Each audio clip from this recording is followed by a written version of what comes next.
Okay. Oh, I keep forgetting I need to click into the game window.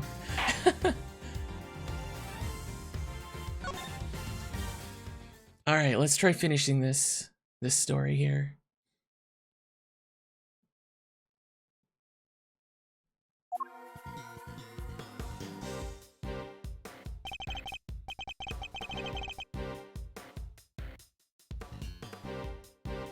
Detective Bad, thank you again for what you did earlier. Yeah, thanks a ton. What are you talking about? There's no need to be shy about it. Never mind that now. I'm guessing you two are back here, looking to investigate some more? We are indeed. We'll need something solid if we're going to save Mr. Tangaroa. Well, I hate to break it to you, but apart from this room, the whole place is on lockdown. What? But we need to see those other rooms! This is Mr. Von Karma's doing, I presume? Who else? Haven't seen the autopsy report yet either. Guy's probably got a hand in that too. Don't expect to speak with anybody except us cops and Miss Bound. Okay. Everybody else is gone, and I doubt Von Karma will be handing out phone numbers. Is this all just a game to him? Why does he have to go so far? So what's your plan of action, Detective? Same as before, do what I can to help you uncover the truth, like I promised. You have my gratitude. He's a lot more responsible here at this point in time, Bad. Just you wait, Mr. Von Karma. We're gonna beat you and your bag of dirty tricks. Detective, may we conduct a brief investigation of the area? Sure, but like I said, everywhere else is off bounds. You probably won't be seeing those rooms again. That's fine, as long as there's at least some way of continuing our investigation, we'll make do. Okay. Woo! Piano? Seems these instruments are used on Mr. Tangaroa and Miss Bound's TV show, Bacon Bop. There's some of the few things in here that aren't made of candy. Sorry, I got something in my throat. Is it just me, or does the detective seem a little disappointed?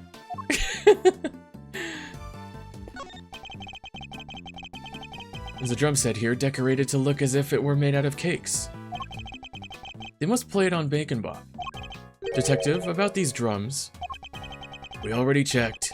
There's nothing inside any of them. And no sign of anything having been put inside or taken out either. They're not relevant to the case. You've already done your homework, I see. I may like lollipops a little too much, but I'm no sucker. What's this Santa here? What's this Santa doing here? A Santa Claus statue. Is this made of candy too? That door leads to Tangaroa's room, so yeah, could be he made that thing too. Speaking of Santa, that reminds me. I still need to find a present for Miles. He wanted an attorney's badge! Oh, I wonder if Mr. Tangaroa would make one out of candy for me if I asked. That would be so cute.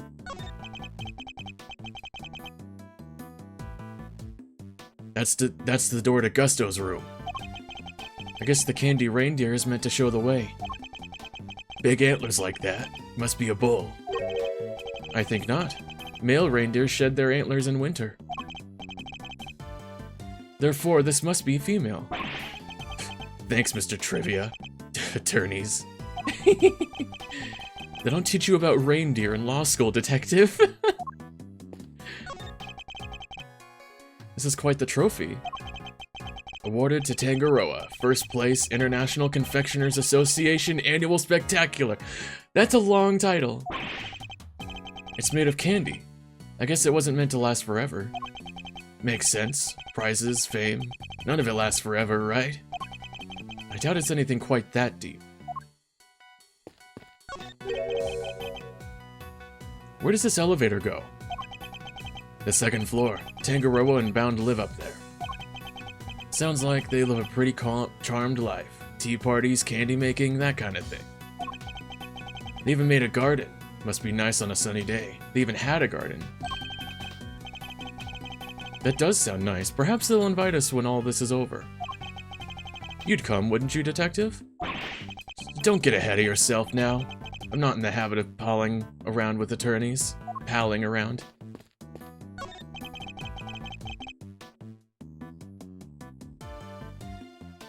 Yeah, I've always heard that antlers do actually just come off, but I've never actually seen it.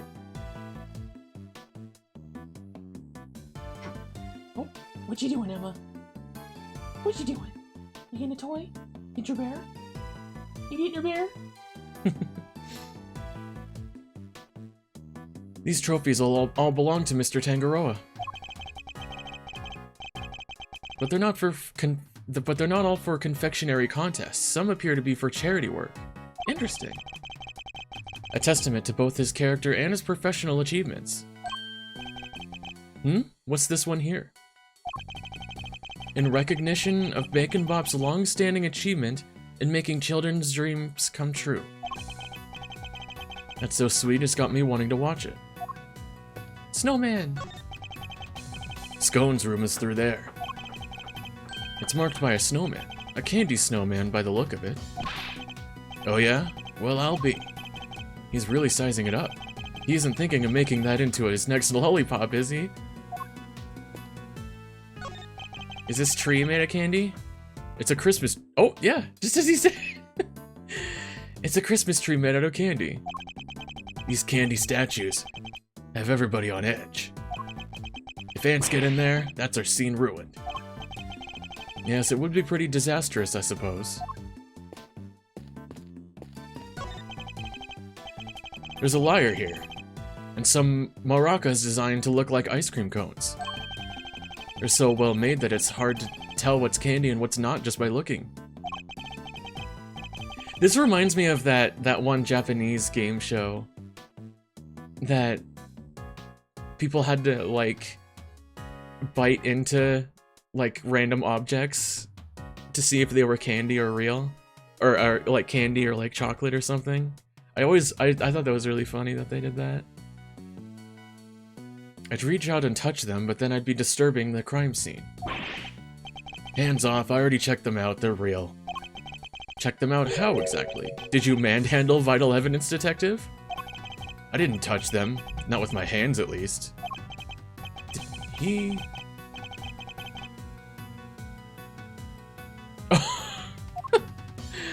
Like, did he bite into them?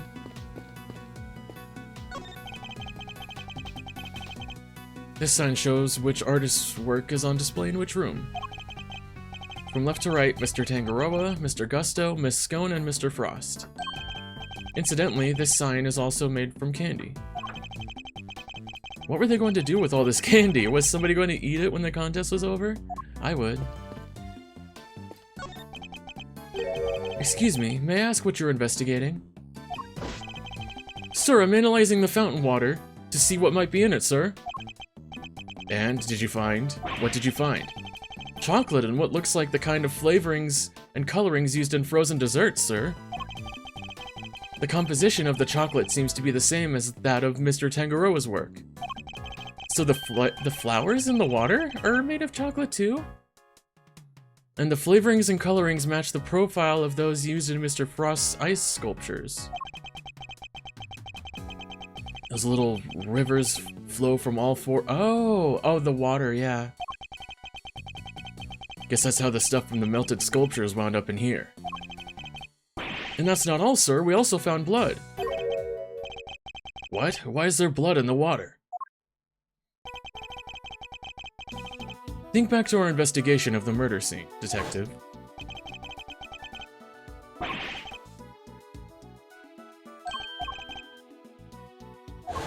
So did somebody toss it into the fountain? The victim's blood was mysteriously absent, as was the part of the chocolate chest it had pooled on. I believe that the blood probably belonged to... Take that! Probably Frost. The victim, huh? That was part of the case, all that candy display. Yeah, me too.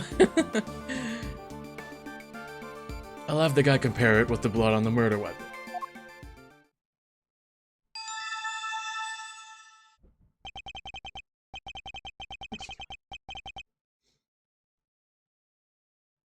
It's a match. The blood in the fountain is Frost's. But why would someone want to send the victim's blood downstream and into a fountain like this? Okay. Interesting. The statues on the fountain depict cherubs enjoying some chocolate fondue. Paul Halleck's work, apparently. Gotta hand it to him. They look so real. Ah, my ear itches. Detective, are you saying you have personally seen cherubs before? Attorneys, always poking holes in people's words. What, did I do something wrong?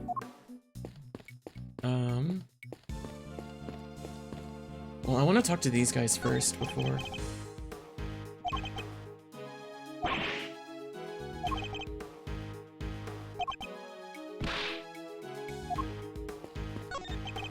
Okay, they all say the same thing. I think so, at least. Yeah. So let's talk to Judy. Miss Bound, we're here to continue our investigation. Oh, Mr. Edgeworth, I'm so sorry about earlier. She's still looking kind of down in the dumps, Mr. E. She must have been greatly taken aback by what Mr. Tangaroa had to say. Happy music. I found the photograph of the semi-final entries for you. Here, it's all yours.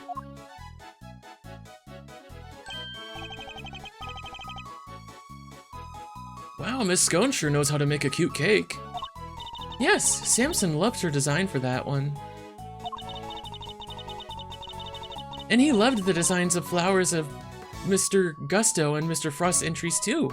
Only problem was, as Simpson mentioned earlier, they tasted exactly the same. However, their respective entries for the final taste nothing alike, it seems.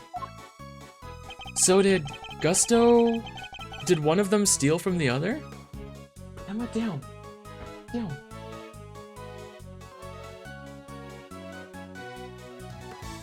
Was there anything else of note that changed between the semifinal and the final? Nothing major, but I guess there was one thing. Mr. Gusto's son was always here with him throughout the contest. But he was nowhere to be seen during the final. Why would his son come and hang out at a contest venue of all places? You're sure you're happy for us to keep hold of this?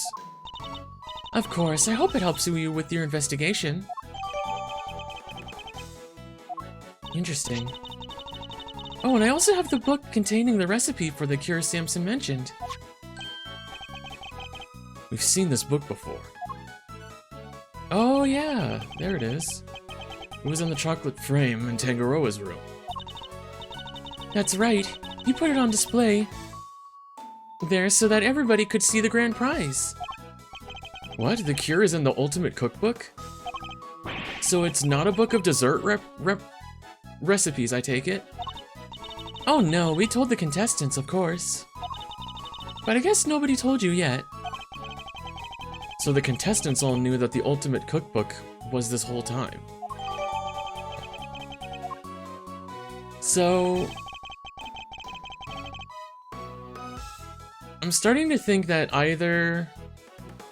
whoever killed Frost had a similar condition to Samson? And needed to make sure that they won so that they could get the cure? I don't know. That's kind of what I'm thinking right now. I'd like to hear more about the cookbook, if you don't mind, Miss Bound. So if I understand correctly, the Ultimate Cookbook is actually a collection of recipes for different medicines? Exactly. Or rather, totally new medications that haven't made it to market yet, to be precise. So the right buyer, a pharmaceutical company, for example, it would be worth a fortune.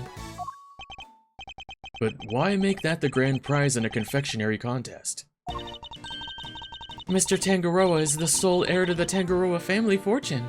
Perhaps you've heard of the Tangaroa Group? The Tangaroa Group? Yeah, I think I've heard of them somewhere before. It's a major pharmaceutical corporation. Sells all kinds of pills and poisons. Oh yeah, that new Cold Killer Pro has been making some real waves since it went on sale. Not Cold Killer X yet? I always reach for a cold killer when I'm feeling under the weather. Just like Phoenix! Oh my gosh! Which is never as far as I've seen. I'd like to hear more about the Tangaroa Group if you don't mind. So did Mr. Tangaroa not want to take over his parents and go into the family business? No, he preferred the idea of making people's lives better through the power of confectionery. And his parents supported him in his quest to become the best in the world. Then when they passed away, he inherited the cookbook. But why would he make such a valuable heirloom a mere contest prize? He's been hounded by so many people looking to make that book their own. He was tired of it. Maybe one of the contestants was one of those people. But it would have been an insult to his parents' memory simply to give it away. So he decided to find somebody he felt was worthy of it. I'll bet the board of directors loved that. Handing over the fruits of all their expensive research to someone else. They hated the idea, of course. Which is why Delicia entered the contest. The Tangaroa Group wanted her to win the book back for them. Oh, so you knew she was a pharmacist all along? Yes, and not only that, I told her how to appeal to Samson's tastes. I tried to help her win. But why? I wanted to protect Samson by protecting the Tangaroa Group. If the cookbook fell into another company's hands, the board would never forgive me. So I wanted to find a way to keep it with the company, but in a way that Samson couldn't object to. So that's how Miss Scone managed to make it so far in a contest she had no business taking part in. But Miss Scone wasn't the only one pretending, was she? Mr. Frost wasn't really a confectioner either. And he still made it all the way to the final just like she did. Not bad. Yes, it's unbelievable, isn't it? Such a talented sculptor and a gifted crafter of desserts too. Gifted indeed, judging by the standard of his work. In the final. Oh, Octofriend, hello! Thank you for the raid. Welcome in.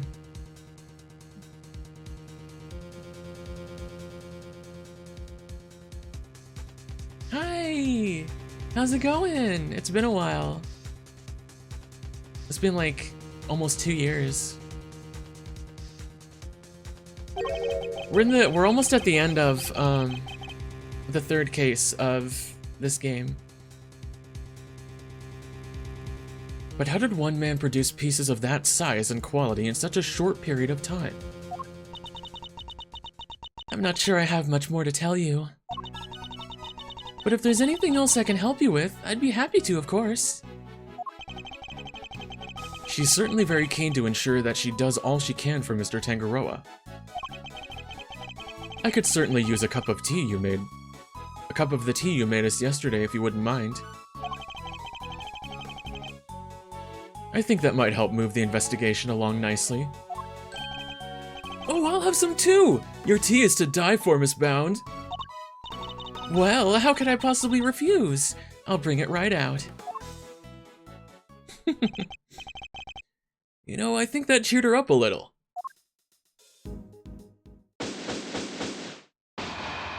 Alright, Von Karma, where are you? We've learned a little more about the contest participants. But there's still one question involving Mr. Gusto for which we never got an answer. Because Von Karma stopped us. Nothing at all, Mr. Gusto?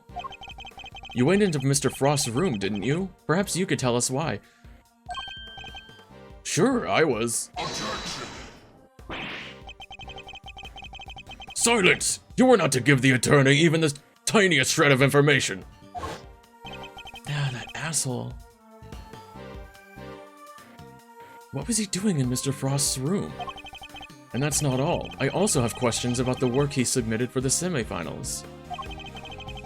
A confectioner who admits to lacking design sense, and a sculptor with it in spades. Mr. Gusto could not have hoped to win such a high-level contest by himself. Which is why I'm beginning to wonder if there was some sort of connection between him and Mr. Frost. Detective? I need to ask Mr. Gusto a few more questions. His story still doesn't quite add up for me. Me neither. We need to figure out how to get in touch with him.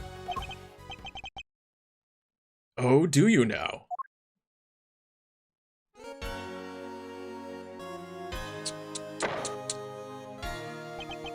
Good luck with that, because I have no intention of allowing it. Mr. Von Karma, I am already in the midst of my own investigation into Gusto, so there is no need for the likes of you to pester him with the same questions again. I will, however, be happy to answer any questions you might have. He seems dead set on preventing me from talking to Mr. Gusto, in which case... Fine, then allow me to take you up on your offer. Very well, what is it? I'd like you to tell me about the connection between Mr. Gusto and Mr. Frost. Yeah, let's do it. Let's beat him up. The connection between Gusto and Frost? It was simply a matter of coincidence. They both happened to be taking part in the same contest. But their stuff tasted exactly the same. So there's more than that. And that's all? That's all I have to say to you. What? But that doesn't help us at all. We'll have to confront him with evidence if we want to draw the truth out of him. And it's imperative that we do. He's clearly hiding something.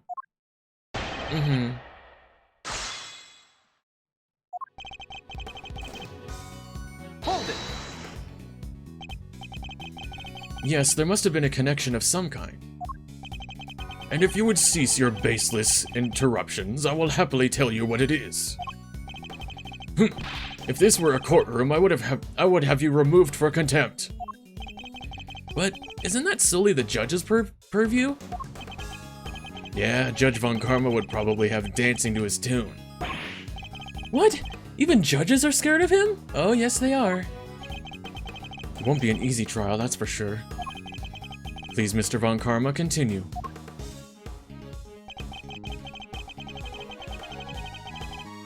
Hold it! Granted, it may have simply been a coincidence that they both entered the same competition, but that doesn't rule out a connection of some other kind between the two of them.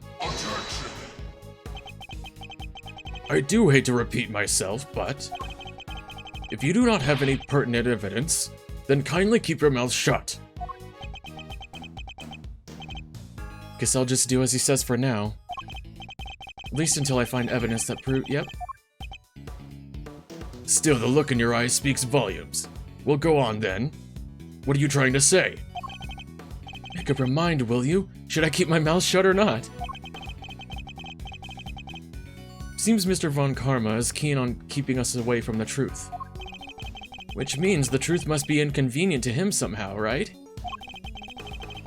Mr. Gusto and Mr. Frost had something in common. Yep, it was the fact that their desserts tasted the same. Objection!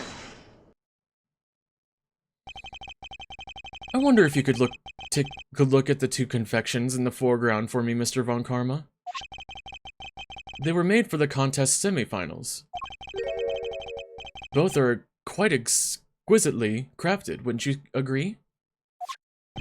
They're lovers, maybe. Get to the point. As the nameplate suggests, these were Mr. Gusto and Mr. Frost's entries. Mr. Gusto told us that confectionery design was far from his strong suit. And yet his work in this picture is just as good as Mr. Frost's. Exactly as good, in fact. We learned from another witness that their two entries also tasted exactly the same. Objection! What are you suggesting? I'm suggesting that they were helping one another out. Let's take a closer look, shall we? Huh, I didn't think about that.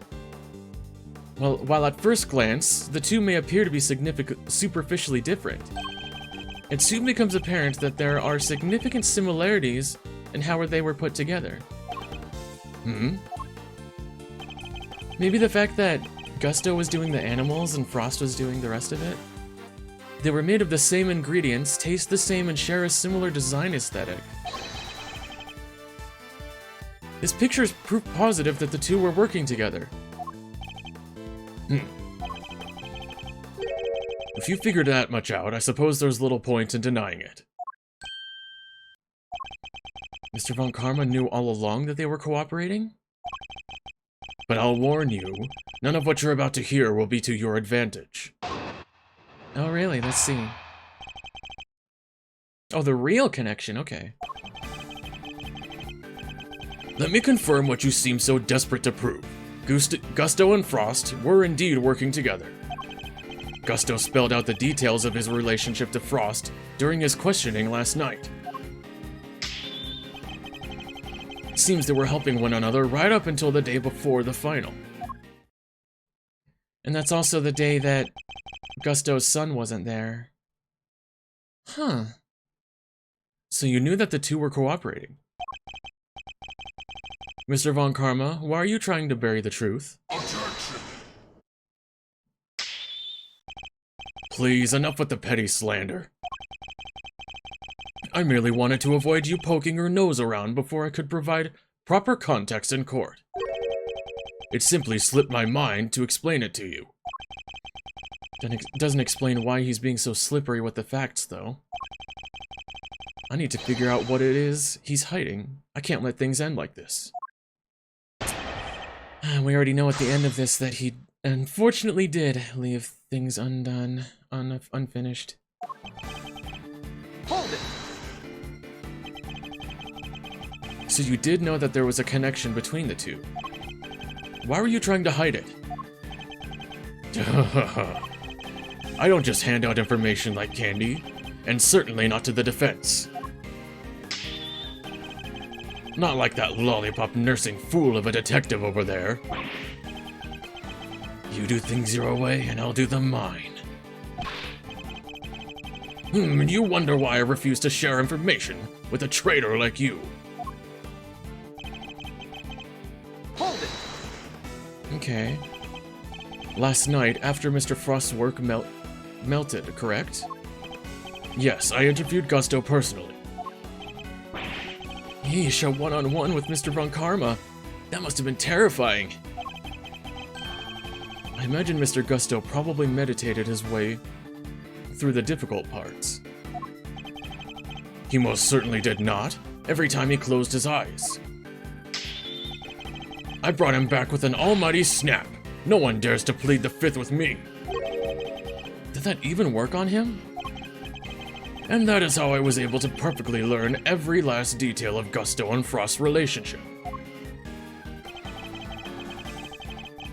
It seems they were helping one another right up until the day before the final. Hold it! But why were they cooperating? Gusto's sense of design is subpar, and Frost was an amateur confectioner at best. Neither of them stood a chance at making it through the contest alone. So what was their endgame? Why cooperate only until the day before the finals? Gusto claims to have ended the scheme. Allegedly, he wanted to win the final on his own merits. His one and only goal really was to be crowned the world's best confectioner. And his pride would not allow him to do so with the help of another. Cheaters can only ever win hollow victories, I guess. I was under the impression that their collaboration had only lasted through the semifinals. But I'm starting to think it might have lasted up and through the final itself. Mr. Von Karma, I'd like to ask you some more about how long they worked together for, if you don't mind. If you must.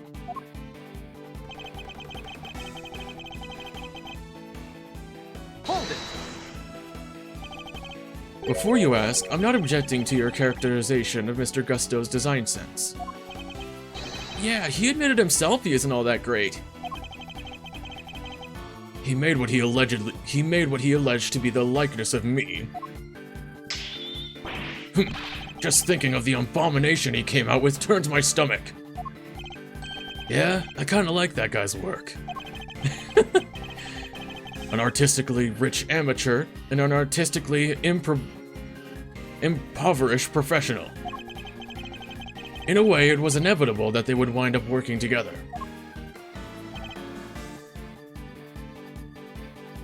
Hold it!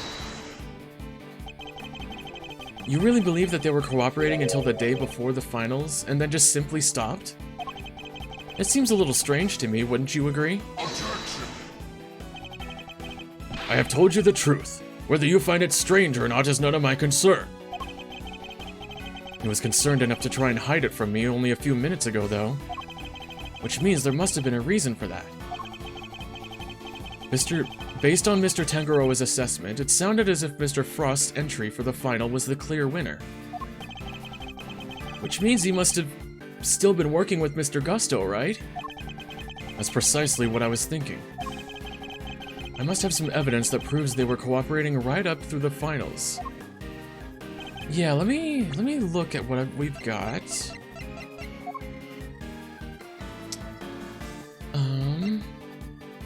So this is semi-final entries.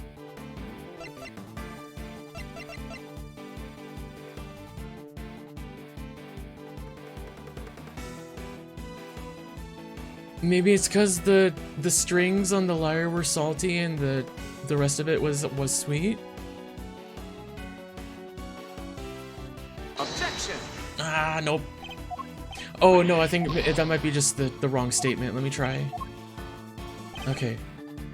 So desperate to prove we're indeed working together.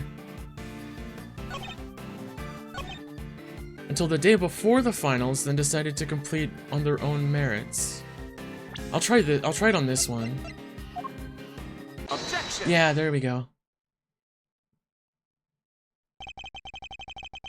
They weren't working together during the finals. I find that a little hard to believe. Miss Scone is on record of having described Mr. Frost's creations as scrumptious.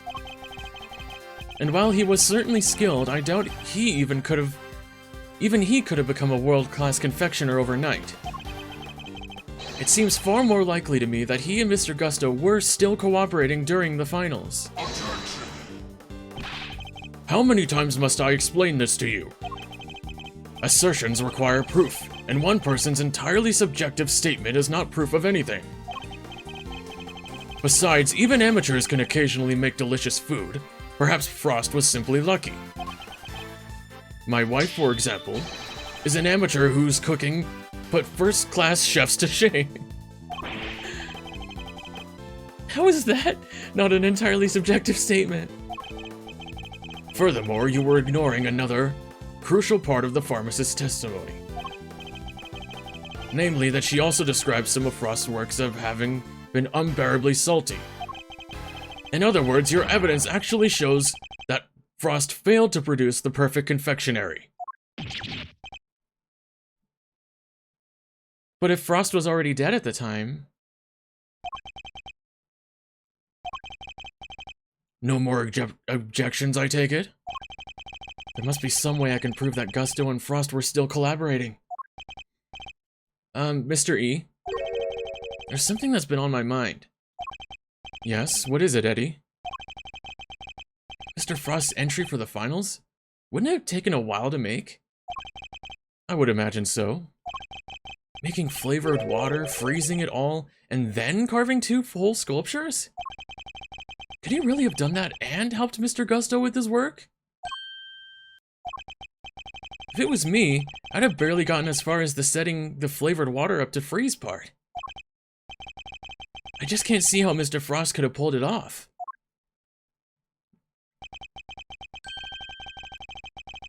Perhaps there's some lawyerly instinct in you after all, Eddie. Your ponderings certainly point to another possibility. Yeah, eat that paper, Eddie. Eddie's right. Mr. Frost would have needed to freeze his own large blocks of flavored ice to create his art. And there wouldn't have been time to do that during the contest itself. So what must Frost have done in order to finish his flavored ice?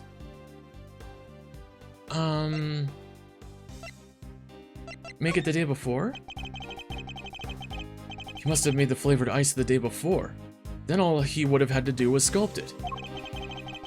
What are you muttering about now? Oh, I'm sorry, I just realized something, that's all. I realized that you're correct. What? Mr. E? I hope you know what you're doing. Oh, accepting defeat at last, are we? The only thing I'm accepting is that perhaps one of the things you said was true. They were helping one another right up till the day before the final. Just as you said, the day before the final really did mark the end of their collaboration. Mr. Frost's entry was carved entirely from blocks of flavored ice. Ice which would have needed at least a day to freeze. And whose flavors would therefore have already been prepared by Mr. Gusto?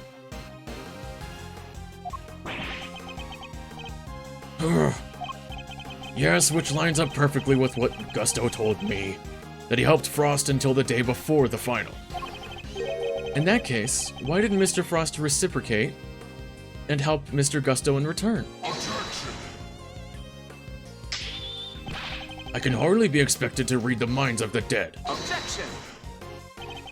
Perhaps not, but I imagine Mr. Gusto could tell us, so why don't you let us speak with him? Or do you still insist that your interrogation was all as thorough as you claim? How dare you call my methods into question? That's not my intention, I just don't understand why you would obstruct a perfectly valid line of inquiry. Give me one good reason as to why you're keeping Mr. Gusto from me. One good reason, certainly. The how and why of Gusto's collaboration has absolutely no bearing on this case. Objection! Yes, it obviously does. How can you possibly say that with any certainty? If their relationship had broken down for some reason, that could very well have been the motive behind this murder. Objection! Could it indeed? Then why did Gusto himself tell me all about it? Why did the man you seem so keen on accusing share the details of his collaboration with the prosecution? Please tell me you have some proof to back up your preposterous suspicions this time. Mr. Gusto only acted suspiciously one time that we know of. Now I imagine Mr. Von Karma is aware of exactly what that suspicious action was. Which means this is probably a trap. Well, cat got your tongue. But even if this is a trap, I can't back down now. Mr. Gusto snuck into Mr. Frost's room, and we still don't know why. That fact alone is reason enough to suspect him. If that's your only concern, then allow me to clear it up for you. I knew it. It was a trap. I was saving this for the trial, but consider it a taste of things to come. Plus, I'd hate for the proceedings to drag on because of your needless interjections. Here, take a look at this.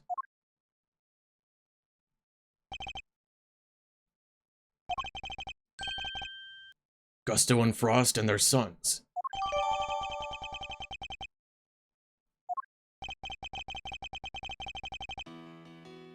Gusto snuck into Frost's room in order to retrieve this photograph. But why? It seems their sons attended the same elementary school. Gusto was concerned that the fact that of Mr. Frost and his acquaintances might place him under undue suspicion. A concern that you have just proved was entirely well-founded. Gusto's actions make perfect sense, and you have given me no reason to believe otherwise. Jeez. He's never gonna let me talk to Mr. Gusto. Now, if you're quite done obstructing my investigation, I have things to get on with. Dang. That smug, self-righteous jerk. I'll give him something to be getting on with. What do we do, Mr. E? Mr. Tangaroa's finished if we can't figure something out. Things to be getting on with? What exactly could those things be? He has a body, a murder weapon, and a suspect in custody. If the prosecution means to pursue Mr. Tangaroa, surely they have all they need. So why is Mr. Von Karma still investigating the scene of the crime? Something on your mind, Mr. E? We're missing something. Something important. Mr. Von Karma has everything he needs to proceed with the prosecution of Mr. Tangaroa. And yet he still doesn't seem entirely confident of his case. If he was, why refuse to share information with Detective Bad?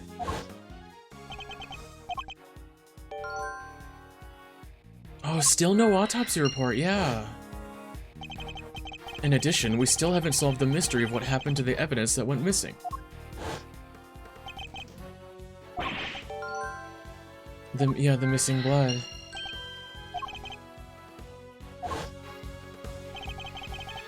Evidence that turned up not in Mr. Tangaroa's room, but in a most unusual place. The fountain.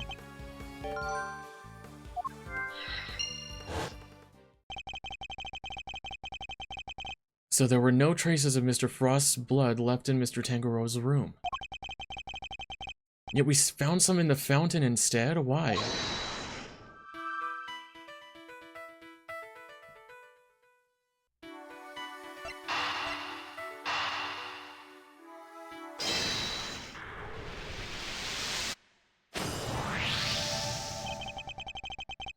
Mr. Frost's blood went missing from the crime scene,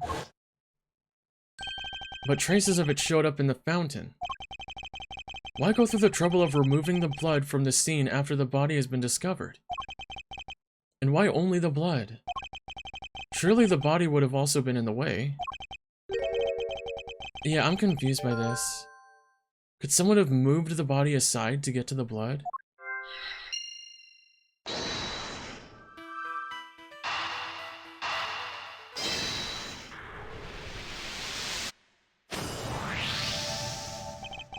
So the body might have been moved aside, or even removed from the scene of the crime entirely. As far as we know, there's still no autopsy report, and we can't get into the room. So maybe somebody moved. We've learned plenty about the murder weapon and the suspect, but very little about the body itself. Our assumption thus far has been that the body had been recovered by the forensics team. But what if that assumption is false? Well, in the future, we found the body in the fountain. What if Mr. Von Karma wouldn't show Detective Bad the autopsy report out of something other than spite? What if we've been thinking about this the wrong way around all along? The question isn't why did Mr. Von Karma hold back information about the body? It's did Mr. Von Karma even have information about the body in the first place? How did things look from that angle? Perhaps the body hasn't been removed by the police in order to carry out an autopsy. Perhaps it had already been removed and hidden away by the culprit before their arrival. But how would they have the time to do that? Mr. E? We've both heard the rumors about Mr. Von Karma's questionable methods. Fabricated witness statements, shady deals, forged evidence even. Sure, everybody's heard of that stuff, but what's that got to do with us right now? I would never judge a person based on the basis of rumors alone.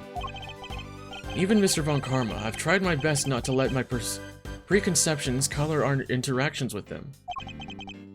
Nonetheless, it appears he may indeed be willing to twist the truth to his own ends.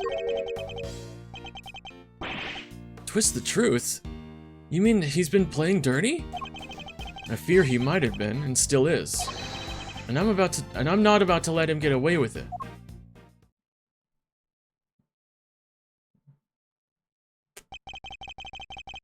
I'm returning to the prosecutor's office. Don't breathe a word about anything to the infernal attorney. Yes, sir. Hold it! Yes, what is it now? I have a few questions, Mr. Von Karma, about a certain fact you've been keeping from us. Really? You mean to call the methods of an officially sanctioned investigation into question yet again? I'm warning you. If you obstruct the police in their work any further, there will be consequences. Objection! It's not the police I have issue with, Mr. Von Karma. It's you. What? Isn't it on the prosecution to work out who the real culprit of a crime is? What foolishness is this? I have no intention of debating what the prosecution's role is or is not with the likes of you. But let me make one thing clear. My job is to identify suspects and ensure that every last one of them is convicted at all costs. Believe me when I say I leave absolutely no room for doubt when I present my perfect, unassailable cases. Objection! But this one's not perfect yet. And how far would you go for your perfect cases? Would you create facts out of a whole cloth, perhaps? And I thought you had outdone yourself already. But now you intend to accuse me of fabricating evidence? I do. Because it is why you've done nothing but hinder Detective Bad from doing his job at every turn. What are you talking about? You didn't shut him out of the investigation because you wanted him to keep an eye on us. You did it to stop him from finding out that you don't have the body. What?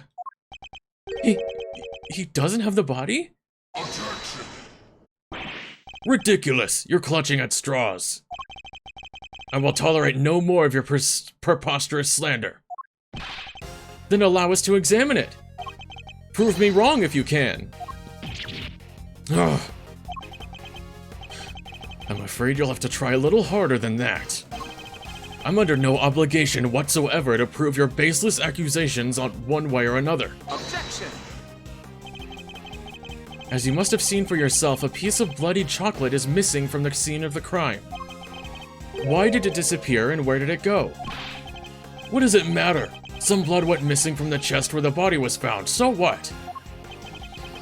So what indeed? That's precisely my question. If the body was still at the scene when the police got here, removing the blood would accomplish nothing. However, let us suppose for a moment that the body was not. If someone had wanted to erase any trace of what happened in that room, then it all makes perfect sense. Objection! What is this petty obsession with the bloodstain? But since it's so important to you, why don't you tell me where you believe it went? In the water. Of course, after all, evidence is everything, as you never tire of telling us. I believe this should back up my theory quite nicely. Into the fountain. Take that! Traces of the victim's blood were found in the fountain, along with traces of the chocolate from Mr. Tangaroa's room. So the killer tossed it into the fountain. That's weird. I believe the missing piece of blood-stained chocolate was dumped into the stream that flows to the fountain, which strongly points towards a certain fact. Someone purposely disposed of the body after the body had been removed from the chest. Mr. Von Karma, where did you find the body? You didn't find it, did you? Answer me! Where did you get your hands on that kind of evidence? You have neither the authority nor the means to carry out that kind of analysis on the fountain water. No, but I do. Curse you, Bad. You've been a thorn in my side from the moment you were assigned. Well, no longer, as of now, you are officially off the case. I was barely on it in the first place. Mr. Von Karma, you still haven't answered my question. Will you admit it? Will you confirm that no body was ever recovered? It's really quite the claim, you know. And one for which you'll never find any proof for, I'm afraid. What must I do to get an answer out of him? Now, if you don't mind, I have given you quite enough of my precious time already. I look forward to destroying you in court, Gregory Edgeworth. Your precious logic and theories won't save you then. Nothing will. Mark my words, Mr. Von Karma. Your methods will be your undoing. No matter how you try to hide the truth, I'll bring it all to a light in the end.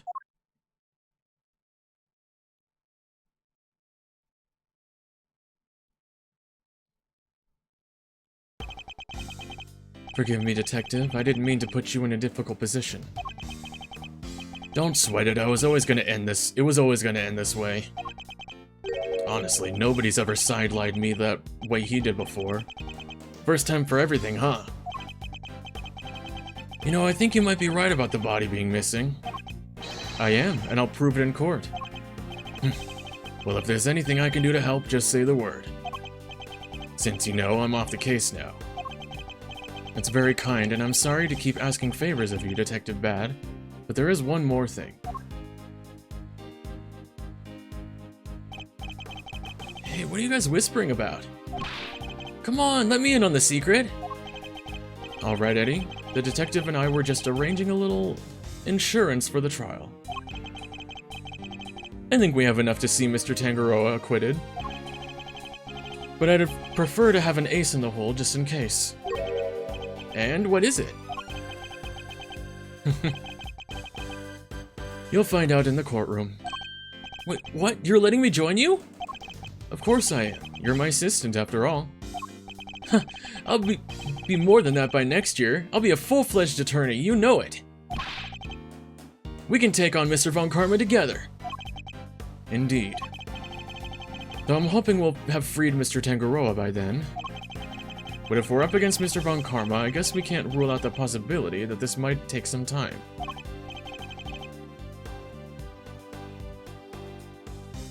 Right, well, we'll do everything we can in the meantime. Thank you. Thank you, Yenny.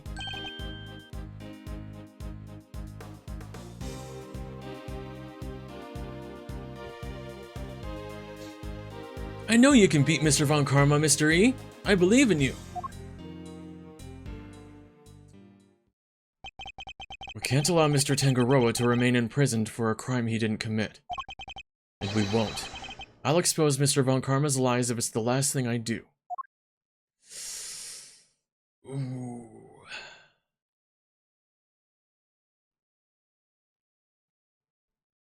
Unfortunately, he did not.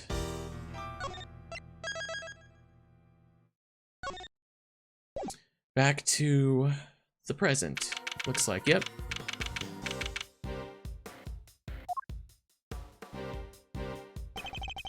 And that's pretty much how things went down. Those are the facts of the Eye of Seven, as far as I'm concerned. I'm finally learning the truth about my father's last case. So what happened at the trial? Well, we lost. Von Karma did a real number on us. Really? You couldn't prove that Mr. Tangaroa was innocent? Yeah. Oh, we could prove it all right. Had a decent little pile of evidence in our favor. Problem was, we underestimated Von Karma. He fought even dirtier than we'd feared. I can imagine. Secure conviction at all costs. That was always his guiding principle. Yeah, ain't that the truth? Anywho, the trial dragged on and on. Whole thing took about a year in the end. I'll never forget the day the verdict came down. December 28th that following year. It's April now, so, oh man. Oh mama, we're talking over 17 years ago. Time sure does fly, huh? December 28th?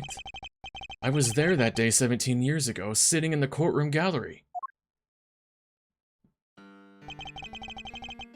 Just before the trial got started, Gregory noticed that Samson was looking even worse than usual.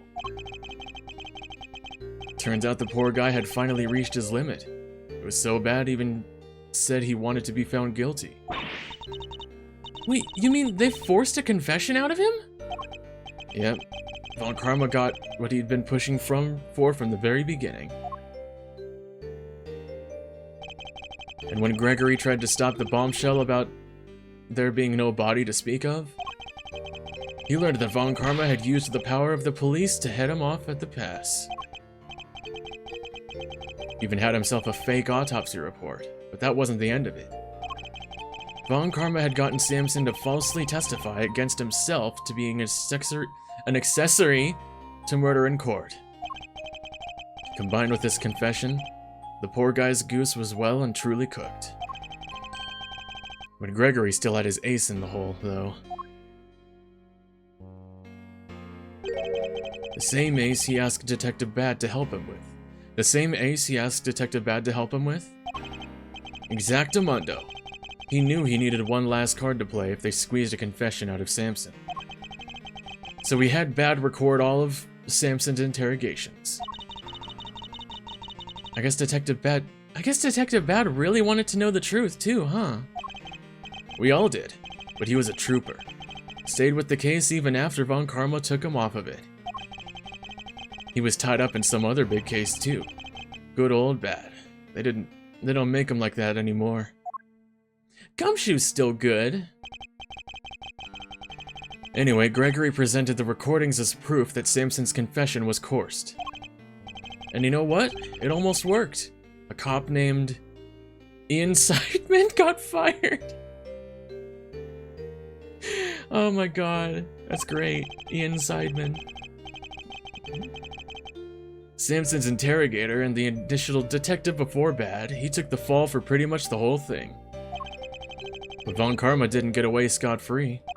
In fact, he was disciplined by the chief prosecutor. For the one and only time in his 40-year career. That was the loss. That was that loss for him. Both sides lost in that case. Still, Samson himself couldn't stomach another day in court. So when the guilty verdict came down, it didn't just signal the end of that day, but of the whole sad affair. I don't remember a lot myself, but my father's face when they declared Mr. Tangaroa guilty. I was a child at the time, but even I could tell how much he was hurting inside. Gregory wanted to appeal the ruling, of course. He would have done anything to clear Samson's name. But then, well, you know what happened next. Poor guy. He never got the chance.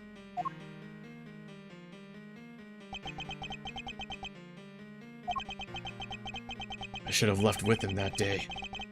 I'll always blame myself for not doing that. But I shoved that aside and obsessed over something else instead. Or rather, someone else. I hated what you did. Hated you for choosing to stick with Von Karma.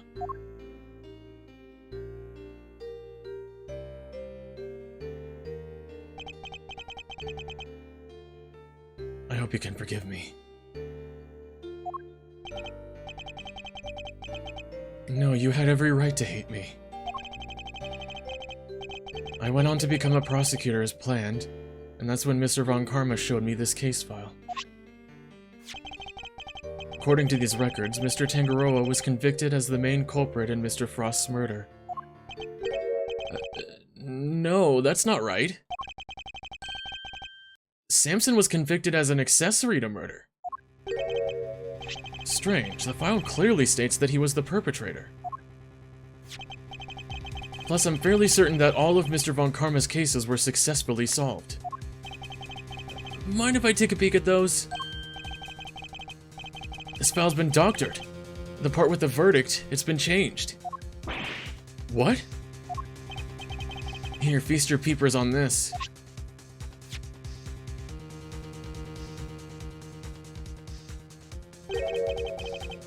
Convicted as an accomplice? That's a copy of the file they had on record at the courthouse. That's why my copy is so different? Oh, then why is my copy so different? Well, you said it came from Von Karma, yeah? My guess is he didn't want Gregory's son thinking there was a murderer out there still at large. Didn't want you looking into it again before the statute of limitations was up. So everything I believed about the case was a lie?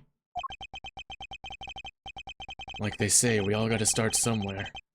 What's important is you know what's what now.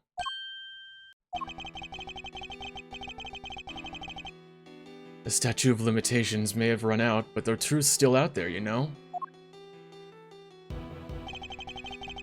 I inherited Samson's case when your old man passed. Prosecution handed it off to somebody else, too. The great Von Karma wasn't gonna bother facing off against a rookie like me, was he? Anyway, long story short, the killer was never found, and Samson was found guilty instead. That's terrible! Is there really nothing we can do to help him? Not without the real perp, I'm afraid. Till then, his confession stands. Unfortunately, yeah, that does happen a lot. Speaking of which, I didn't find out until after the verdict had been handed down, but Von Karma had threatened Samson and made him a deal. Told him if he didn't confess, he'd make sure Judy was convicted instead. Fuck off, dude! Seriously? Samson knew there was no way Judy could have done it, of course. But he wasn't going to take any chances, so he did what he was told and confessed to keep her safe. Now riddle me this, mousy boy. Why do you think your Uncle Eddie just happened to be in the prison the day Bronco Knight died? Oh, that's right! You were there to see Mr. Tangaroa. Bingo! Judy and I both promised we'd visit him every day. I didn't quite keep that promise. But Judy did. She never missed one visit in all these years. Every day for 17 years. Wow. Come rain or shine, she always showed up. But none of that changes the fact that Samson is still being unduly punished day after day. How heartbreaking. We've got to do something, Mr. Fender. Well, kiddo, that's actually why we came here. The ice sculptures are back on display, just like they were all those years ago. And we're gonna see what we can find out, right, Malzarino? I'm a prosecutor, Fender. I don't look at these things in the same way as you or my father. Miles. But that doesn't matter right now. Speaking not as a prosecutor, but as Miles Edgeworth, I want to know the truth behind both of these cases. And I'm not leaving until I do. Yeah, you really are old Gregory's son, through and through. Alrighty then, now that that's sorted, we can really get to work. Good thing I brought the IS-7 case file and evidence with me today, huh? Oh wow, all of it? Who doesn't love paperwork, am I right? The parts in red ink are my annotations. Thank you, Fender. And here's some evidence for you. Enjoy! There's quite a few, so I'd take a minute to scope them out if I were you. Small mountain of evidence received. Okay. I'll take a look at them in a bit. You know, our current case is just full of loose threads too, come to think of it. Indeed. The key players of that incident 18 years ago who just happened to get caught up in another incident. The ice sculptures in the Winter Wing that are perfect replicas of the one from 18 years ago. The poison gas attack in the Autumn Wing, which has been disguised to look like the Winter Wing. The two chemicals that were found inside the Pisces statue display case, ubiquium and asphyxian. That form a poisonous gas. That form a poisonous gas when mixed together. Sorry, jeez. The victim of the gas attack, Carmelo Gusto, who was no stranger to the events of 18 years ago, and who was still unconscious and undergoing treatment in the medical room. We have to question him. And finally, we come to the body floating face down in the fountain. And the fact that the ice sculptures have melted, just as they did all those years ago. The events of the present day would appear to be intimately linked with the events of the past. Which means they may have been able to help us learn more about what happened 18 years ago. This past-present case is way better than the one in the first game. So far. Sounds good to me, let's get investigating! Objection! Oh my god, kid. Oh no you don't! Aren't you forgetting someone? I could have sworn this is my investigation!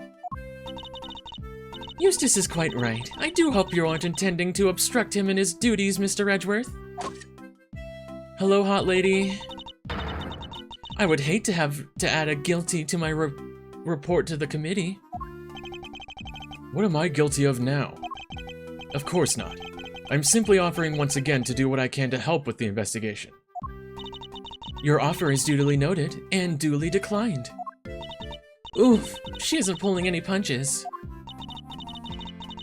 The identity of the body from the fountain is currently being ascertained. It's only a matter of time until we have all the information we need. Perhaps I can help you speed that process along. I think I have an idea of who our mystery victim might be. What? Really? Then you have to tell me, it's the law! Is it really? Very well. Maybe it isn't just the ice sculptures that have resurfaced after 18 years.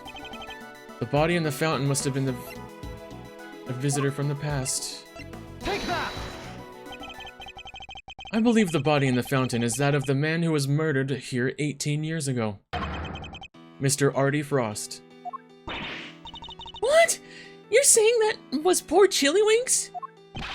Wait. Who the heck is Chillywinks, or Artie, or whoever it is you're talking about? Artie Frost was a famous sculptor, Eustace. Although he was better known as Paul Halleck. The sculptures on display here are all his work.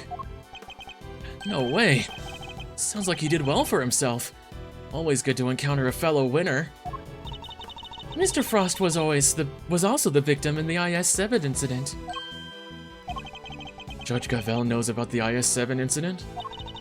Mr. Edgeworth, The IS... How many times do I have to say... is the game gonna make me say it? This is DL6 all over again. the IS-7 incident is an 18-year-old case. And according to police records, the victim's body was recovered, and an autopsy duly carried out. Sure, that's what the records say, but the records can't always be trusted. What are you insinuating? That while the records say stuff like body totally recovered, the defense back then begs to differ. Not that it stopped the prosecution from shutting them down hard, of course.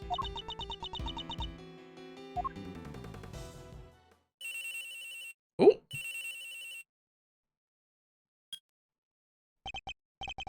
Yeah, this is Winter. What? Really? What is it, Eustace? The body. We've got an ID. Some sculptor called Frost or something? So I guess Edward called it. Good goddess of justice!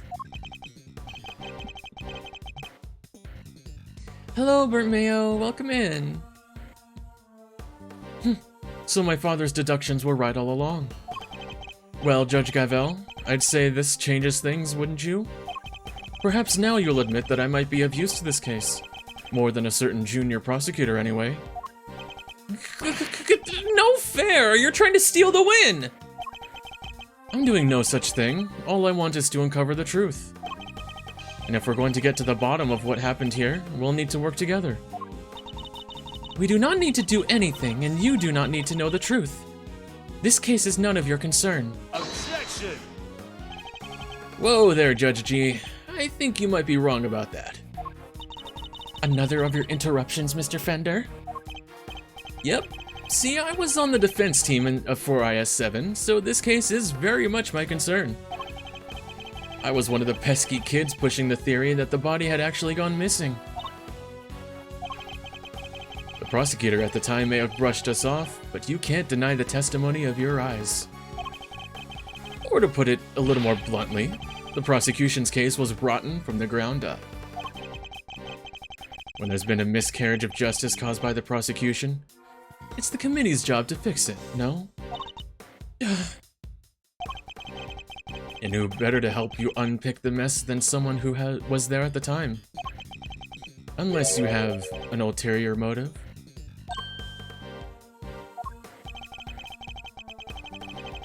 Judge Gavel seems to know the facts of the IS-7 incident in some detail. In which case I suspect she must be here on the committee's behalf. Your connection to the case is noted, Mr. Fender, but I fail to see how it concerns Mr. Edgeworth. Really? He's the son of the original defense attorney, and the protege of the case's lead prosecutor. And if that's not enough for you, he was at the trial too. I think it's just possible he might have a little something to bring to the table, don't you? Very well. You may both assist in the investigation. But only if you refrain from interfering with the work of others. The Winter Wing is off limits for now. This room, however, is all yours. Alrighty, great to hear we're on the same wavelength, G. Why don't we bring it in to show him we're all on the same side of justice? Do not test me, Mr. Fender. Your permission to investigate can be revoked at any time. Duly noted, Your Honor. This is a turn-up for the books, huh, Milesy? We get to do our thing after all. Thanks to your immeasurable help, as always. No sweat. Besides, I was mostly doing it for me. Okay, I'll be investigating my own thing, so just holler if you find something interesting. I will. Where's Gumshoe? Come on, Gumshoe, come back. Well, okay, shall we? Heck yeah, let's investigate. Let's the investigation commence. We're still unclear on two facts. How Mr. Frost's body came to be where we found it, and the source of the ubiquium. You're right, we need some more intel. Let's focus on the ubiquium first and foremost. It's used in stuff like dish soap and paint, right? Correct. It also brings red and it's also bright red in color. Okay, sounds like we know what we're looking for.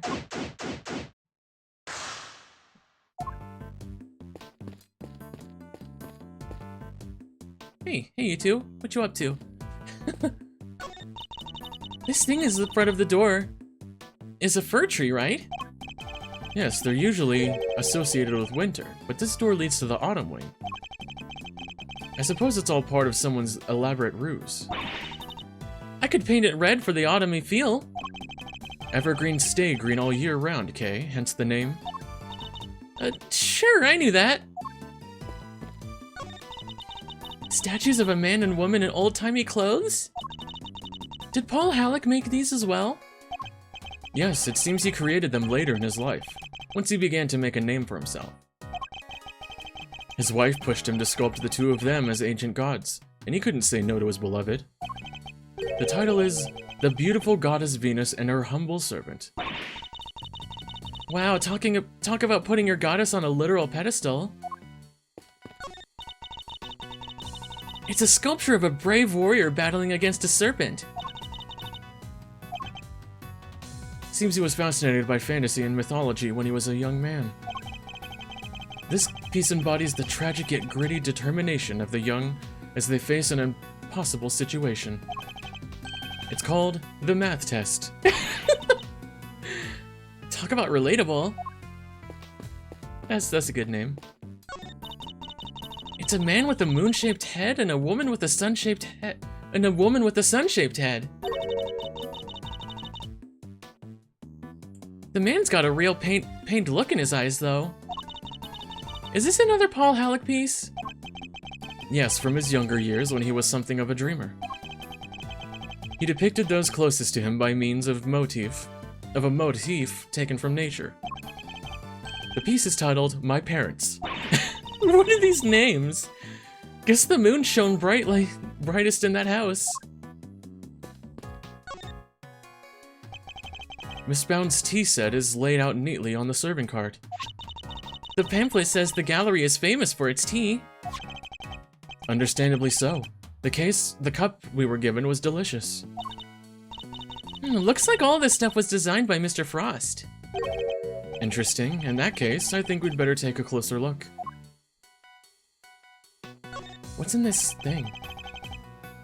Oh, tea leaves. It's a well-crafted tin canister designed to prevent moisture and sunlight from damaging its contents. Not a bad thing to use considering the quality of the blend Miss Bound serves.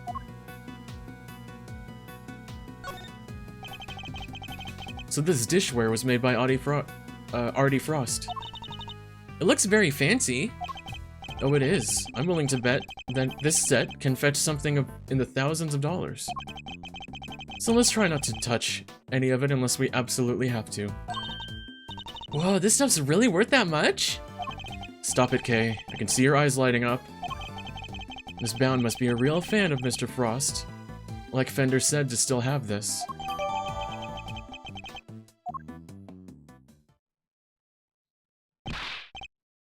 Hey, Edgy! What is it? You be careful with that teapot, you hear? Why is Larry so concerned all of a sudden? Judy! Hello! Honored guests. I can pour a cup if you like. Miss Bound. Judy! I'm good, thanks. No tea for me. You two knock yourselves out. Thank you for the offer. Yes, why not? A quick break won't hurt. 2 cups coming right up. I love how big her hair is. It's so cute. This smells great. Wow, it tastes even better than it smells. What type of tea is this, Mr. Edgeworth? It's saline, I believe. It's usually identifiable by its citrus aroma, but... Miss Bound, is this the same blend you served us this morning? Why, yes. Is that all right? There isn't anything wrong with it, is there? No, not at all. It's just that that cup you gave me earlier had a slightly different aroma. Really? That's odd. I used the exact same blend both times. I can't see what could account for the differences. Hey, what's the big idea? Quit being mean about Judy's tea, or will you? What's gotten under your skin, Larry? Nothing! You're just rude, that's all. You don't even try to call me by the right name. It's Larice, dang it. You know what? I'm done. I'm not talking to you anymore. Well, that was childish, even for him. What's that spill on the floor? Wow, what happened there? Let's ask him about it later, shall we? Talking to Miss Bound is more of a priority right now. We may not have any evidence to prove that she's the culprit, but it does seem likely that the poison gas was her doing. Yeah. The tablecloth draped over the cart is pure white and completely spotless. And it's just waiting for me to grab it by the edge, clear my mind, and whoosh! Okay, I cannot stress enough how bad of an idea that would be. Oh, come on, what's the worst that could happen? Even if it does go all sideways, we'll just wind up with the cool tea-colored tie-dye. Yes, well, I'd rather it remained white, plus I don't think Miss Bound would appreciate us meddling with it. Really? But there are so many other colors that would totally work. Pink, sky blue, tea leaves brown. What's the spot on the ground here?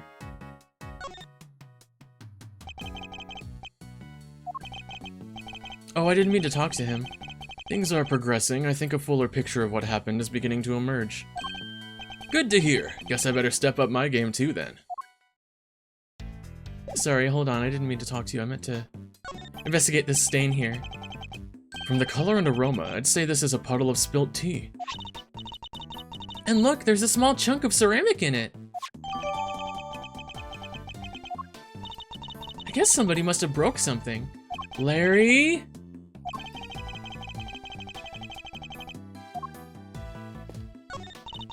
Those are tulips by the door, right, Mr. Edgeworth? Yes, it leads to the spring wing. Ah, spring. A popular time to move house. Which makes it open season for great thieves. Housebreaking is a little beneath a great thief, wouldn't you say? Yeah, I guess you're right. Oh, I can't. Okay, the cart maybe? Why is there a lift cart just sitting here out in the open? Guess somebody must have moved something heavy. The top of the platform seems to be wet. You know, I've got a funny feeling I've seen this thing somewhere before. You mean like 18 years ago? Yeah, it's all coming back to me now. I last saw it in Frost's room. That's right, yeah. He must have used it to move the ice sculptures around.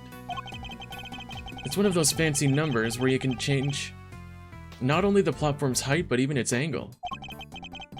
If you had one of these, you could move giant lumps of ice around no sweat. Why is it wet, though? Just think of the possibilities. I could really use one of these. Still doesn't explain what it's doing here, though. Bit of a head scratcher, but we should give it a think, yeah?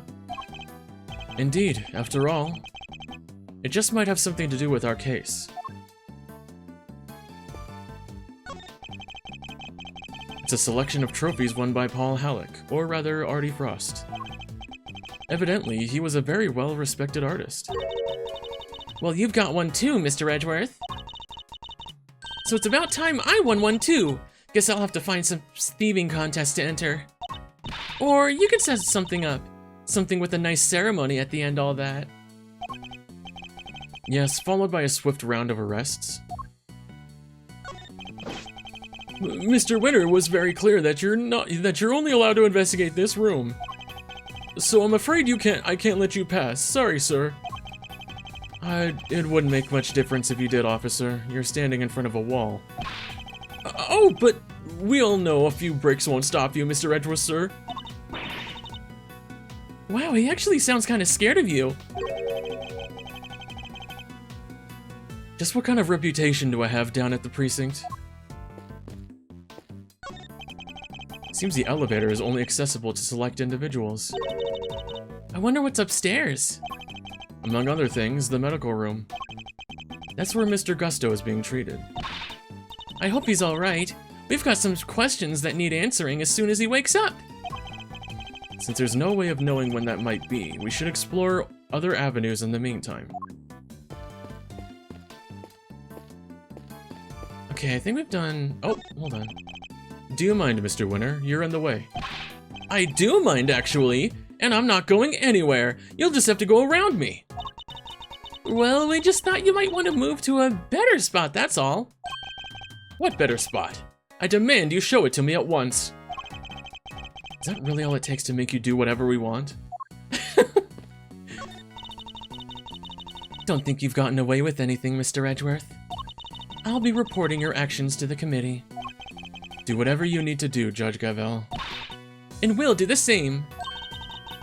You are the self-styled great thief, correct? Mr. Edgeworth's association with such a character will be of interest to the committee too, of course. Go ahead and report me to your stupid committee. I'll be the toast of the thieving community. Looks like Judge Gavel will have to think up some new threats if she wants to intimidate Kay. The body's been taken back to the lab, sir. Autopsy's underway. And how's the rest of the fountain looking? Rather beautiful, actually, sir. The water's crystal clear and kind of soothing. Almost as if there wasn't a body floating in it not long ago,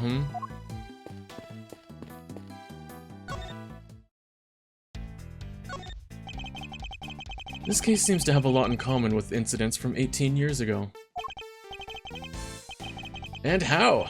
It's got the lot. Melting statues in the Winter Wing, and even the murder victim's body? But how did nobody ever figure out that the body had gone missing? Frost had no family apart from his son. And well, the kid kind of vanished.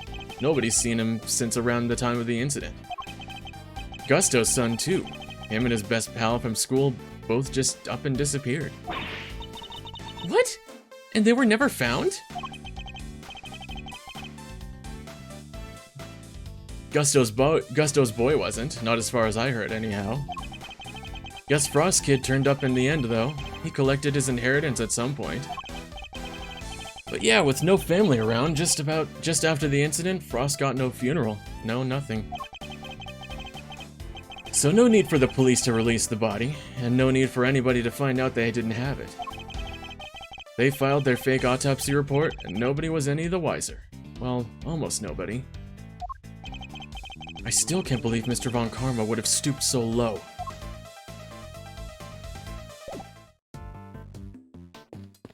Okay, let me talk to this lady. Well, let me check that. Seems the police have already removed the body.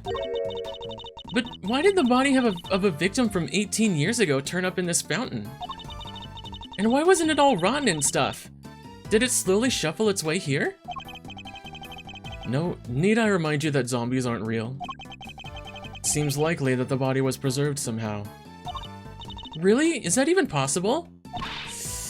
My theory was correct!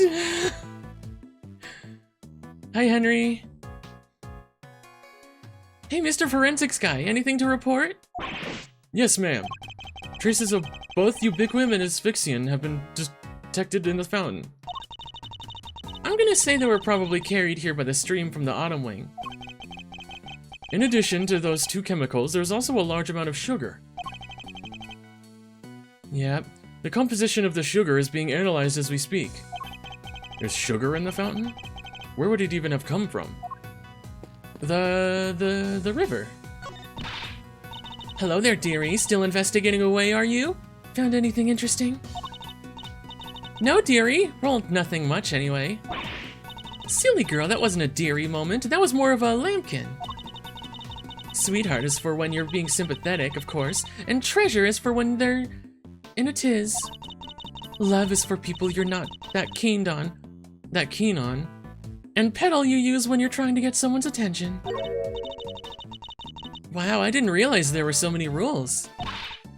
Mr. Edgeworth Pedal, I hope you're getting all this down. Don't even try it, Kay. Oh, dearie me. Alright. Where were you before you rejoined us here, Miss Bound? I had to go and tell our visitors we're closed. Oh, and hand out a little something in apology. Was there something you wanted to talk to me about? Yes, a few things actually. Not least of all, the fact that I think you might be the one who set the poison gas trap. The original ice sculptures melted 18 years ago, correct? How did you manage to recreate them? Oh, you know about what happened back then? In that case, you might also know I took pictures of them during the contest. I commissioned the creation of a set of replicas based on those photographs from the From this current exhibit, I'm stumbling my words. But why go through the trouble of creating replicas? Mr. Frost's Zodiac series was his great unfinished masterwork. I wanted to see it completed at last. Or rather, recompleted. It was my fault that the original set melted in the first place, after all. I see. And is there any particular reason why the winter and autumn wings look so similar? Oh my, you really think they look alike? Perhaps I used some of the decorations from one of the others by accident? She's clearly lying. But I don't have the evidence to prove it just yet. Yeah,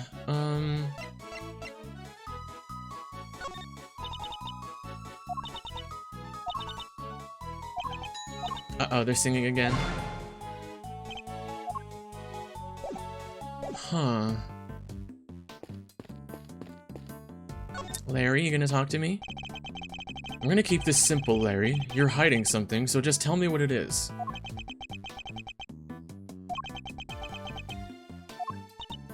Whoa, quit it with the glare off, you two. It's weird. Oh, come on, Kay. You know better than that. I wasn't staring. I was struck by an idea of a picture. Now, Edgy, he was glaring. Yes, and I'll keep glaring at you until you tell us what it is you're hiding.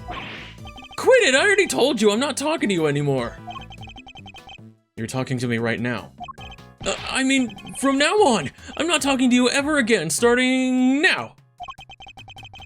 This is getting me nowhere. I suppose I'll have to figure out what he's hiding first before I can get the whole truth out of him. Come on, Larry, what are you hiding? Not saying. Look, you two, this is no time for kids' games. Well, I certainly wasn't playing. It's pretty clear Glorice isn't gonna talk to you. Oh, he'll talk. Don't you worry about that. I need to know what Larry is hiding, and I think I might have an idea of what it is. If all you did was drop a cup, that's not something you need to keep quiet about.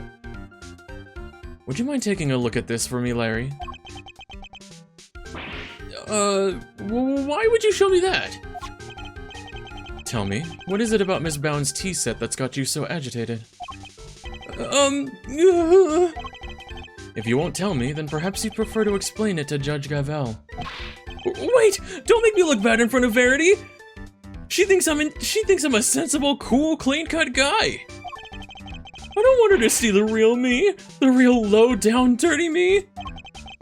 I'm not sure anybody here thinks you're particularly clean-cut, Larry. But if you don't want her to think badly of you, then the best thing you can do is talk to me. Alright, I'll talk. Alright, enough is enough. Now confess. Is this any way to treat your best friend, Edgy? Is this any way for you to treat yours? By lying to him? Hiding things? I get the picture already, so stop glaring at me like that. I'll tell you everything, okay? Earlier, I thought Verity might like a cup of tea, so I went to pour one out for her. But I got distracted and my hand slipped and smash. I broke the teapot! A priceless work of art! And it's in pieces because of me! No words exist to describe how far away I saw this coming from. Ouch, you really messed up this time, Laurice. See, Edgy? Everyone's gonna think less of me now! Judy's never gonna forgive me for this! Crying to me won't do you any good. I think you'll need to apologize to Miss Bound. All on his knees, of course. My teapot?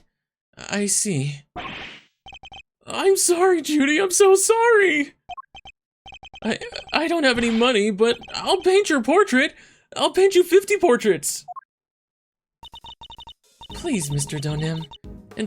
It's really me who should be apologizing. How could I have failed to notice that there were broken pieces of ceramics on the floor? Somebody could have been hurt. Here, let me make sure they're safely disposed of. The teapot in question was designed by Artie Frost, correct? I understand it was something you've long treasured. You must be upset. Oh, I am. But, of course, all things break eventually. And as luck would have it, I have another identical teapot. It's far from the end of the world. Is she less attached to Mr. Frost's work than she used to be? I can't believe this, Judy! You're the sweetest, the kindest! Ah. This other teapot you're talking about. It's the one sitting on top of the cart right now, right? What do you mean? Yeah, so when I smashed the first one, I tried to hide the pieces in the bottom of the cart. And that's when I saw that other part under there. So I took it out and basically switched the two pots. Oh, jeez. Oh, I see. Yep, and that's everything I have to tell you. I'll be extra careful not to break the other one, I promise. You have no shame whatsoever, do you? I'm sorry. It's really quite alright. Whoa, excuse me. Thank you for being so honest. See, Edgy, isn't Judy just the absolute best? I trust you won't take advantage of her kindness and will make amends somehow. I sure will! Once I make it as an artist, I'm gonna give her one of my paintings. She was one of my models after all, it's only fair. At this rate, I suspect he's likely to make more trouble than amends. Do you think it would be better for you to keep out of her way for a very long while? Oh, but I will be keeping out of her way, because I sketched her and the others already. Her and the others? Keen to see my work, huh? Yeah, I drew a few great sketches of some ravishing beauties. Want to see? Interested in Lauricia's ravishing beauties, huh, Mr. Edgeworth? I'm afraid you've greatly misjudged, Kay. I simply wish to see if Larry has captured any unusual details this time, too. Unusual details? Nothing's unusual about these. You're my best work yet. They're my best work yet. Really? Now I want to see them too. Oh, you're a sweetheart, Kay. Alright, let me dig them out for you. Give me a sec, okay? I suppose we might as well take a look. So these sketches of yours? Seriously, Edgy, if you wanted to check out my art, you should have just said so from the get-go. Here, feast your eyes on this. Oh, that's pretty!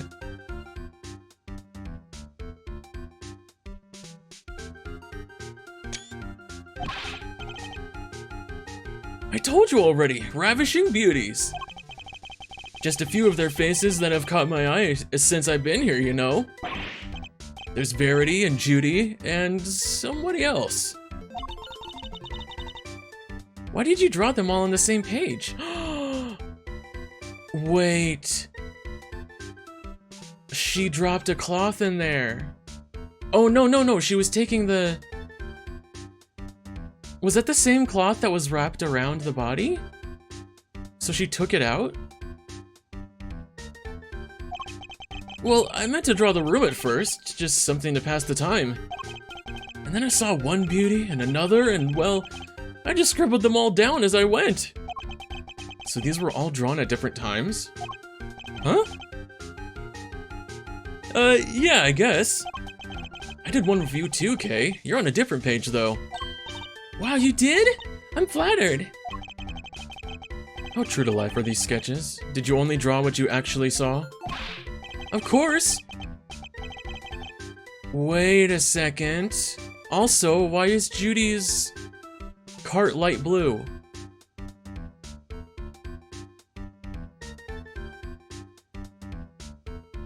The cloth is see-through and there's something light blue under there. Larry is the key to this mystery. You think I draw things I can't see? Like using my imagination? My imagination? Nope, these are 100% true to life, right down to the exact shade of each color. So the colors are accurate. Interesting. Much as it pains me to admit it, Larry may have provided me with a useful piece of evidence yet again. The serving card in the sketch, for example, if I compare it to the one here in the room, there's a clear contradiction between the two. I think a little deduction is in order. Could I borrow this page for a while, Larry? Sure thing! You want me to sign it for you? Just the page, please. Thank you, Larry. Yeah, let's go do that. Let's compare the two.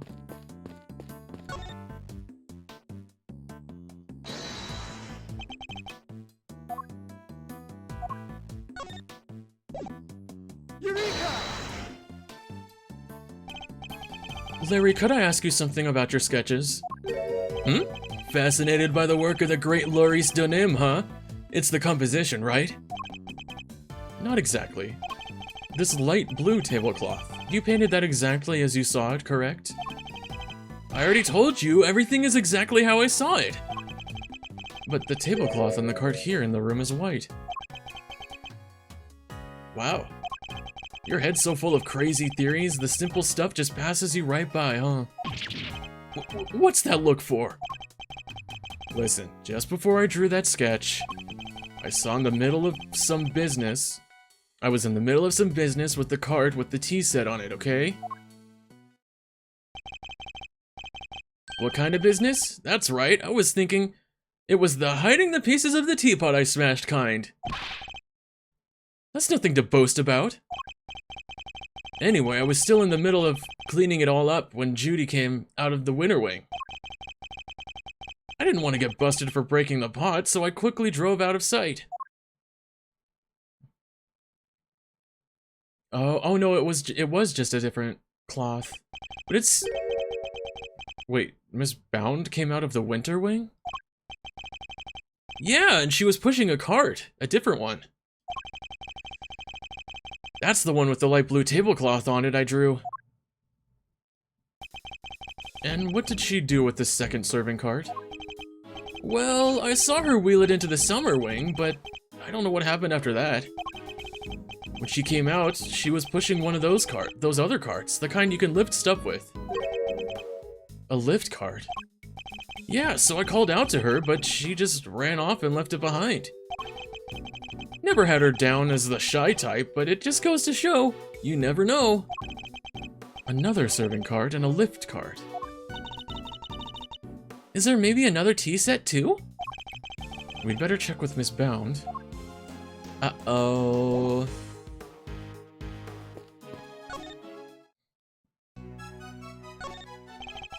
Are there two serving carts here at the gallery, Miss Bound? Yes, why do you ask? A certain so-called artist showed us this sketch. I couldn't help but notice the color of the tablecloth. It's light blue. Light blue? I'm afraid your friend must have been mistaken. I only use white tablecloths, freshly laundered and starched. Like the perfect wrinkle-free one on the cart here in the fountain room, right? Exactly. If I saw so much as a blemish, I would replace it right away.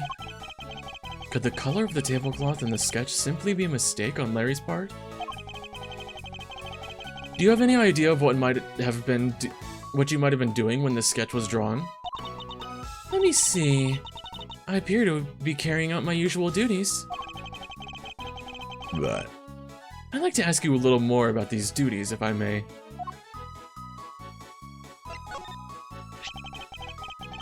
What exactly were you doing when this sketch was drawn? Because from what I can see, your cart doesn't have a tea set on it. Excuse me. I'm so sorry. I'm not tired, I swear.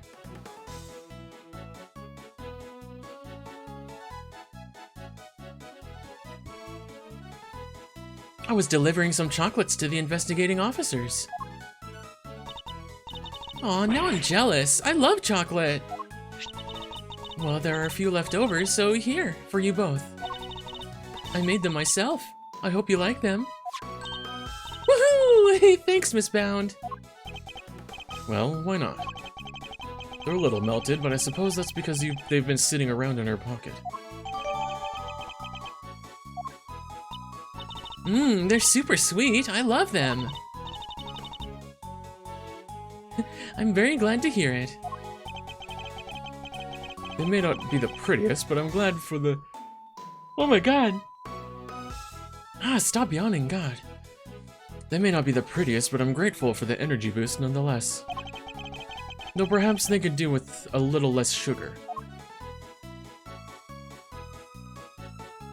So,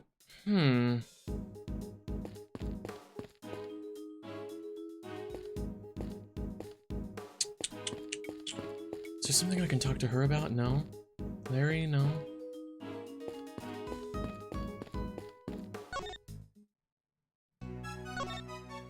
she could, yeah, no, This lift card. I heard it was in the use 18 years ago, too. That's right. It was in another room earlier until I brought it out here. It's very useful for moving large, heavy objects around. But why is it wet? Was it used to carry something wet?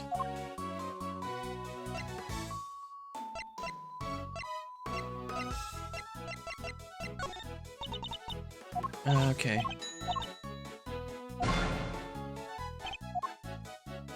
Hmm.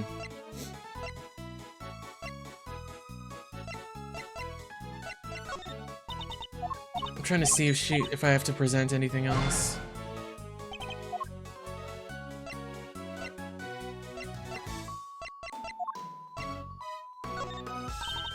Oh my! Is that me? Yes, it was painted by the so-called artist over there. It's wonderfully drawn. Would you mind if I keep it?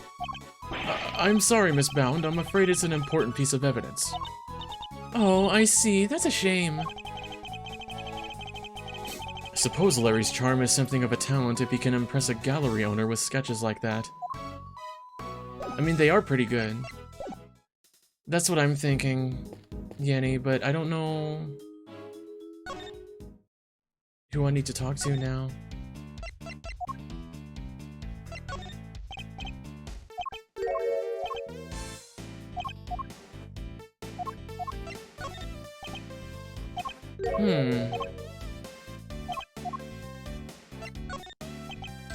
Oh, Judy's special handmade chocolate delights! The sweetest treat a guy could hope to eat. You know what goes well with one of these, right, Mauserino? Mauzo? A nice strong coffee, that's what. Is that so? I'll have to give it a try. Did I tell you these are Samson's favorite? I hope they still bring him some sweet comfort after everything he's been through.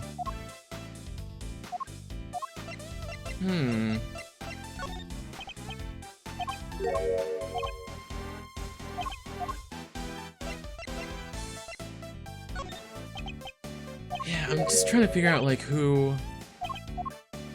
what I need to present to who now.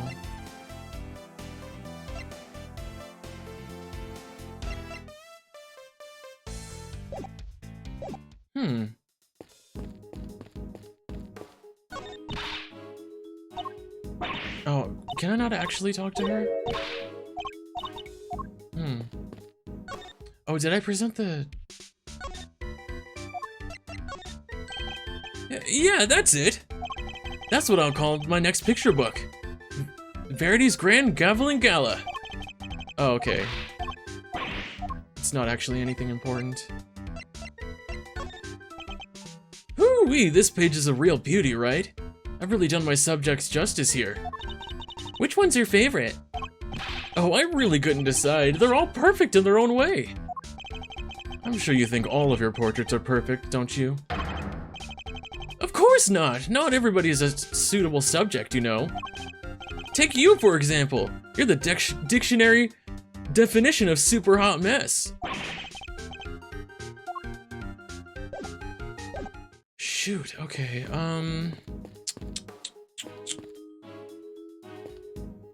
can't really... They put sunflowers by this door, nice! A fitting adornment for the entrance to the summer wing, I suppose. Summer, it's also vacation time. And every great thief knows that means tourists with bulging wallets. Bulging, huh? Pickpocketing, Kay? Isn't that a little beneath a great thief? Yeah, maybe you're right. Okay, I might... I'm a little stumped. Hold on.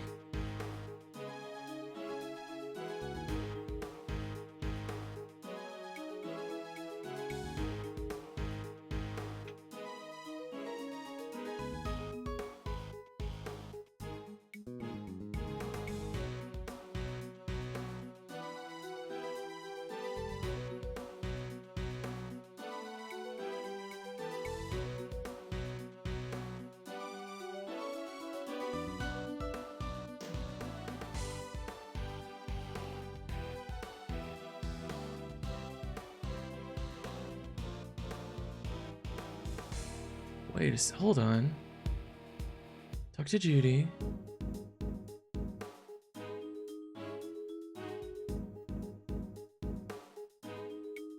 Hold on.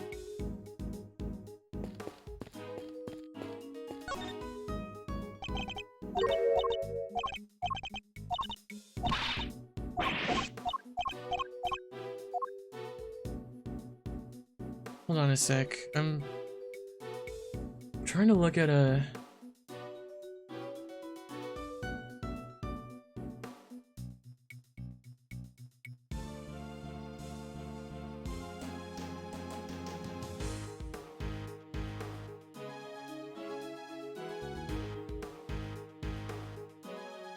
Oh, okay. Yeah, no, I can't go in the other rooms.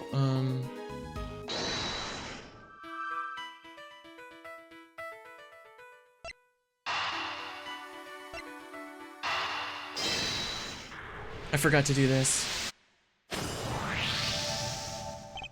I suppose the difference in aroma we noticed is due to the teapots having been switched. You do? I can't see what else it could have been. The tea itself hasn't changed.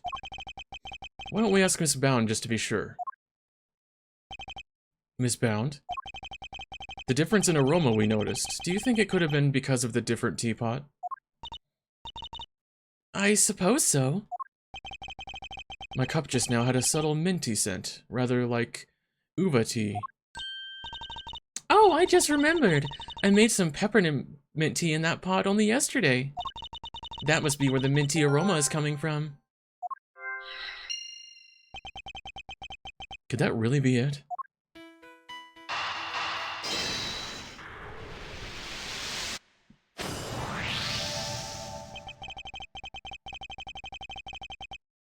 The tea from the teapot Larry switched in from, under the cart, smelled faintly of mint. Right, Miss Bound said she used that pot to make peppermint tea yesterday.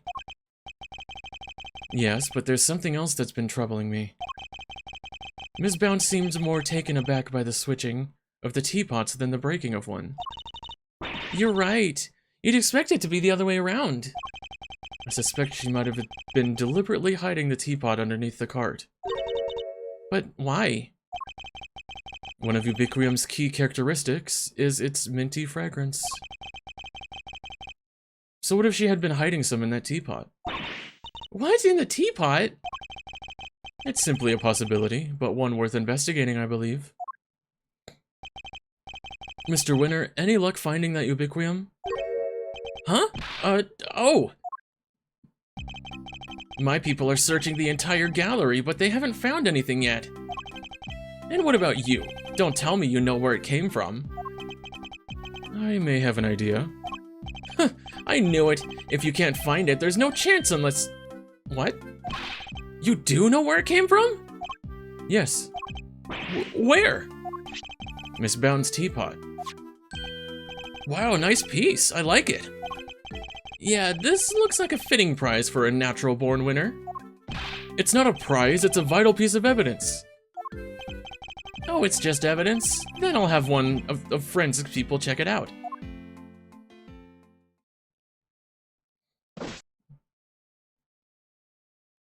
Oh, Judy! Mr. Edgeworth, is there some sort of problem with my teapot?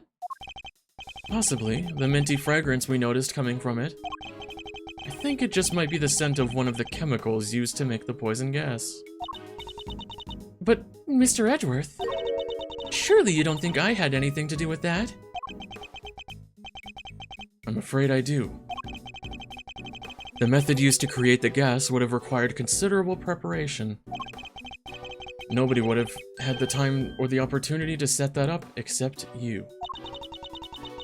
That's not strictly true. It took around a week to get Zodiac Hall ready for the exhibition. There were all kinds of people coming and going through here during that time, Delicia for one. Are you really gonna try and blame her? So you see, I'm not the only person who could have set it up at all. Miss Skona's on our radar too, of course. You needn't worry about that. And besides, I wouldn't know the first thing about making poison gas. So even if you did find some ubiquitous in my pot, I wouldn't have had any idea what to do with it. But I suppose we should see what the test results say first. Miss Bound claims she doesn't know the first thing about making poison gas. I need to find a way to prove that she's lying. Ooh. Edgeworth speaking. Sir, it's me! Is everything alright, Detective? Everybody's left the Winter Wing, it's just me in here now. Which means I can tell you what we found. You really shouldn't be sharing information about the investigation. But after the past week or so, I'm not about to stop him now. The exhibits in here are all completely melted. All that's left is the display cases in the display cases is some stuff at the bottom. More of it in the Taurus case than in the Gemini case, though. Describe this stuff for me if you can. Yes, sir. It's like pale blue liquid. I had the lab run some tests just now. The sample from the Taurus case just had a bunch of sugar in it. But the one from the Gemini case had 3 different substances in it. Which were sugar, salt, and blood. What are salt and blood doing in the Gemini case's sample? Can't imagine whose blood it could possibly be, but I'll get it tested right away, sir. Please do. Oh, I also spoke over the radio with the forensics guy working the fountain room. He said he just got word that the sugar they found in the fountain matches the sugar in the pale blue liquid. I see, that might well prove to be significant development. Anything else to report, Detective? Yes, sir. We found one of those light-emitting devices here in the Winter Wing, too. There were a few of those being used in the Autumn Wing to disguise it as the Winter Wing, as I recall. It seems that the equipment from 18 years ago is more than just for show. I need to talk to Miss Scone about this. Anyhow, I'd better get back to it. I'll let you know as soon as we hear from the lab about the blood. Thank you, Detective. Was that Gummy? Seemed like he had a lot to say. He did, and all of it is very useful. If I'm gonna prove that Miss Bound's claim about who could have set up the poison gas are false, I need to talk to a certain somebody else who was there 18 years ago. Hey, little short stack. Miss Scone, I'd like to ask you a few questions, if I may. Of course, dearie, fire away. Anything for you, Milesy Smilesy, and dear sweet little Tooth Decay. I'd appreciate it if that was the last time you called me Milesy Smilesy. I'm not a fan of Tooth Decay either. Well, you'll just have to like it or lump it. I can't change a nickname once I've settled on it. Well, I guess we tried. What can you tell us about the various devices used to decorate the gallery's exhibits? Gosh. There seems to be some pretty specialized items in use. Light-emitting devices, luminous fabrics. Oh, I can tell you all about those, dearie. After all, I'm the one who gave them to Moody Judy. It was my way of saying sorry after I broke the rules all those years ago. I bought her 4 lovely new salt lamps, and I gave her the 4 pieces of luminous cloth I used for the contest. Wow, that's super generous of you. Well, us girls have to do our best, don't we? Not everybody understands, of course. That had better not be a dig at me, Delish. I told you how kind I thought that was. God, oh my god. Stop yawning, come on.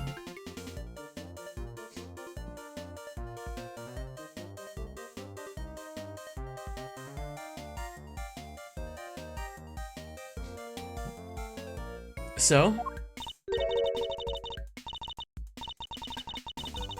A dear, sweet, innocent baby boy?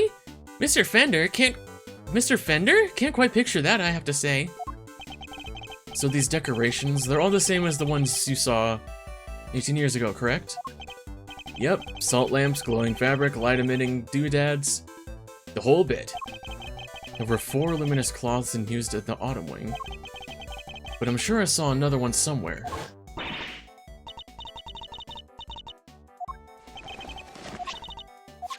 The cloth, yeah. Maybe I should jog her memory with something so Miss Scone can tell us more. You had a piece of fabric like this in your bag, did you not, Miss Scone? Albeit a somewhat grimier one. Grimy? How rude!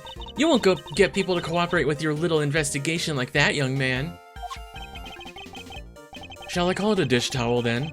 Perhaps you used it to wipe up some sort of spillage? A spillage, he says, the cheek. This is a piece of highly specialized luminous cloth. Oh, I probably shouldn't have told you that. I think I'd like to know a little more about this highly specialized luminous cloth, if you don't mind. Why didn't you want me to know you had a piece of luminous cloth in your bag? Oh, well, I suppose there's no point hiding it now, is there? If you must know, I fished it out of the fountain. It was right before they called me into the Autumn Wing. So Larry's sketch of Miss Scone is of when she was trying to retrieve cloth. At first I thought it was one of those, the ones I'd given Moody Judy. One of the 4 you'd given to the gallery, correct? Exactly, but all 4 were being used in the Autumn Wing, weren't they? So I realized, it must be the one that went missing all those years ago. Yeah. I'd already had my infesticide ultra pinched and used to make poison gas. If one of my cloths turned out to have been used in some sort of dastardly deed too, well, I was gonna look guilty as sin, wasn't I? So I kept it hidden in my bag and hoped for the best. I see. Oh, it does feel good to get it off my chest, though. Stress is no good for the complexion. God. I'm so sorry. So the cloth that disappeared 18 years ago, the one that the victim was wrapped in, just happens to reappear in the fountain at the same time as the body.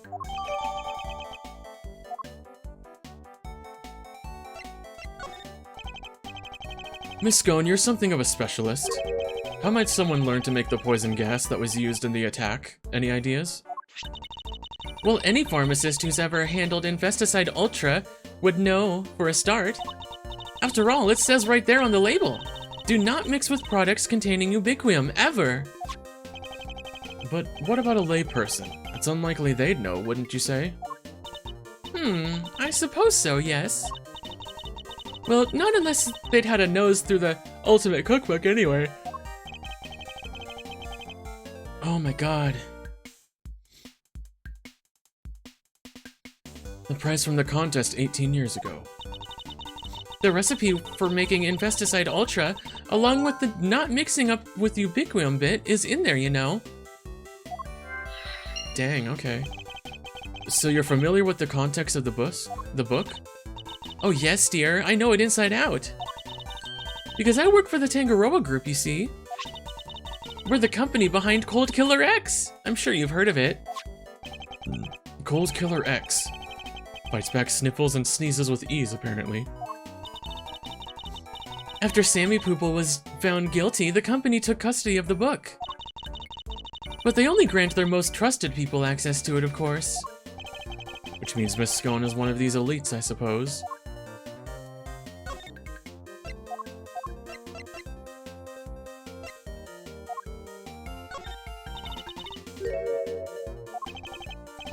You seem to have caught the artist's eye. You mean lovely Lori Lambkin? I'll have to have a word with him and say thanks. Well, I'll be glad to introduce you. And there's the evil smirk. Oh, okay, that didn't do anything.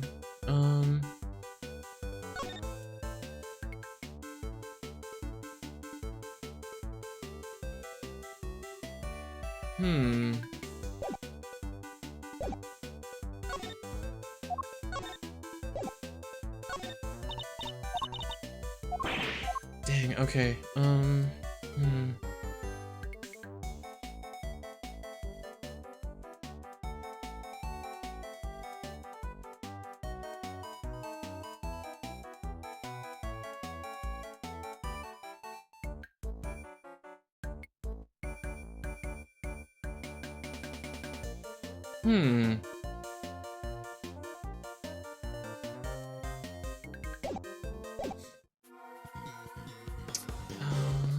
Who else can I talk to? Not these guys? Nope. Oh, okay. Tell me, Fender, what kind of person is Miss Bound? Wait a minute. Don't tell me you got a thing for her, Milester. I do not. Chill, chill, I'm just yanking your chain. Anyway, what can I say about Jude's? She's a real brave trooper for one. What else do you call someone who waits around for 18 whole years like she has for Samson? After all, even after his extended family kicked her out of this place. What? They threw her out? Yep. Jude's wasn't technically part of the family, so there was nothing she could do. She had nothing. Nobody and no job after Samson took the fall. So she had no choice but to take what he taught her and make her own way in showbiz. She retired from all that now, though. Why did she retire? She'd finally made enough to buy the old place back. She even got the ultimate cookbook back from the Tengu.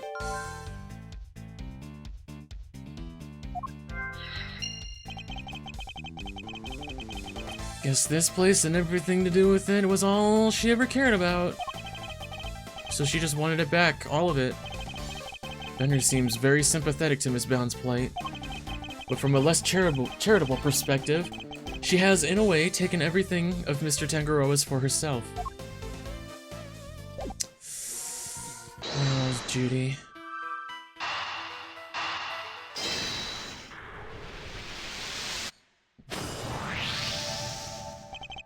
The ultimate cookbook contained instructions on how to create the poison gas. And the current owner of that book is none other than Judy. No way, you mean? I'm afraid I do. Miss Bound would have been perfectly capable of setting up the gas trap. Finally, that we can prove that she's been lying to us.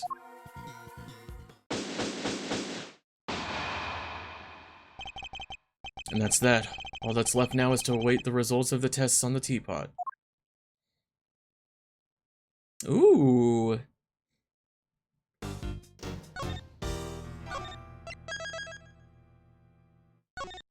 Ooh, we're gonna question her. The test results have just come in, sir. Traces of ubiquium were found in the teapot. They were? Just like Mr. Edwards said. Curse you! You'd better not think this means you beat me. You really need to drop this obsession with coming in first, Mr. Winner. We're all on the same side here, remember? We're all trying to get to the truth. What? But first is best! Everybody knows it's better to be a winner than a loser. That's really no way for a prosecutor to think. Not a successful one, anyway. But I... Enough, Mr. Edgeworth. Please refrain from taunting the boy. Ignore him, Eustace. He isn't worthy of your attention. But, Gavel... All right. Why don't I take care of things here for now on? In the meantime, you can perform the far more important task of going and checking on the victim. Oh, yeah, good idea. I'll be right back. Excellent. We shall see you shortly, then. Mr. Winter's annoying, but totally harmless. Judge Gavel, on the other hand... Now... Miss Bound, perhaps you could explain why traces of ubiquitous were found in your teapot? I had no idea there was anything like that in there. Perhaps it's one of the ingredients in the dishwashing soap I use? So you were telling the court that you did not intentionally put ubiquitous in the teapot? Yes, exactly. Why would I? Until today, I had no idea that it could even be used to make poison gas. Objection! You're a trained actress, are you not, Miss Bound? I'd have thought you would be a more convincing liar. What do you mean? You have access to the Ultimate Cookbook, correct? A book that just so happens to contain instructions on how to create the poison gas used in the attack. Meaning it's perfectly possible for you to know exactly how to make it. You're very well informed, Mr. Edgeworth.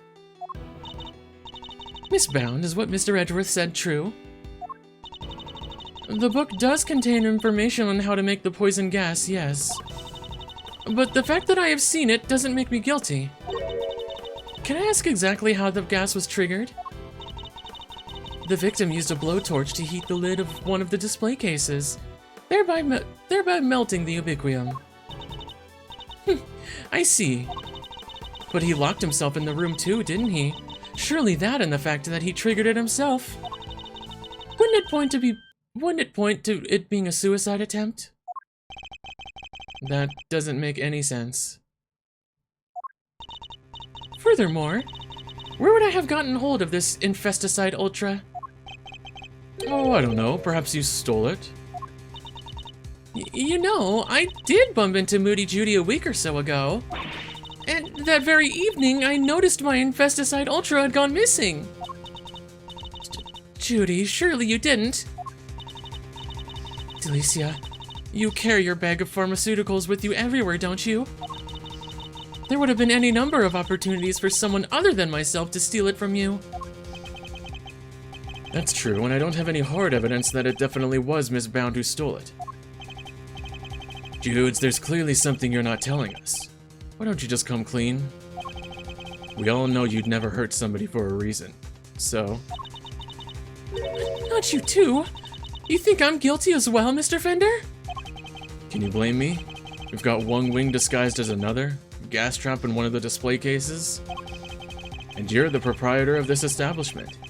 It's looking a lot like you did, kiddo. You've got this all wrong. You have to remember, the gallery doesn't have any security cameras, nor any security personnel. Well, that's bad. Why would you have no security?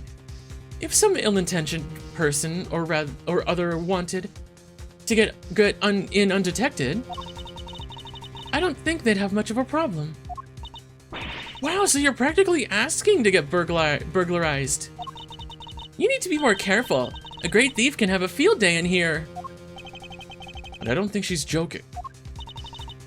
And actually, it seems that Mr. Gusto did, in fact, enter the gallery before it opened. Sheesh.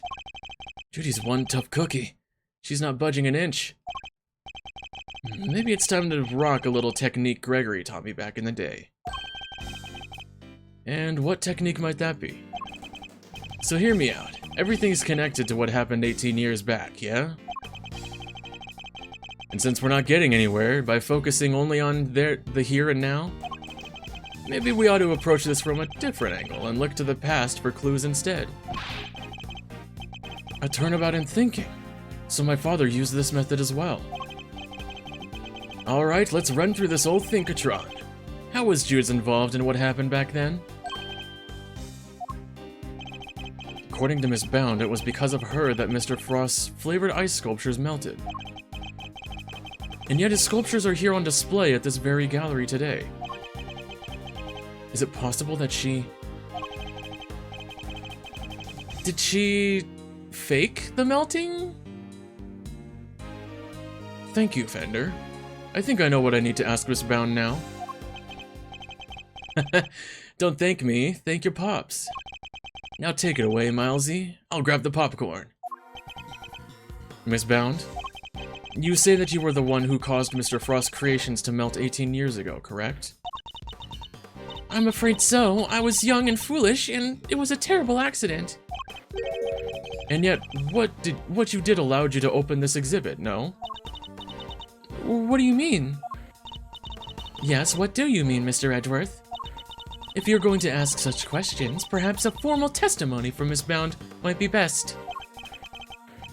Perhaps it might. I'd like to know a little more about Zodiac Hall, and about why Miss Bound decided to dedicate this space to Mr. Frost's work. Very well, if you believe it to be relevant to the case, I'll allow it. Miss Bound, would you mind? Not at all. I'll do whatever it takes to prove that I'm innocent. Then please, if you could give us some background on Zodiac Hall and the pieces on display here.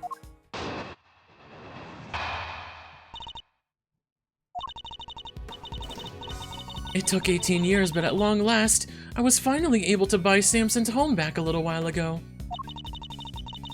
But a place like this is expensive to maintain, so I decided to turn it into an art gallery. To that end, I collected as many Paul Halleck pieces as I could from around the world. Because if I'm honest, it's always been something of a dream of mine to open a space dedicated to his work. And you just so happened to have a piece that may or may not have encased something? That's just coincidence? Thank you for your testimony, Miss Bound.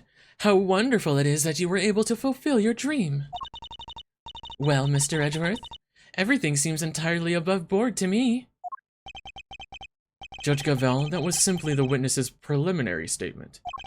As you surely know, the value of that testimony cannot be evaluated without due cross-examination. Spoken like a true attorney. Very well. You may do what you must. I want her to hug me and hold me and tell me everything's okay. Hold it! 18 years, you must have gone through a lot to buy it back, Miss Bound. This is home, this place. Such memories abound. I can't stand to lose what I had found. Oh, she's singing again.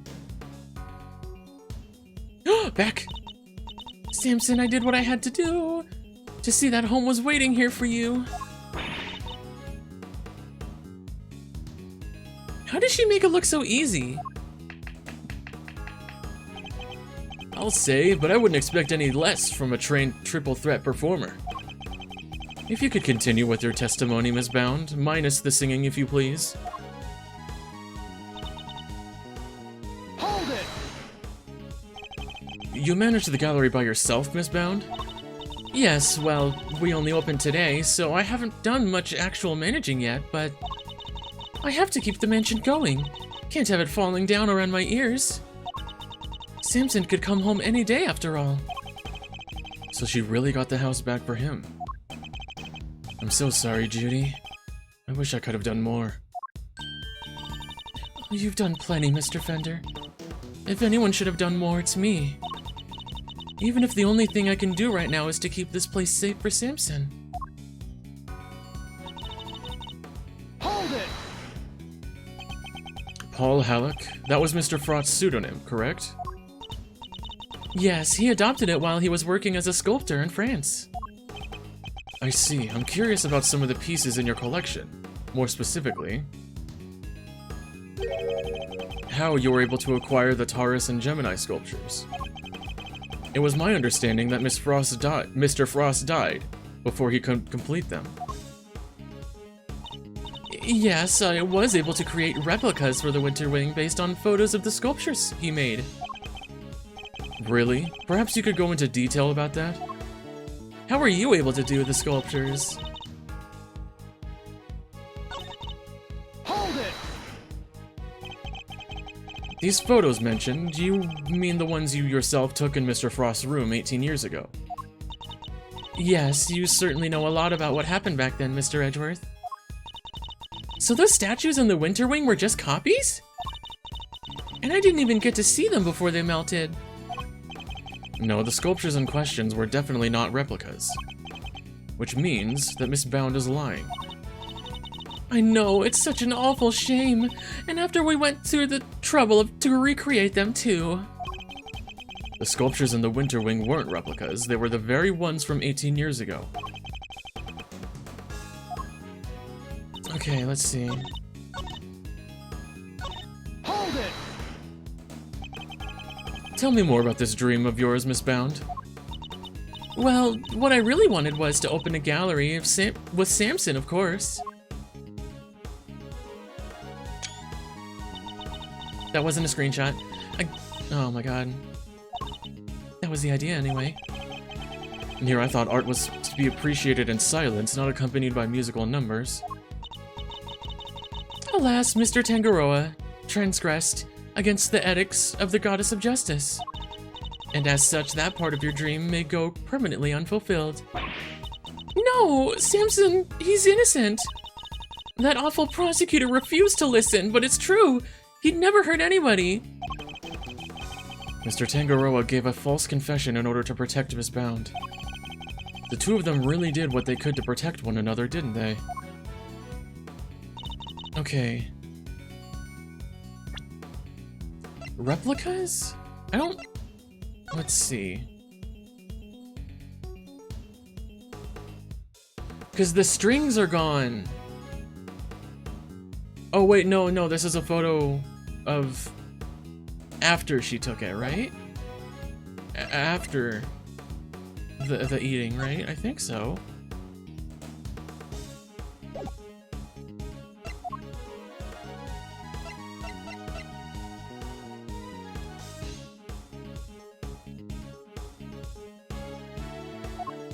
I don't necessarily think... Gemini case, okay. Salt, sugar, Objection!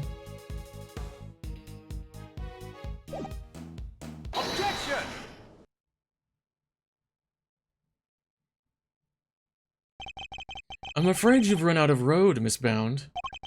You can lie all you like, but you can't deny the results of the tests conducted on the sculpture's remains. And those tests leave no room for ambiguity. What you had on display weren't replicas. They were the very statues Mr. Frost carved 18 years ago. Oh, I can probably explain how they worked it out if you like, dear. It's the sugar, you see. You might think sugar is sugar, but the composition is actually very unique. You could probably recreate the statues, but the sweet secret of their chemical makeup? No chance. Thank you, Miss Scone. I don't recall asking for her help. Oh, yeah. To put it simply, the statues didn't disappear back then because they'd melted. They disappeared because you spirited them away and kept them hidden for these 18 long years. What? She kept a pair of flavored ice sculptures around somewhere for all that time? It's not the most out there idea in the world, assuming you had a big enough icebox. Quiet, all of you. Miss Bound, have you anything to say in your defense? So you've already learned that much. Should I take that to mean you admit to having hidden the flavored ice sculptures in question? No, I admit to no such thing. You haven't proven that I was the one who took the statues away. And you won't, because it would have been impossible for me to do so in the first place. The police were already here when they disappeared. How could I have done it without them noticing? How indeed. I don't yet know exactly how you did it, but I'm far from ready to say that it was impossible for you to have stolen them away. You're a very persistent man, aren't you, Mr. Edgeworth? I am indeed, and I won't stop until I get the truth. I see. Then I'd better tell you exactly what I did that day 18 years ago.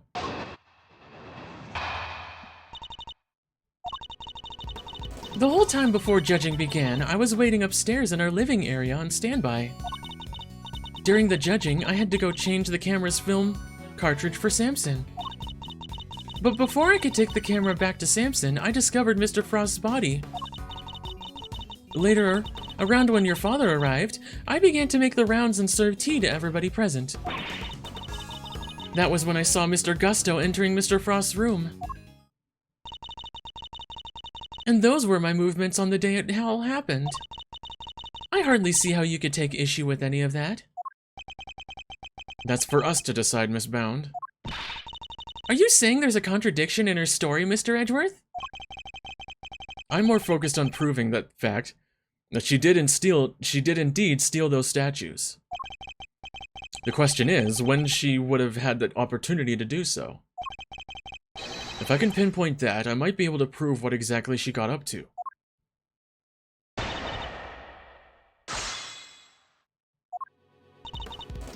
Hold it! And what were you doing while you were waiting? I was in my room practicing some dance routines. I was on a TV show called Bacon Bop with Samson, you see. Bacon Bop? What kind of show is that?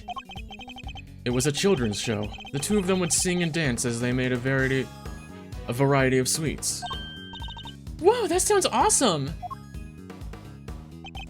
Hold the phone, Miles. You used to watch it? My father introduced me to it. I may have watched an episode or two. That's so cute. So Miss Bound passed the time before the judging began by practicing her dance routines.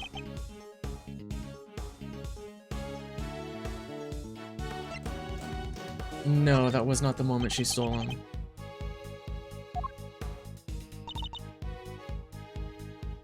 Hold it!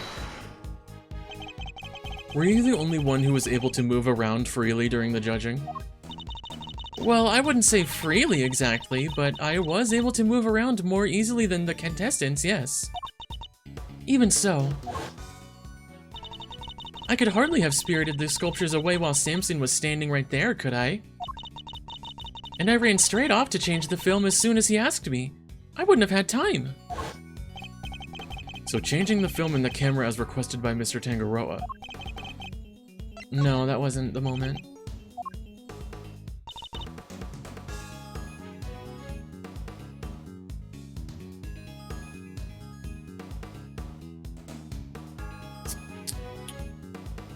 Could it have been around here when she discovered the body?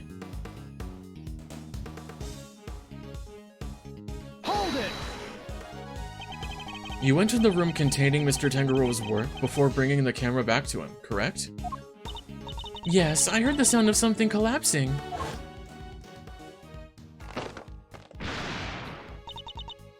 Samson, are you in here?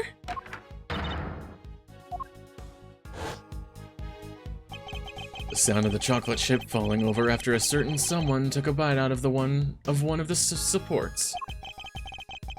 And Mr. Tangaroa was still in Mr. Gusto's room when you found the body? Yes, I'm fairly sure that was the case. He was judging each room in order, and he liked to take his time. So the point at which she discovered Mr. Frost's body. I don't think so, because the body was still there when Gregory was there to investigate, so it must have been after.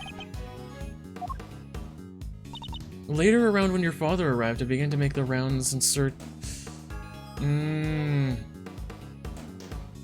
Maybe here? Hold it! Just as you did today. Yes, I went around and offered everybody working on the investigation a cup of tea. Present company included, I remember it well. You were here, there, upstairs, downstairs, everywhere with that little cart of yours. Interesting. And did anything strike you as strange around that time? Oh yeah, Gregory... It was right here. Because Gregory said that the plates holding the cups were cold. Gregory was singing the praises of Judy's tea, and I think he mentioned his saucer was cold. Yep.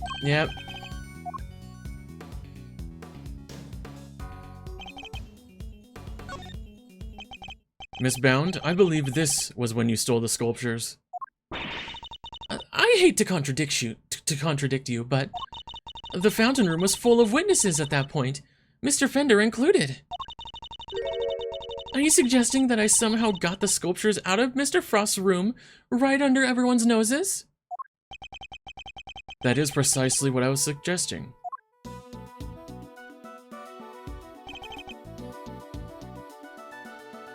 She did it by hiding it under the cloth.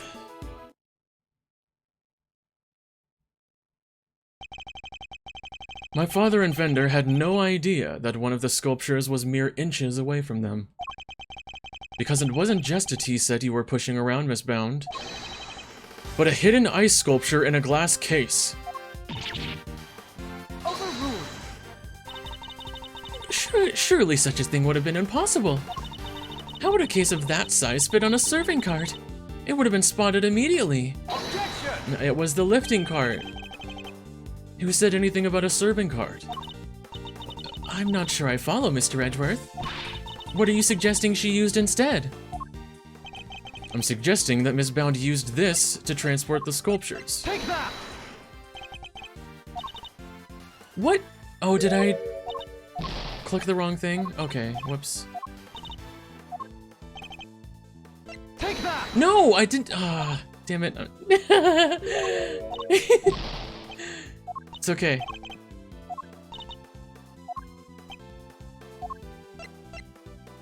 Take There. that! And this is... The cart that Miss Bound used to move the flavored ice sculptures out of Mr. Frost's room 18 years ago. Because, yeah, she said that she was responsible for them melting, so she had to have been in there at some point. We originally bought it for use in the contest. And you're saying that Miss Bound loaded Mr. Frost's sculptures onto this cart and carried them off? I am. As you can imagine, all one would need to do is lay a case on its side, add a tablecloth, and it'd look exactly like a normal serving cart, thus allowing her to move the sculptures around freely. Can it be? Holy moly, of course! That's why those saucers were so chilly. They were sitting on top of a big block of ice. Judes, how could you? Impressive. Then again, you are Mr. Gregory Edgeworth's son. I should have expected no less. There isn't a scrap of evidence that I stole the sculptures all those years ago now. And yet, I knew that no matter what I said or did, I'd always be under a cloud of suspicion. So you admit it? You admit that you stole them from Mr. Frost's room? Yes, I do. I took those sculptures and their glass cases out of that room 18 years ago. As Mr. Edgeworth correctly deduced, I dressed up the lift cart as a serving cart to do it, and slipped in and out of Mr. Frost's room while I was going around serving tea to everyone. In the end, I'd removed not only the sculptures, but the flavored ice zodiac blocks as well. Zodiac blocks? I feel like I've seen them for myself before. Yeah, right there. There's a huge block of ice on display here, yeah. If the Winter Wing really is an exact replica of Mr. Frost's room from 18 years ago, then even my father never saw them because they'd already melted. The Zodiac blocks must have been in the victim's room back then as well. When I had finished moving the 2 ice sculptures and the 2 zodiac blocks out, I took 2 fresh, empty cases to Mr. Frost's room and put them where the original 2 had been. Only the sculptures had been kept in glass cases, you see, to prevent them from being damaged. The blocks were a little more robust, so they had been displayed as is. As stated in the contest rules, we were responsible for providing all display materials, including cases. Meaning it would have been easy for her to prepare those empty spares she swapped in. Mr. Frost's room contained quite a few other flavored iceworks in progress.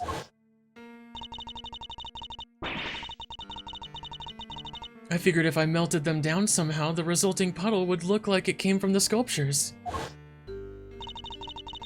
And that is how the sculptures from 18 years ago came to be in the Winter Wing today. I have to say, Mr. Edgeworth, that's quite the confession. Indeed, and I think she offered it so willingly because she knows there's nothing we can do about it. That's all I have to tell you. However, despite everything I've shared, you can't charge me with anything now, can you? What? How'd you figure that? Oh my! I would have thought you might know that at least this much, given we're at a crime scene. I suggest you Statutes for dummies. That's good. I suggest you memorize the various statutes of limitations outlined in this book.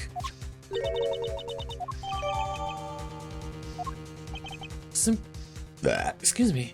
Simply put, Kay, prosecutors only have a certain amount of time within which they can put a suspect on trial for a given crime. Let's take a closer look, shall we?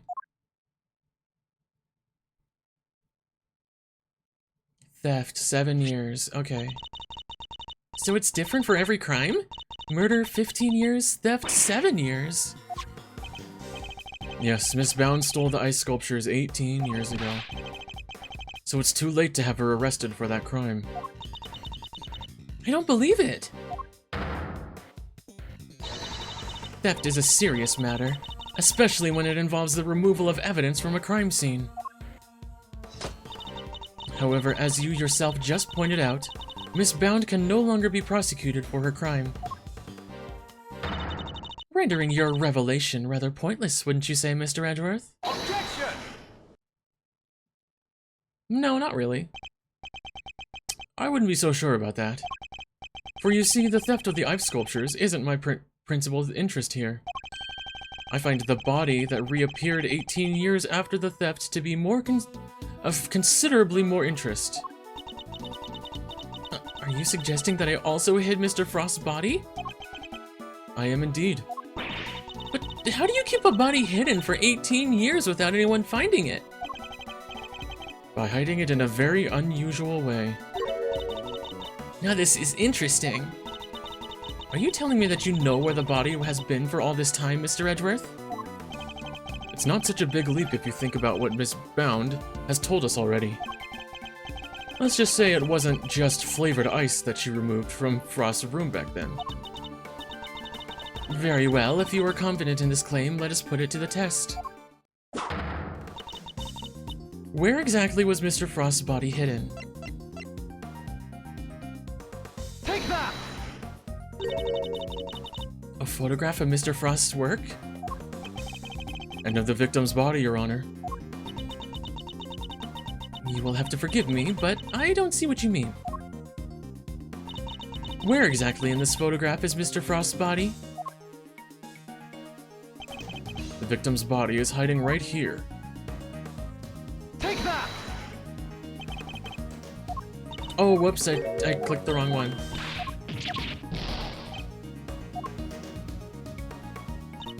Oopsie, oopsie, oopsie. This one. Take that!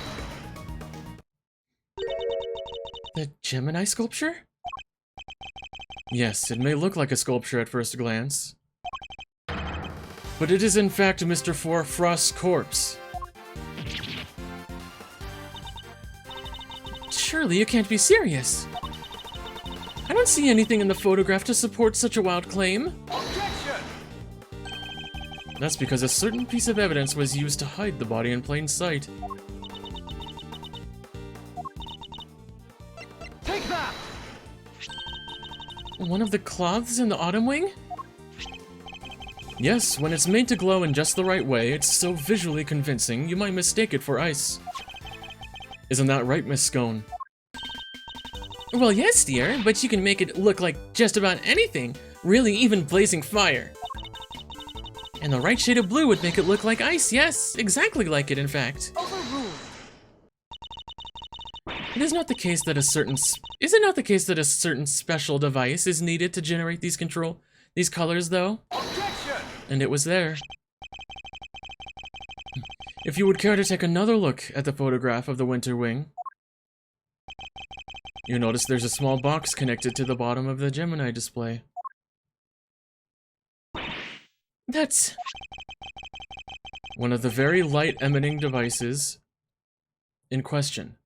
Detective Gumshoe even confirmed its presence. In fact, this particular device went missing 18 years ago. Back then, it was no doubt firmly connected to the cloth inside the display case. Which means Miss Bound had no choice but to take it with her when she removed the sculpture.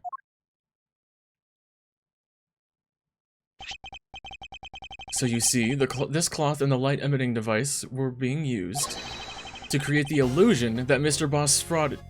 Frost's body was, in fact, a statue carved from ice. No! This can't be. So you're telling me that when we took that photo of us in the winter wing? Yes. We were standing right in front of the body. But the body and the cloth were both recovered from the fountain. Why were they found there if the body was supposed to be in the winter wing disguised as a sculpture? Objection! Because there would have been no mystery as to how the body had been hidden if we had found it as is. Miss Bound needed to remove Mr. Frost from the winter wing in order to throw us off for the scent. Overruled. Ridiculous. I don't recall her sneaking around behind our backs to throw a body in the fountain. No, and she didn't need to, because she had another method at her disposal. Her trusty lift cart. The same cart that had proved so useful in executing her original theft.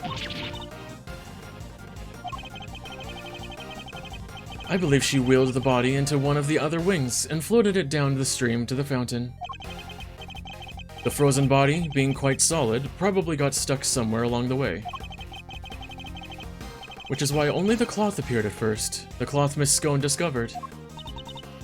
And then the body followed afterwards once it had thawed enough?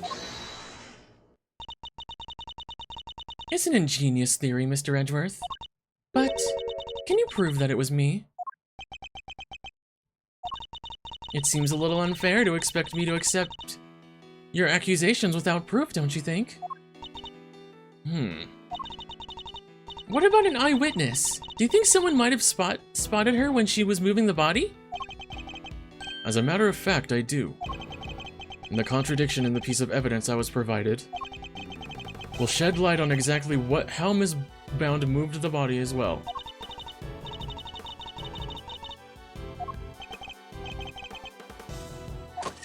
Alright, what is it? Is it Larry's sketch?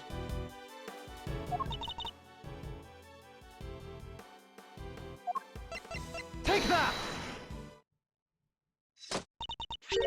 More drawings? And is that me? Yes, Mr. Butts drew sketches of people as they passed through the fountain room. But what I'm interested in is the cart we can see here. Miss Bound's serving cart? What about it? You don't see it? She's using the same trick she did 18 years ago.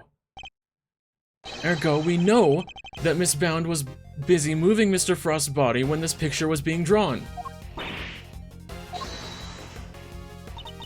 If I may, I don't see Mr. Frost's body anywhere in that sketch. All I see is a picture of me delivering chocolates to everyone. Really? Then allow me to direct your attention to the color of the tablecloth, Miss Bound. I'd originally thought that Mr. Butts made an error, but he's assured me that couldn't possibly be the case. This tablecloth appears to be light blue. A shade of tablecloth that Miss Bound doesn't seem to own. The cloth only appears to be light blue due to the body hiding just underneath. But the shape of the card is perfectly rectangular, just as one would expect. Surely it would have been immediately obvious if the tablecloth was being draped directly over the body. Objection! Not if the body had been placed inside one of those hollow zodiac blocks in the winter wing. Place one of those on the lift cart and it's easily passed muster as a regular serving cart, wouldn't you agree? Goddess of Justice! Miss Bound, surely now you must admit that it was you who moved the body, just as you did 18 years ago? I didn't expect you to deduce all that from a single simple sketch. But that sketch alone isn't really enough to prove your theory, is it? You needn't worry on that front. My case doesn't rest solely on Mr. Butt's artwork. Once you had disposed of the body, your serving cart became a simple lifting cart once more. Which is exactly what we discovered here in the fountain room. And without a serving cart, you had to find some place to put your chocolates. My chocolates? The one I was handing out? As we saw in the sketch, you had originally placed them on top of the cart. But the chocolates you gave us came from your pocket. Oh yeah, mine was half melted. It was still super sweet and tasty though. Why did you suddenly feel the need to put the chocolates in your pocket, Miss Bound? It was because you no longer had a serving cart to put them on, that's why. One moment, please. You have explained what Miss Bound did with the chocolates in the lift cart. But what about the tablecloth? Where did it go? Indeed, if stashing the chocolates in her pocket was the only solution she could think of, Delise took it, we already know. Well, Mr. Edgeworth, do you have an answer for me? Miss Bound didn't hide or dispose of the tablecloth, Your Honor. In fact, it's right here in front of us.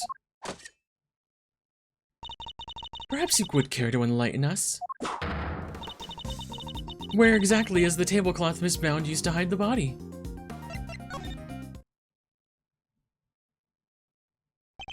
Miss Bound has the tablecloth on her person. And in plain view, in fact. In plain view? No, surely you don't mean... Miss Bound? It's the cloth around your waist, isn't it? And given that the Zodiac blocks weren't kept in glass cases, that cloth would have been in direct contact with the ice. And we would need to all we would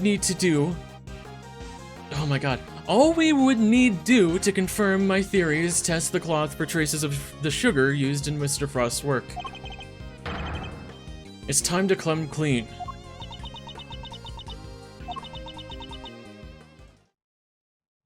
You won't need to test the tablecloth. Everything you said is true. I stole Delicia's Infesticide Ultra, and I moved Mr. Frost's body. It was me. Delicia, I'm so sorry. Last week, I went into your bag and I took it. And then, I put it in his pocket, hoping to make it look like he had tried to do it himself. I also made sure to leave no fingerprints but yours, just in case the police suspected foul play. Judy, you... Oh gosh. But Jude, why?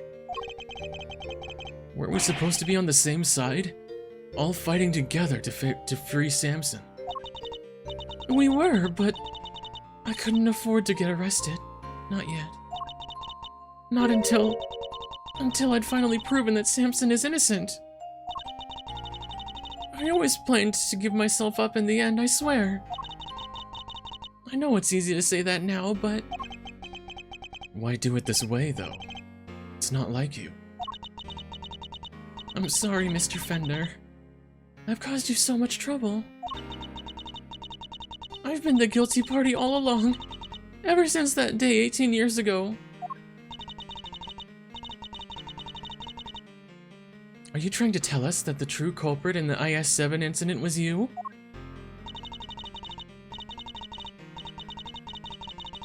I committed a terrible crime. I took those sculptures and I stole them for purely selfish reasons. The moment Mr. Frost died, they became more than entries in a confectionery contest. They became the final works of Samson's favorite artist. I couldn't allow them to just melt away, not before he came home. And that meant I couldn't let anyone near them, not even the police. So I hid them. I knew it was wrong, but I just had to. I put them in the cold storage for safekeeping. But what I had actually done was far worse than anything I could have possibly imagined. Because who would have thought that Mr. Frost's body itself was posing as one of the sculptures? So she didn't know about the body when she stole them? Samson is a kind man. A saint. He could never kill anybody, never. And yet because of what I did, the police never found Mr. Frost's body and Samson was found guilty.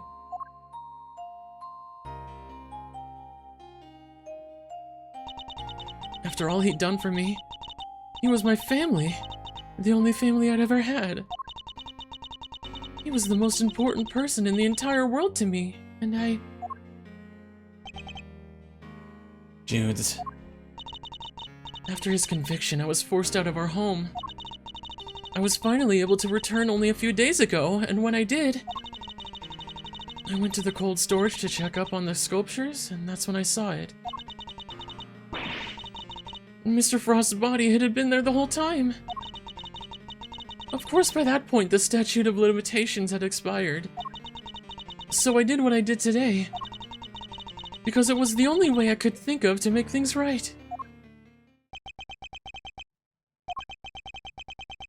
Seems I've misunderstood her intentions. Everything she's done really has all been for Mr. Tangaroa's sake. Hey, what are you thinking about, Mr. Edgeworth? Something that's been puzzling me. Why did Miss Bound use poison gas? Why not more reliable method? And why disguise the autumn wing as the winter wing? The only reason I can think of is to confuse someone who was here 18 years ago. Yeah, I wonder what she had in mind. She was trying to prove that Mr. Tangaroa is innocent. Miss Bound's ultimate goal must be to...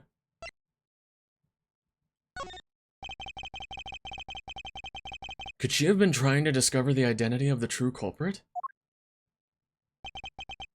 Miss Bound, your ultimate aim was to see Mr. Tangaroa cleared of all charges, correct?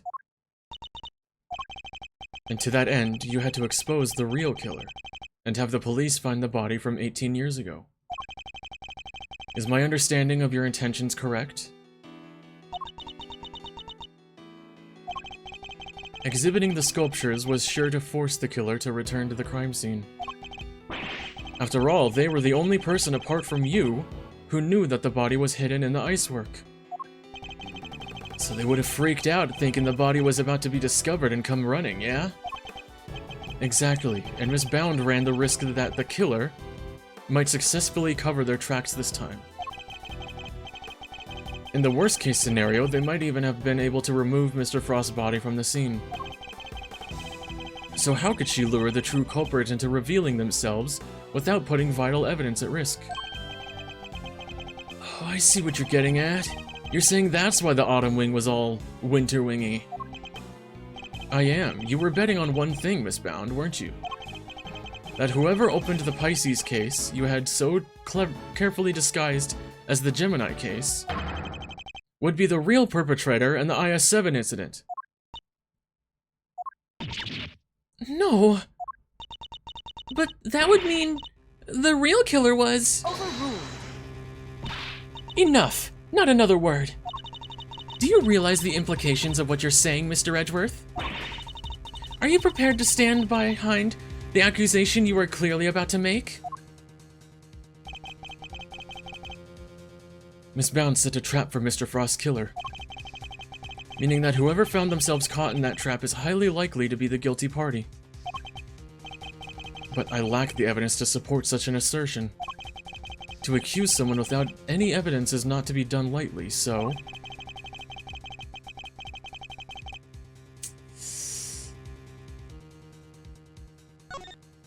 I'm gonna save, just in case.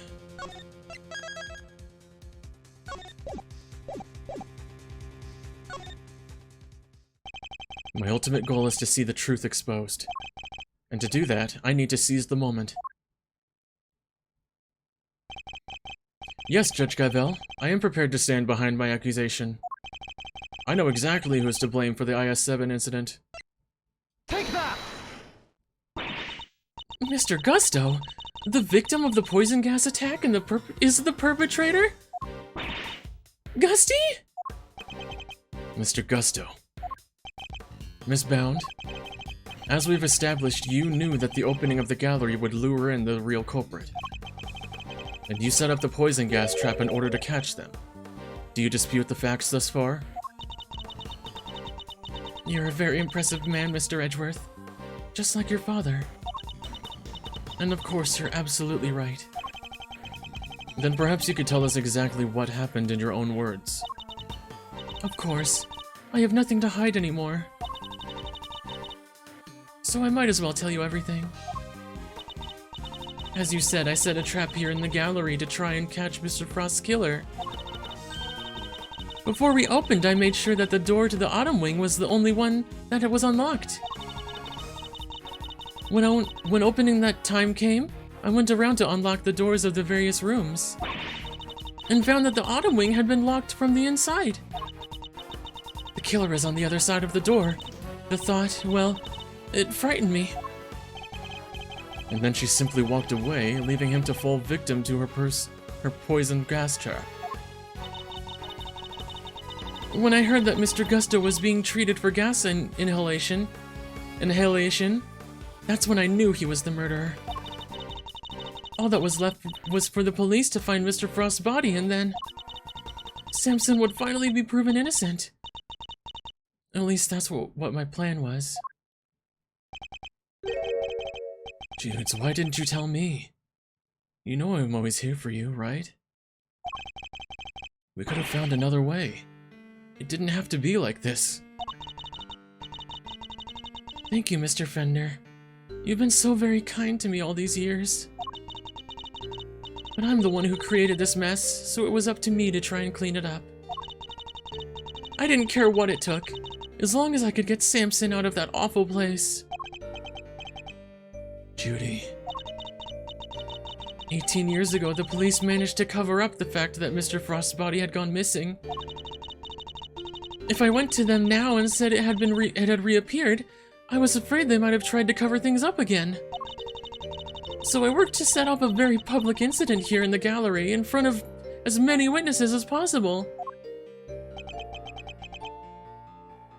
I'm so sorry, Judy. You, Samson, Gregory, I let all of you down. This can't be easy for Fender. No, I'm the one who should be apologizing. Mr. Edgeworth, Mr. Fender, I hope one day you can forgive me. And whatever punishment I have to face, I'm ready to accept it. But please, if I may ask one thing of you, it's that you must clear Samson's name.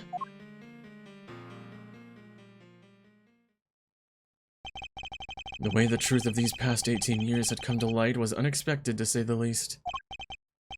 And yet, it had only set us down a path towards an even more shocking end. Dang. Oh man, one more segment, huh?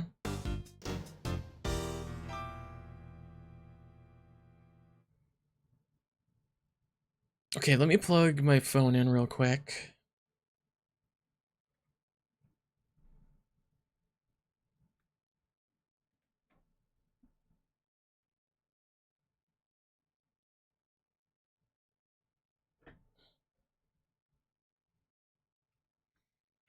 Recalibrate.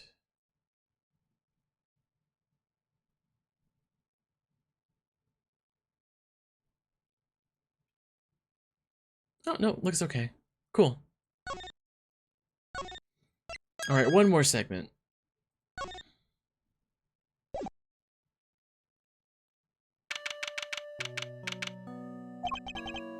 Miss Bound, are you feeling a little calmer now?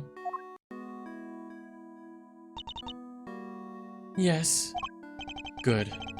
Then allow me to get to the point. Regardless of your intentions, you broke the law. Yes, I understand. Nevertheless, I understand that you did it. That you did what you did in order to prove Mr. Tangaroa's innocence. Therefore, if the real culprit really is someone else, then we have a duty to reinvestigate the case. Overruled. Really?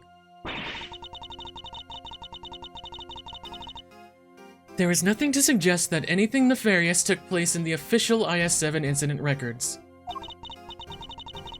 And right now, there is nothing to suggest that we should take Miss Bound at her word either. So our first order of business should be to arrest the culprit of the case before us, Miss Bound herself. Objection! Official records cannot always be trusted, Judge Gavel. Especially since there are those prosecutors who would think nothing of twisting the facts. Overruled. Are you suggesting that the committee at the time overlooked just such a prosecutor? That's for you and your people to figure out. However, it is a fact that the autopsy report was faked, seeing as Mr. Frost's body was only found just now. Yeah? There really is something of Mr. Von Karma in you, Mr. Edgeworth. How so exactly? By continually defying the will of the committee and bending the truth to fit your needs, that's how. Perhaps it's time you understand how the committee sees this case.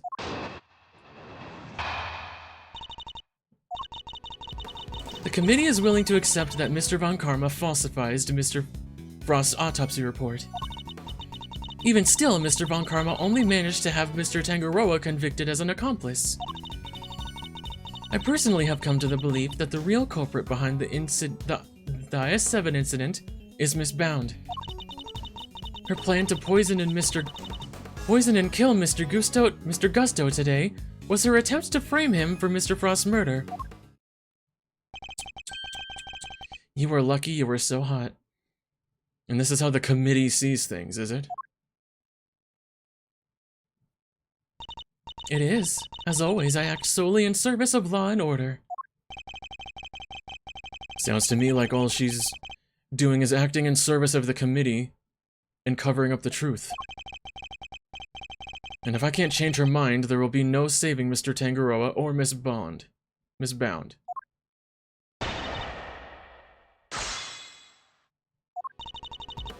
Hold it! If you accept that Mr. Von Karma falsified the report, then why won't you reinvestigate the case? Because the Goddess of Justice is never wrong. Her verdict remains true. Objection! Nope. Despite blatant evidence tampering, you sure your precious goddess is into that? Almost makes you think the committee might have other reasons for not wanting this looked into again. Further investigation is simply unnecessary since the Goddess of Justice has already spoken. Is that right? What about last case? Hold it! I believe it was a confession that sealed Mr. Tangaroa's fate in the end. A confession secured by Mr. Von Karma, which should surely cast doubt on the final verdict itself. Overruled! Samson Tangaroa confessed to the initial investigating officer, one Detective Ian Seidman. The official records state that it was his interrogations that led to the conviction. Therefore, all I can say to you is the Goddess of Justice has already spoken. Unbelievable! She just won't budge at all! Are these committee guys really that big of a deal? In many ways, they are prosecutors' worst nightmare. So kinda like how the police are to a great thief, huh? Funny how you don't seem to have a problem working with the police when it suits you, though.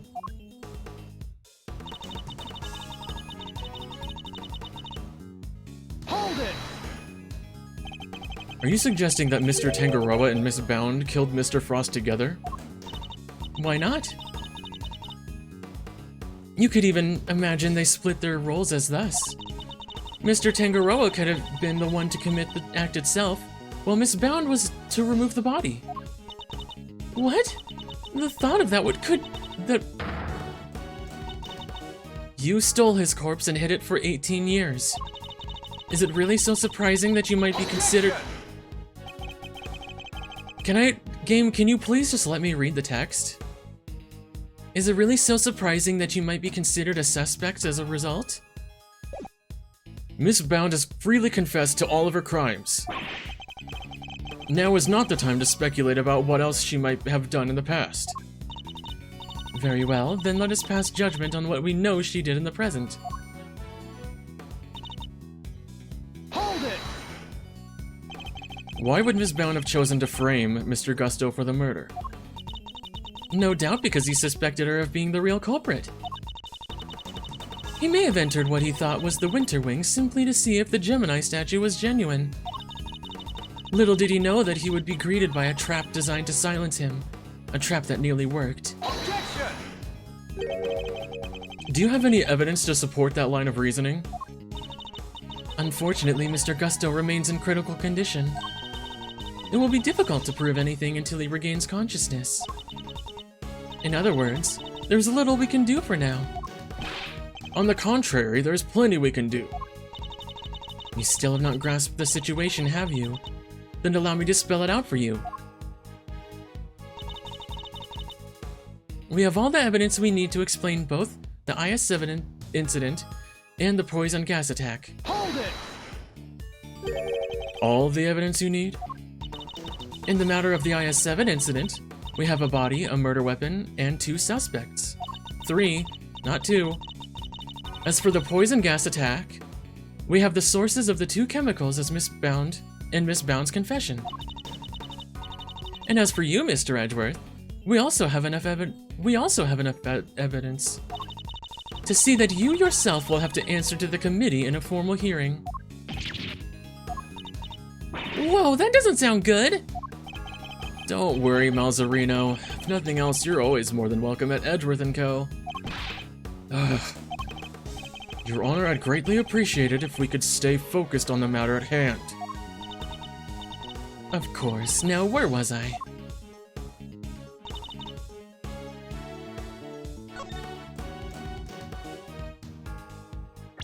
Hold on. Statute of limitations expired 3 years ago on December 24th. Date, December 24th. Okay. Convicted as an accomplice based on this confession. No autopsy report. Objection! What? How did that not work? Okay, let me...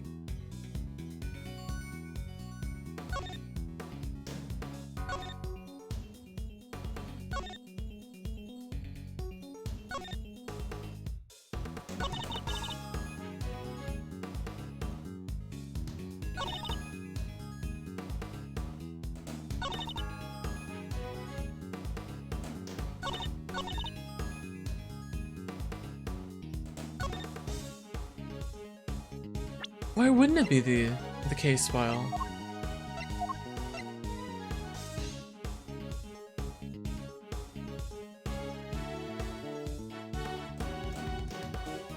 Objection! Okay, nope. Yeah, because the ice block was stolen. I'm afraid there's still one question concerning the IS-7 incident that remains unanswered, Your Honor. Would you mind taking a look at this? What is it? They're test results carried out on the liquid at the bottom of the Gemini case in the Winter Wing. As you can see, traces of blood were detected. The question is, whose? Until that question is answered, I hardly think you can claim to have all the evidence. There was blood in the Jiminy Statue case? Why did I not hear about this from Eustace? Because Detective Gumshoe informed me of the results directly. I was planning to tell Mr. Winter about it myself, of course. You kept this to yourself until now? Despite having no jurisdiction here whatsoever? Mark my words, the committee will hear all about what you have done here today. As ever, my interest is in the truth, and if mistakes were made in the past, they must be rectified. If you must report me to the committee, then so be it. But in return, we must be allowed to investigate this case to the very end. That is not my decision to make. You will need to discuss it with Eustace. Guess who's back, losers, and with good news, too! Oh, just in time. Nice. It was a close call for a minute there, but Carmelo Gusto is alive. Gusto. He made it.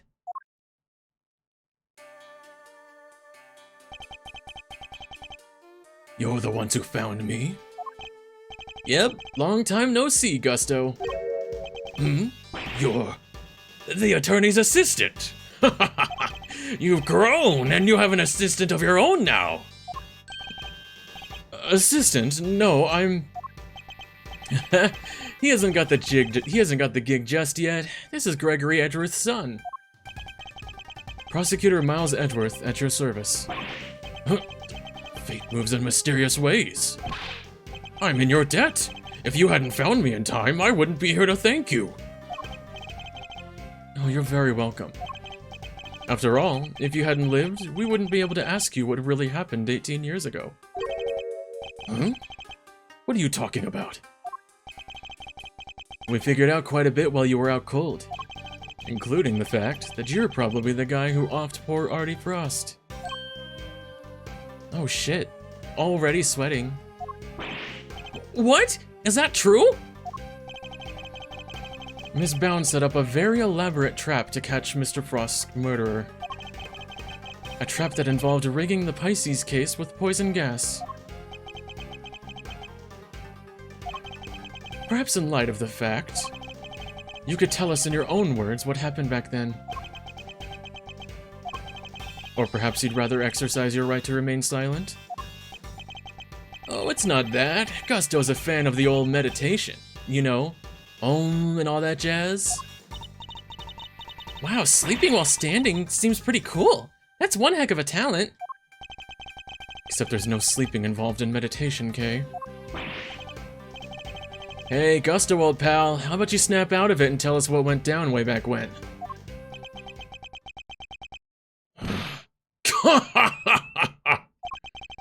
I was caught in the girl's trap, so I must be the killer? Is that your idea of a joke? I'm the victim here. Indeed you are, Mr. Gusto, and there is no evidence that you have done anything wrong yet. Mr. Edgeworth and Mr. Fender are merely speculating. Rest assured that they have no authority here, and that you may pay them no heed. At least somebody here seems to be on my side. Judge Verity Gavel, it's a pleasure, Mr. Gusto. I will assist you in any way you may require. Perhaps you could begin by explaining what actually happened 18 years ago to Mr. Edgeworth. Fine. You want me to prove I'm innocent, Mr. Prosecutor? I'll be happy to. Objection! So this is how you mean to play it, Judge Gavel. You're hoping Mr. Gusto will help you hide what happened instead of trying to correct the record? I believe only in the infallible judgment of the Goddess of Justice. Except it is us humans who make the actual judgment calls in a court of law. And so long as there are those who would use the law to their advantage, our rulings are fallible indeed. If you would use your position to further obscure the truth, then neither she nor I will forgive you. We'll see about that. What do you advise, Judge Gavel? It would seem that you were under suspicion because it was you who triggered the poison gas. Specifically by opening the Pisces case lid. Would you be so kind as to share why with us? Understood. I came to see Frost sculptures. Simple as that. I made a mistake with opening times and arrived at half an hour early. Ms. Bound, was there no one at the reception desk at around that time?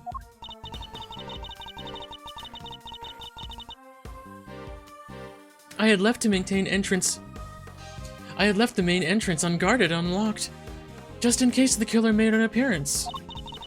I was also busy making preparations elsewhere, all the way up until the gallery's opening. So no, there was no one here on the first floor then. But I did make sure that all the wings were locked up tight, all except for the autumn wing, that is. I see.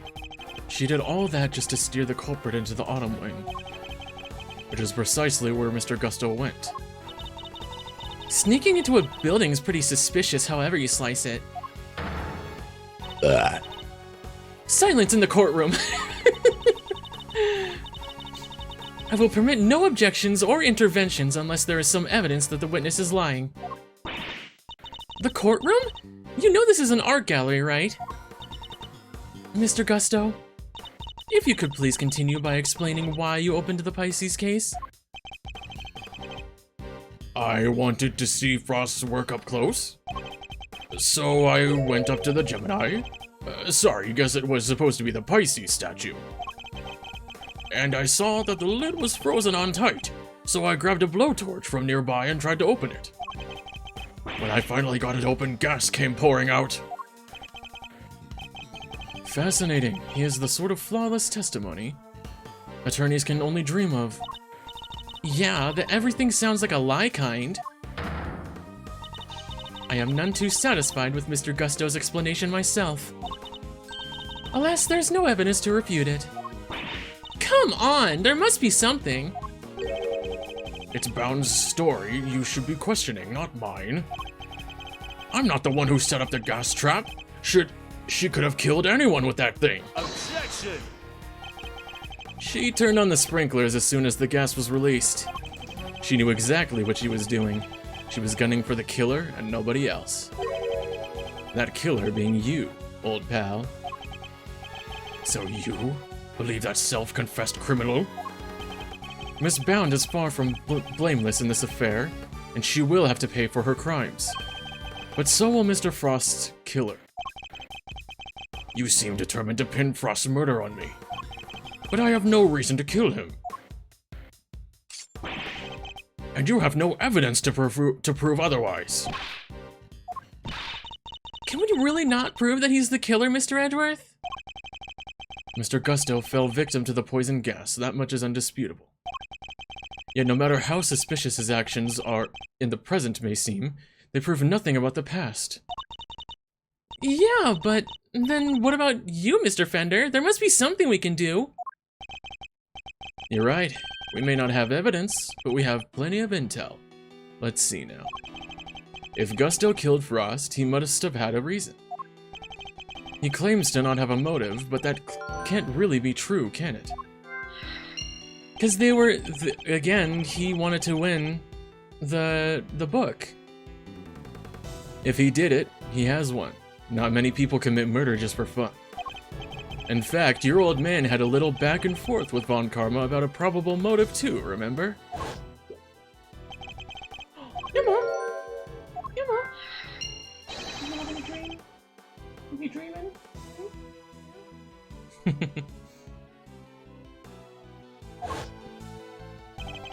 Von Karma wouldn't let us talk to Gusto back then, but we can now.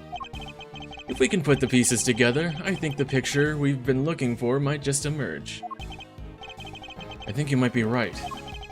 I need to think back over everything we know about the IS-7 incident. Especially the questions that never got answered.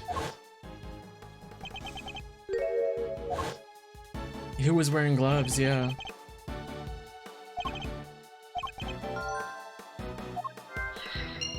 He needed the book for some reason.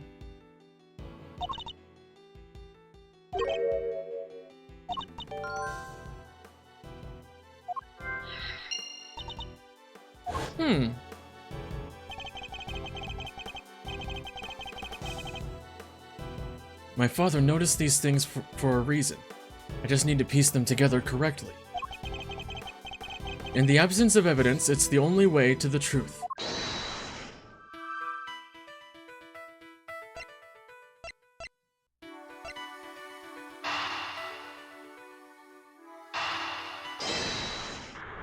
He wanted the cookbook? Oh, dang. Okay, that's not it.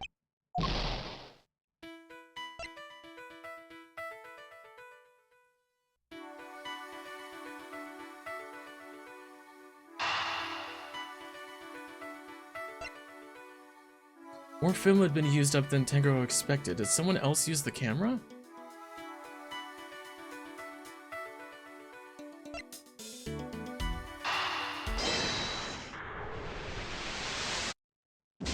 Oh, dang, okay. I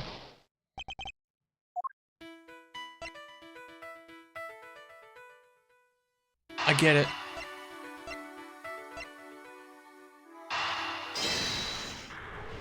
He stole the camera to take pictures of what's in the book.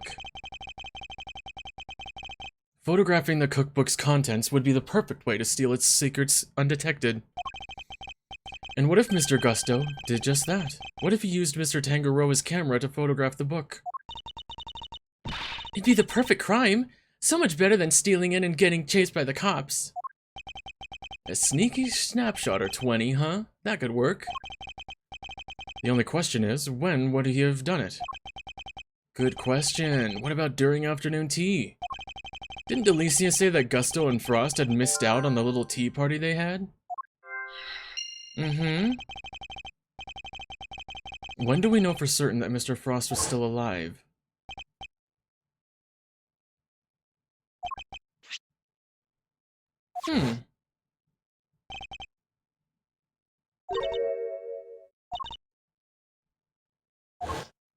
So it was in between... Wait, Mr. Frost had kept himself inside his room?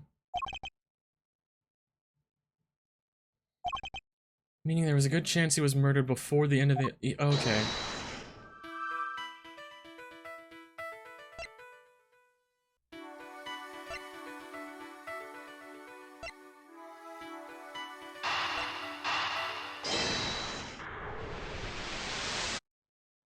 What? How is that not...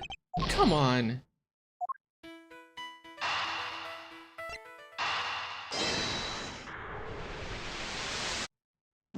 Are you which one is it then?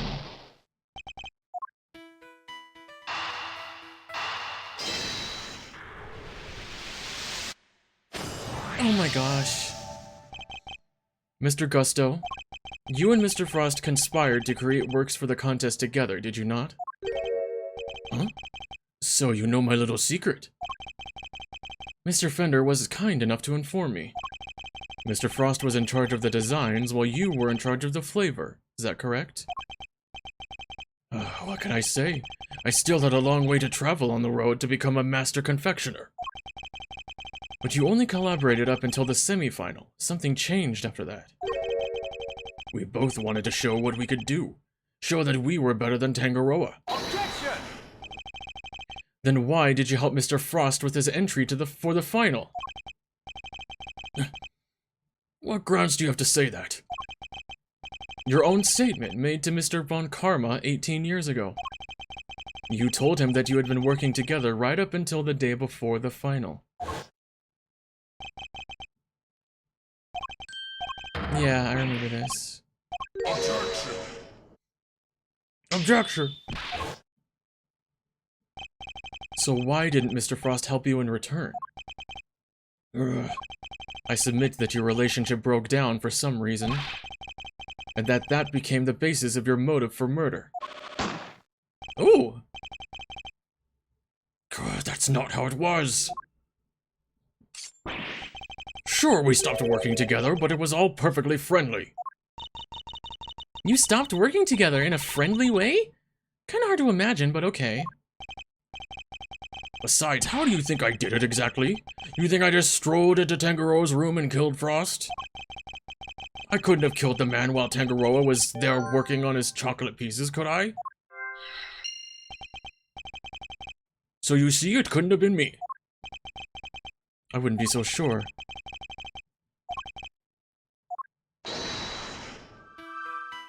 During the afternoon tea.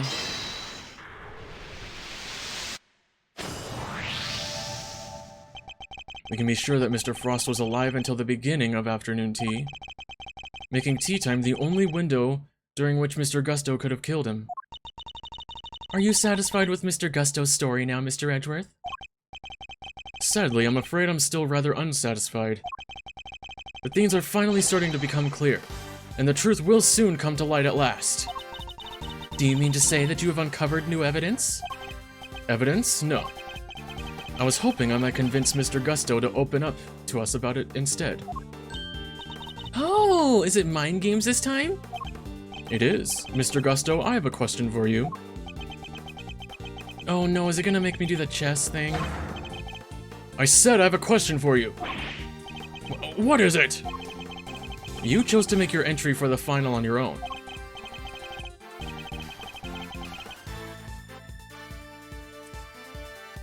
I told you I was to test myself. I wanted to test myself. I wanted to prove I was the best in the world. Objection! If that were the case, then surely you wouldn't have chosen to cheat in the first place. So tell me, Mr. Gusto, why did you feel the need to team up with Mr. Frost? Oh no.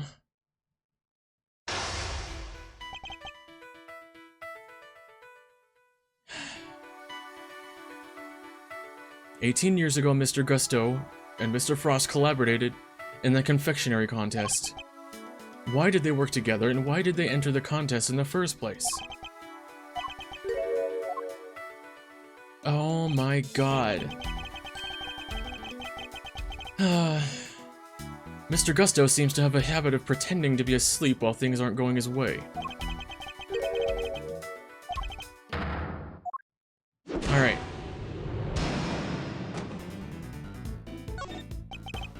Mr. Gusto, what inspired you to collaborate with Mr. Frost? We were acquaintances before we were contestants. He was interested in entering the contest, so we decided to sign up together. And your decision to pair up with a sculptor had nothing to do with the lack of faith in your skills? You don't know me. We joined forces because we wanted to make the most perfect creations possible, that's all. Frost's son and mine were in the same grade at school, so we got along pretty well too. Oh, so you were just two friends who happened to try for the title of World's Greatest Confectioner? Ugh.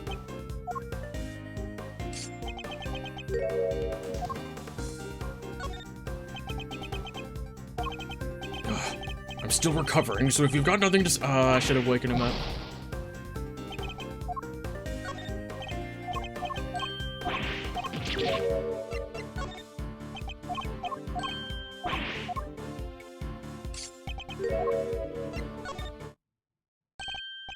Pretending to be asleep when the going gets tough won't work on me, I'm afraid. Mr. Frost was a sculptor, Mr. Gusto. I doubt he cared much about winning a title for confectioners. In which case, he probably had a different motive for taking part in the contest, wouldn't you say? Ugh. Fine, it was me. I wanted the title. Frost was only in it for the prize, the ultimate cookbook. I see, and since your objectives dovetailed so neatly, you decided to work together. But then something happened, a breakdown in your relationship, perhaps? If so, I want to know why. Mr. Prosecutor, I'm still quite unwell after my brush with death. Push me too hard, and I'll be on my way back to the medical room. No, wait. Then you'd better wrap this up quickly. I'm already dangerously low on patience. Mr. Gusto is trying desperately to make his escape, but he's not going anywhere. Not as long as he's still keeping things from me. Let's figure out what he was really after.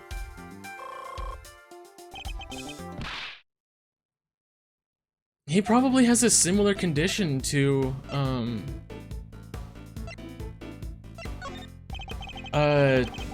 Samson.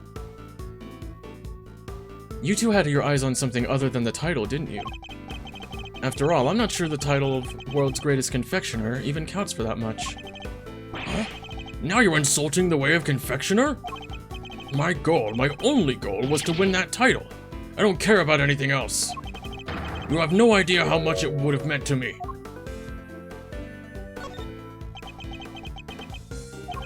Look, my sense of design may not be up to snuff back then, but you should see me now. Oh, so you've improved? You bet I have. I didn't have all the training in Zhangfa for nothing.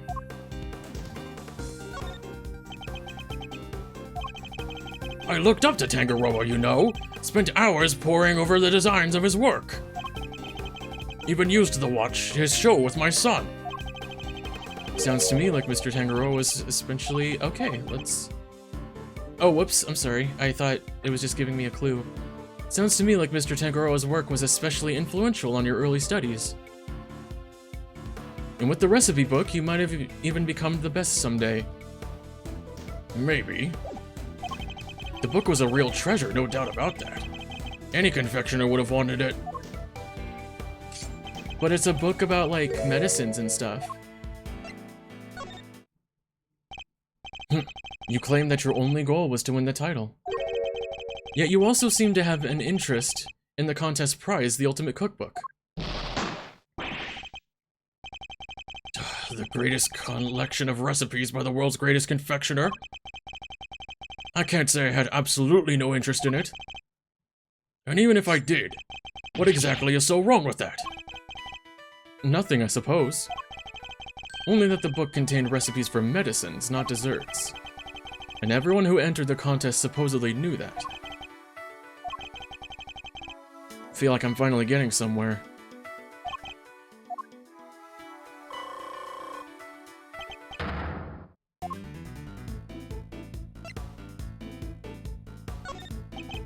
So your plan was to win the cookbook and use it to help you with your own creations? What else? A book like that could have improved my craft tenfold. You could have made a lot of money if you'd sold it. I didn't know much about what was actually in there. But it was worth more than money, I'll tell you that. How would you know? Come now, Mr. Gusto. I think you know more about the Ultimate Cookbook than you claim. They told us a little about it at the start of the contest. Then you know what kind of recipes it actually contained, don't you? And that they weren't dessert recipes at all. I see you did your homework. Fine, so you know what was really in there. The Ultimate Cookbook, or the Angel's Cookbook, to give it a proper title. It's a collection of chemical formulas as ways to synthesize new medicines nobody had ever heard of. So he did know that the cookbook actually contained recipes for medicines. Did you know how valuable the cookbook really was? What kind of question is that? It was a collection of Tangaroa's recipes. There wasn't a confectioner in the world who wouldn't have wanted to get their hands on it. Your designs may have improved thanks to your training in Zhangfa, but you clearly didn't do enough work on your skills as deception. You're already admitted that you knew the Ultimate Cookbook was a collection of recipes for medicines. Thereby making your interest not gastronomical, but pharmaceutical in nature.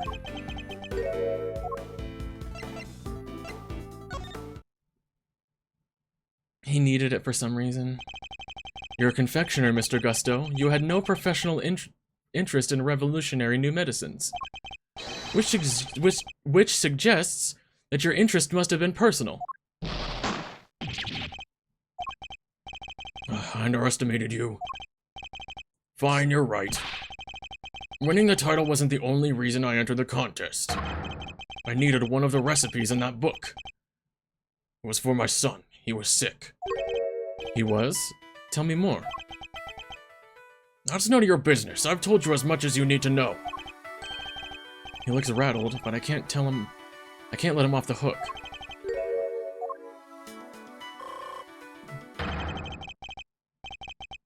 Almost got it, okay.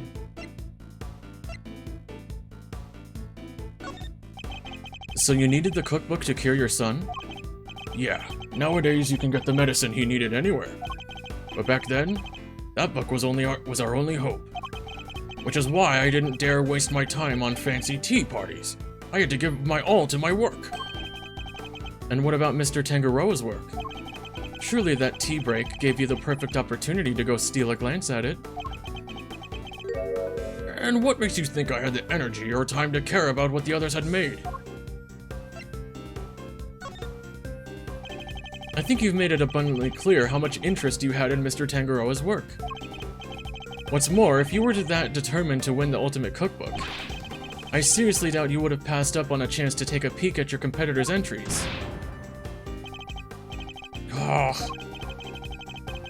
I'd had plenty of chances throughout the contest to see a sample of my rival's work, you know. But each time I did, nothing seemed to have any flavor. Must have been nerves or something. Yeah, he has the same condition as Samson. Nothing Mr. Gusto tasted had any flavor? It sounds like it could... Oh, no, it's different, because Samson could still taste sweet things, but not salty things.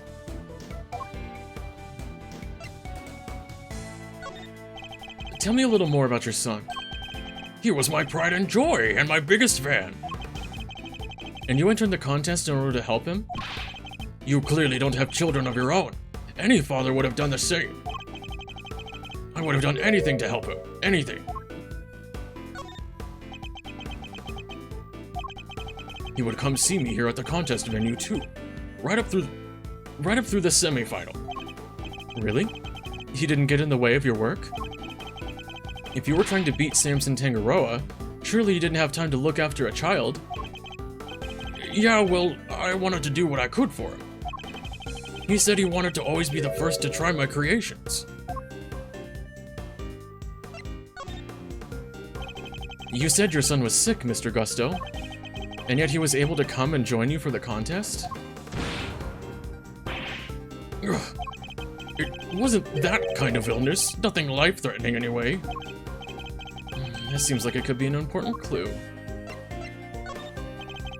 Could you tell me the name of the disease your son suffered from? You're a real cold customer, Mr. Prosecutor. Isn't it enough that he was seriously ill? Why would you force me to tell you more? You've already shared with me that your son's illness wasn't life-threatening. So why are you so reluctant to share any further details? It may not have been life-threatening, but that doesn't mean it hadn't been life-altering. I see. That must have been very hard on both of you. Of course it was. That was why I did everything I could to find a cure. We were desperate. He couldn't taste anything, not even his favorite desserts. Wait, no, 'cause... you just said that... he wanted to taste all your desserts. As I understand it, the Ultimate Cookbook contains the recipe for a very particular medicine. One that Mr. Tangaroa used to cure himself of his own taste disorder. So he had it too. Two, you say? So your son has a taste disorder then... So your son has a taste disorder then, am I correct? Oh, how did I let that slip? You've been asking me to believe that you needed to win the cookbook in order to cure your son. But was that really the case? Of course it was. What are you saying?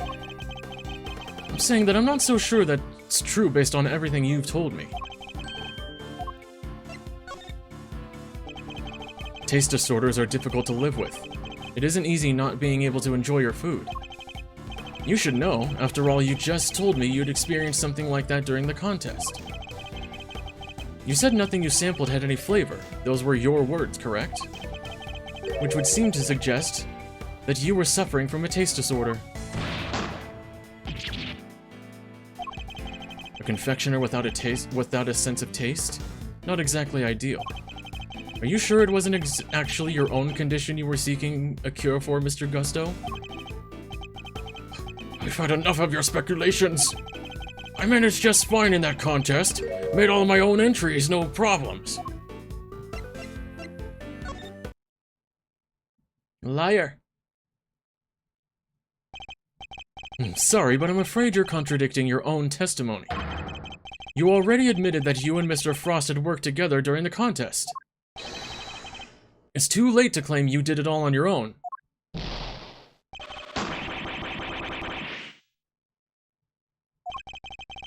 You would have us believe that you were a man of principle, a dedicated student of the confectioner's art. Yet you abandoned those principles and conspired with Mr. Frost to rig the contest. Also, you could cure your own taste disorder. You got me, Mr. Prosecutor. As you said, my sense of taste was shot. My son's was fine. I'd kept it hidden for so long, 18 years, and nobody knew. Sadly, you can lie to others, but you can't lie to me. Both Mr. Gusto and Mr. Frost entered the contest hoping to obtain the ultimate cookbook. For the medicine that would cure Mr. Gusto's disorder and the money it would bring in for Mr. Frost. Thus, an uneasy alliance was forged. And that, I believe, is checkmate.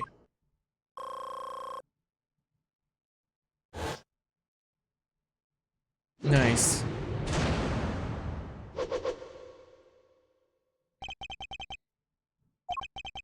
I'll admit it.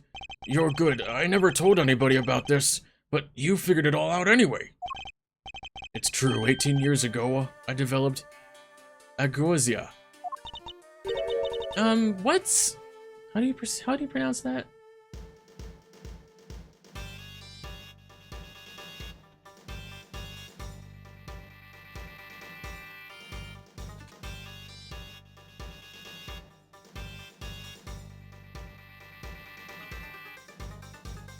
Akuja. Akuja.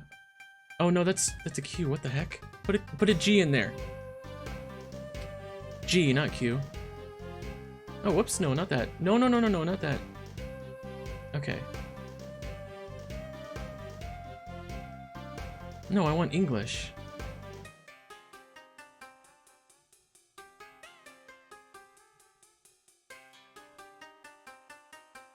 Aguja. Agaja? Okay. It's a taste disorder that makes it so you can't taste anything at all. A confectioner's worst nightmare. Mr. Fender, is that what Mr. Tangaroa had as well?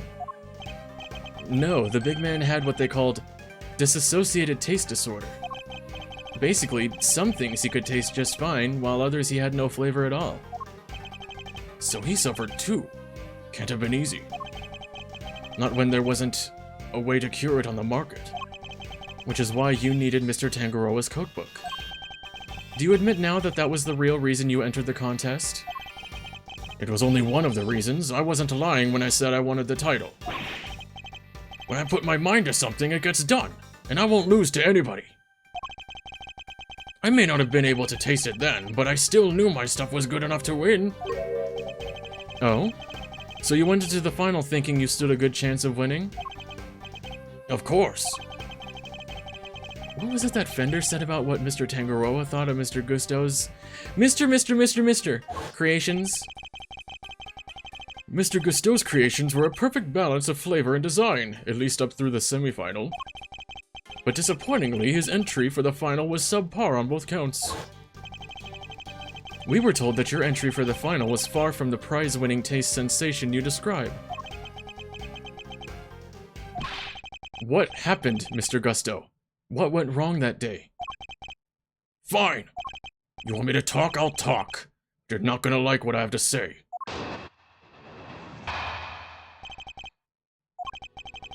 Frost and I were working together right up through the semifinal. I handled the flavor, he did the designing. But I wanted to face Tangaroa in the final on my own. No help, just me and my skills. So I helped Frost with his entry, but mine I did alone. If it didn't taste good in the final, that's on me. What can I say? I lacked training. And that's all there is to it. Happy now? Doesn't seem to be any obvious contradictions. Yep, not that I thought it'd be easy to get anything real out of him. He's managed to not let slip what really happened for 18 years after all. Why don't you try pushing him a bit, Malzarino? See if you can't shake something loose. I think I just might have to, Fender. Hopefully this doesn't go for too long. More, my throat's starting to hurt a little bit. Hold it! I'll push through, though. Frost was in charge of designing the work you both submitted while you handled the taste? Yeah, he was a sculptor, a craftsman, and his sense of design was second to none. But he was clueless about confectionery, which is where I came in. We each did what the other couldn't. And boy, did you not have an eye for aesthetics, not even for the simple stuff. Grr.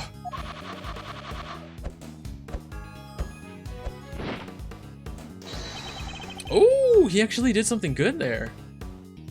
How do you like me now? Huh, the national symbol of Zhengfa.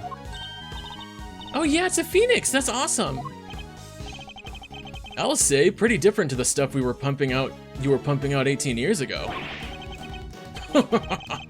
Behold the fruits of my training. I've dedicated my whole life to my craft.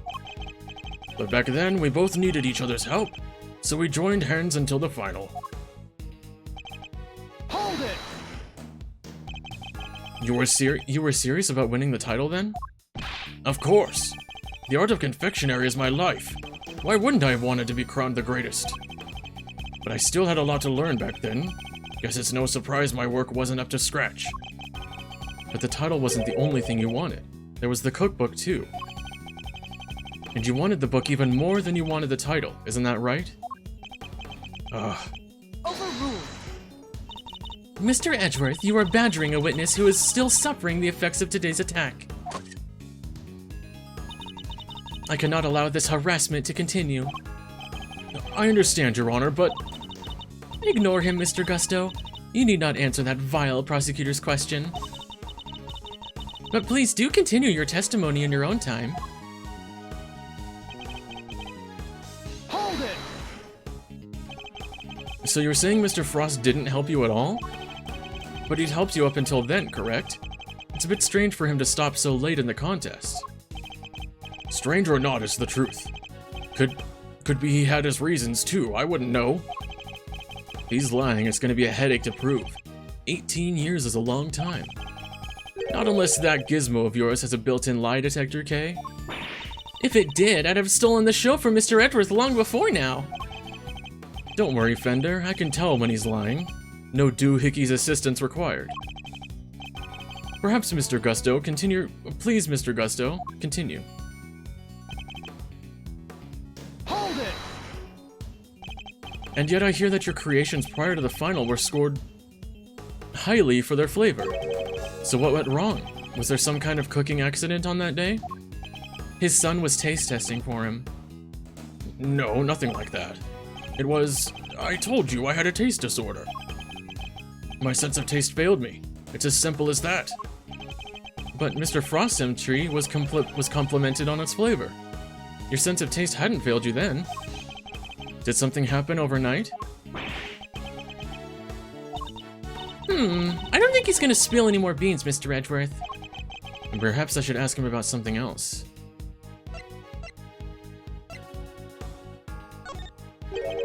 You knew Mr. Frost from before the contest, correct? You remembered, I see. My son and Frost used to go to elementary school together. Hold it! So where was your son on the finals day? It was no coincidence that you both entered the contest, correct? Yeah, I heard about it first, then I told Frost. I knew he'd been interested, he was always short of cash for his sculptures. That's right, Mr. Frost was supposedly always in financial trouble, wasn't he? The cookbook is really worth that much, huh? I see that glint in your eye, kiddo, but don't get your great thieving hopes up. It was worth a lot back then. But these days, you can find most of the stuff in there on any drugstore shelf. Oh, bummer. So literally every last contestant only ever had eyes for the cookbook, I see. And the key to unraveling it finally is in my grasp. Okay. Ross and I were working together right up through the semifinal.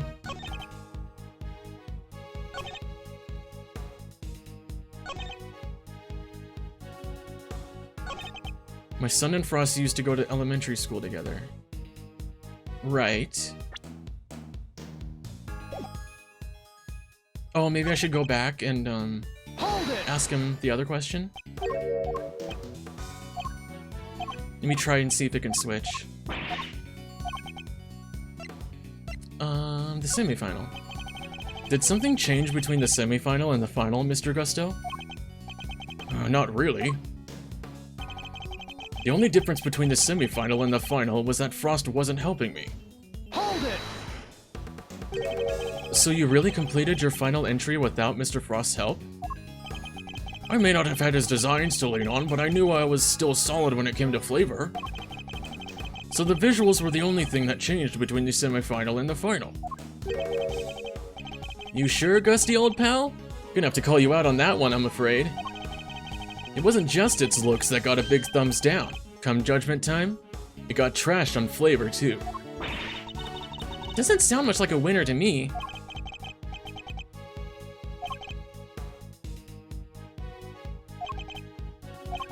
Dang, okay, the only difference between the semifinal and the final was that Frost wasn't helping me. Objection! Your son wasn't there.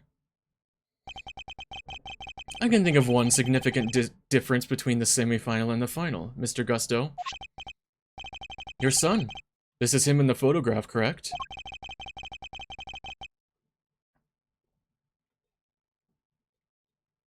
Sorry, I need to... We're almost done, so I'm trying to keep my throat from hurting too much.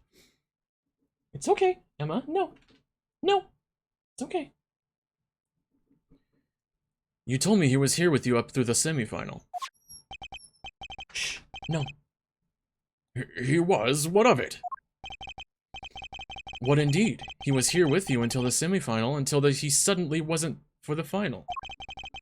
And just as suddenly, your work went from being lauded for its flavor to being lambasted for it. I don't think that's a coincidence, do you? Emma, stop. I can't do anything about that. You'll have to deal with the sound. He wasn't just spending quality time with his father, he was playing a much more pivotal role than that. I just wanted him to see me hard at work, to show him I was trying my best for us. Who knows, maybe it was him being here that helped me do so well in those early rounds. He talks a good game, but nothing about this guy screams super dad to me. Indeed, thankfully, we would only have to give such an idea credence if this story were true. After all, how much could the encouragement of one small boy affect the taste of a grown man's work? Mr. Gusto prided himself on the flavor of his creations back then, but then he lost his sense of taste. I'm sure your son was here to cheer you on, but that wasn't all he was here to do, was it? You're a very suspicious man, Mr. Prosecutor. But why not try answering yourself for a change?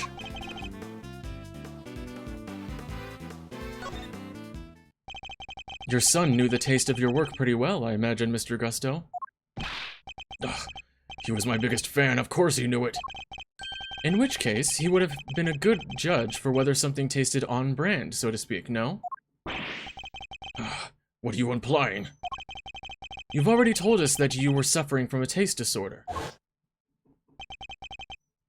Yep. No, Emma, stop. Stop. Stop. Lay down. You need to come here. Come here. Stop it. You're fine. No one knew about your condition. Indeed, I doubt Mr. Frost would have wanted to continue collaborating with you had he found out.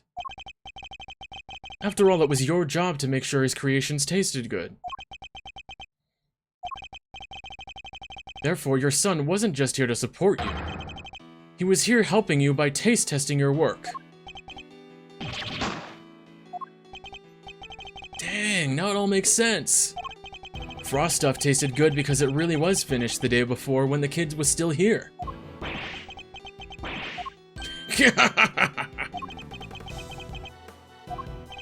You have a vivid imagination, Mr. Prosecutor. But do you seriously think I'd trust a kid to tell me how to adjust the taste of my masterpieces? I have some pride, you know, even back then. Did you know? My designs may not have been much to write home about back then, but I always knew my work tasted better than anyone else's. You think I'd risk everything by putting my reputation in the hands of a child? This is just more speculation, that's all it is.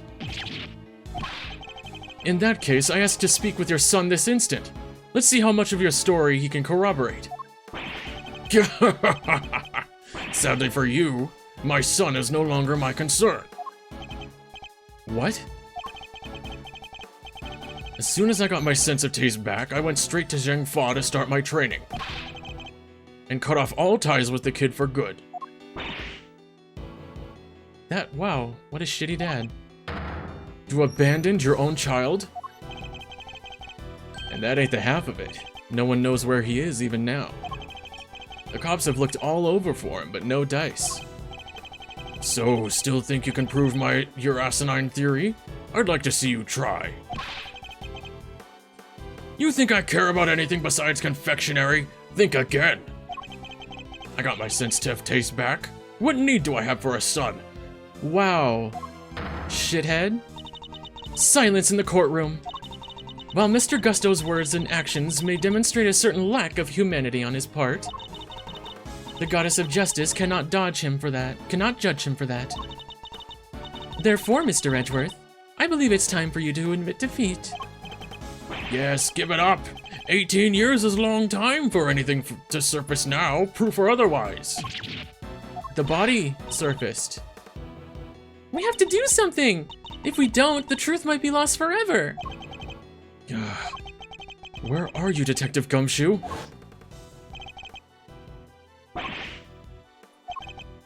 We need to test the blood. Hey, Miles. Sorry to cut in on your mind palace time, but I was pondering something myself. Our friend Gusto didn't come here just to check up on the body, did he? You mean because he tried to open the case? Exactamundo! Think we have anything that might explain why he tried to do that? He needed to take the body away. We might, if Detective Gumshoe can make it back in time with a certain piece of evidence. That's quite enough idle chatter, Defense.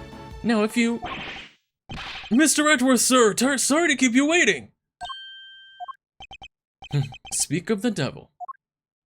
Yeah, Gumshoe! I take it you have the test results, Detective? Yes, sir, the lab just got back to me.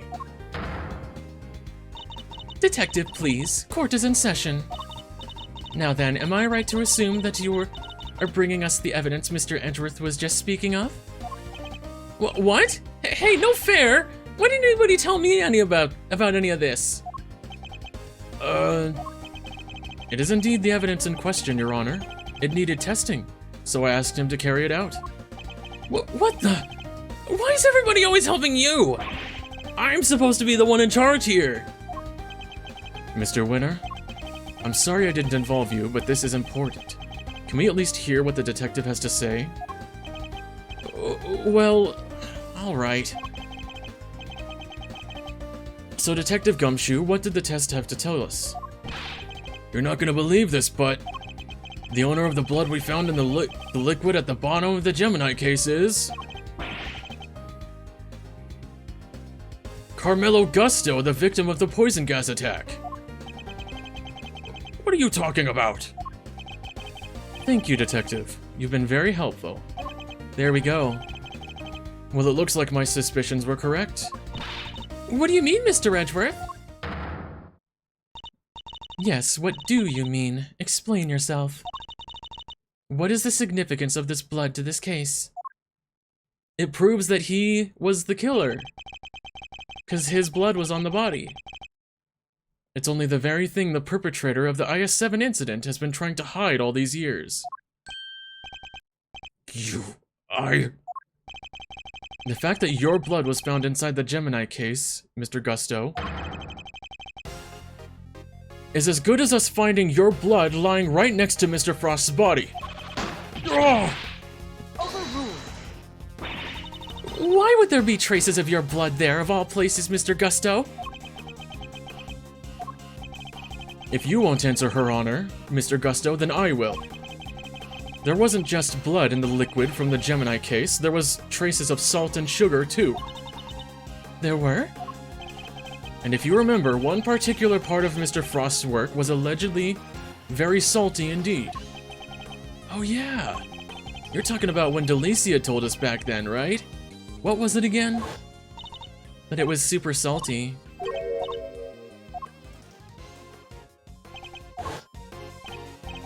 Yes, the lyre, and only the lyre, tasted as if it had been flavored with salt. There were no traces of salt anywhere else in Mr. Frost's entry. Very interesting. Then perhaps you can tell us, Mr. Edgeworth. Where did the salt on the lyre come from?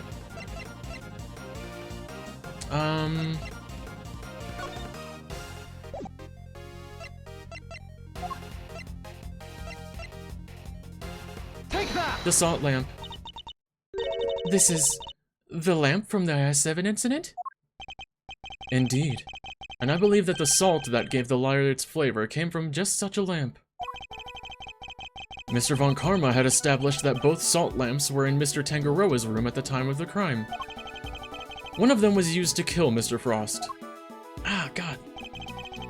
Oh. Ah. Oh, gosh. My neck just started hurting out of nowhere. Alright, I gotta finish this up. And it was stained with his blood. But no corresponding pool of blood was found in Mr. Tangaroa's room. Right, because the culprit had chucked the piece of chocolate with that on it into the little stream. Thanks, Annie.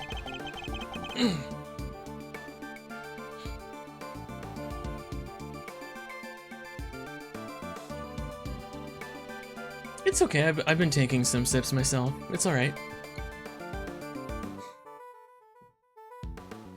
Furthermore, aside from the lyre, no traces of salt were found anywhere else in Mr. Frost's room either. Hey, come to think of it, the lamps were found in Delicia's room were both broken. The lamps appear to be broken, yeah. We never did find out how the one that wasn't used to kill Frost got busted, but are we thinking maybe it had Gusto's blood on it at some point? Anyone whose blood was found on one of the lamps would have been a person of interest to the police.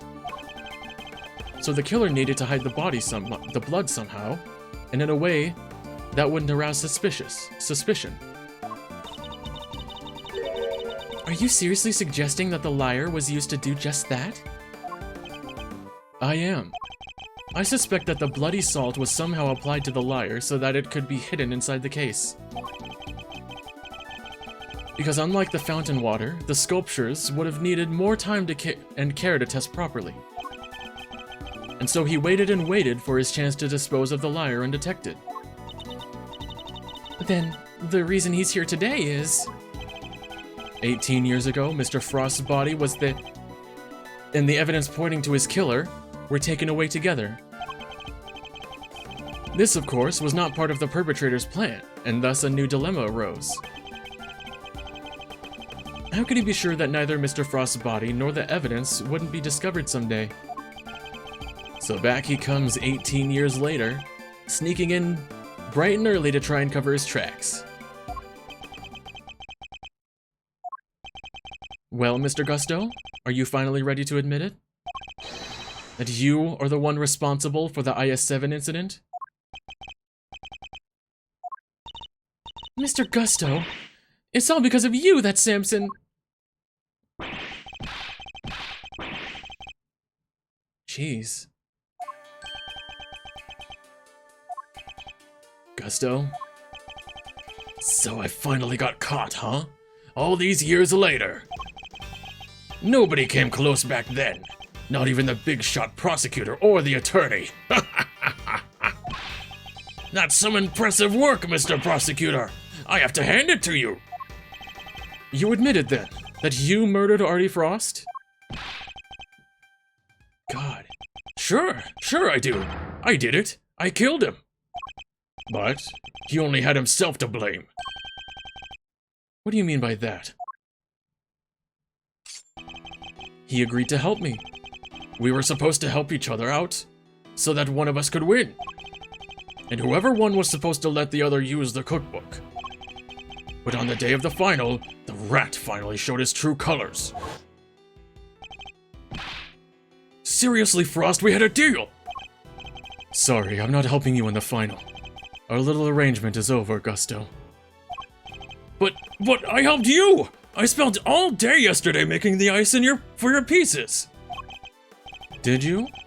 And you can prove that, I suppose? What do you... Wait, you were planning to betray me right from the start, weren't you? Jeez. After Frost double-crossed me, I had to make my piece for the final by myself. And like you said, my son wasn't there. So I didn't have any help with the flavor either. So much for the pride you claim to have in your ability to make delicious desserts. Oh man. Go ahead and judge. You have no idea what it was like for someone like me to lose my sense of taste.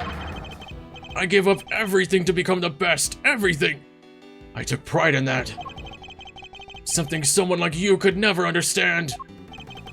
You're right, I don't understand. Do you take pride in the fact that you resorted to murder? Or that you abandoned your son? Why would I want to understand someone who could do such things? A man can't afford to rely on other people. I learned that the hard way. My son never showed up on the day of the final. And in hindsight, I wouldn't be surprised if Frost was the reason why. Why would you think that? What exactly happened to your son?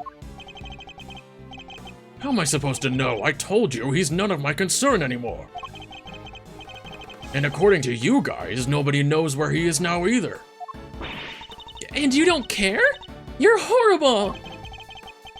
So with his disappearance, so too went your chances of winning, correct? Yeah, I had to find another way of getting my hands on that book. That's when inspiration struck. He stole the camera and snuck in. I decided to skip afternoon tea and snuck into Tangaroa's room. It should have been so easy. All I had to do was photograph the formulas I needed and get out of there. But then Frost showed up. Oh, that's quite the face there, sir. Oh my god, the way Gusto looks here kind of looks like Von Kaiser from Punch-Out. A little bit, the mustache. I thought I might find you here. Stealing recipes from the famous cookbook, Frost. What's this? A cure for taste disorders? Oh no, that's just too tragic. A confectioner who can't taste anything? What will people say? If you tell anybody, I'll... You'll what? You can't even hit me, you miserable worm. Why, you... Frost showed me hard. Frost shoved me hard when Sorry, not showed, shoved. Frost shoved me hard when I went to punch him. Knocked me clean off my feet. I crashed into one of the lamps. Must have been when my blood got on it. So Mr. Frost wasn't the first to get hurt. When it was all over, I realized I had to get rid of the blood somehow, so I scraped off all the bloodied bits.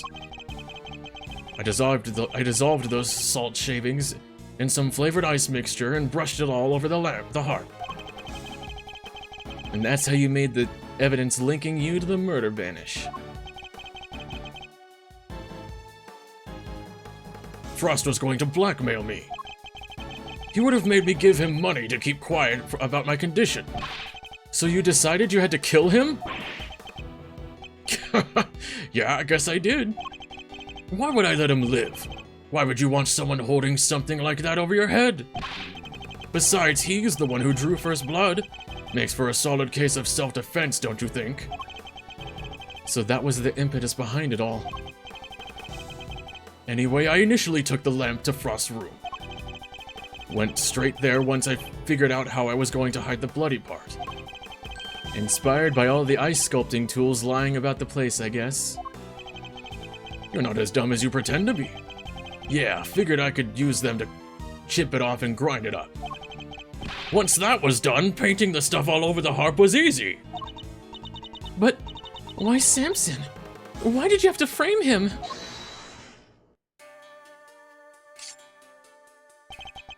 I never meant for the cops to pin it on him. That was your fault. You and the rest of them. He's kinda right about that. Why do you think I went to the trouble of placing the lamps and claws back in Scone's room? There's only one reason to plant the murder weapon in the room for another contestant. And that's to cast suspicion on that person. So he tried to frame her. You tried to frame me, Gusty Pants? Yeah. But why? Why poor old me? I respected Tangaroa. He was the best, a true champion. I would never have wanted him to take the fall. But you're a fraud. Your work wasn't even real. You had no respect for our craft at all. You deserve to be punished for what you did. Oh, Gusty, how could you? Getting a murder pinned on you is not the right way to do that. And had you refrained from eating Tangaroa's work, Frost's body wouldn't have been found. My plan was to wait until Tangaroa was judging your room. That's when I'd sneak the corpse into Frost's room and freeze it. But thanks to you, Bound here found it before I had a chance to retrieve it. I don't understand. Why do you need to freeze his body at all? Why indeed? Mr. Edgeworth, surely you must know. Why did Mr. Gusto need to freeze Mr. Frost's body?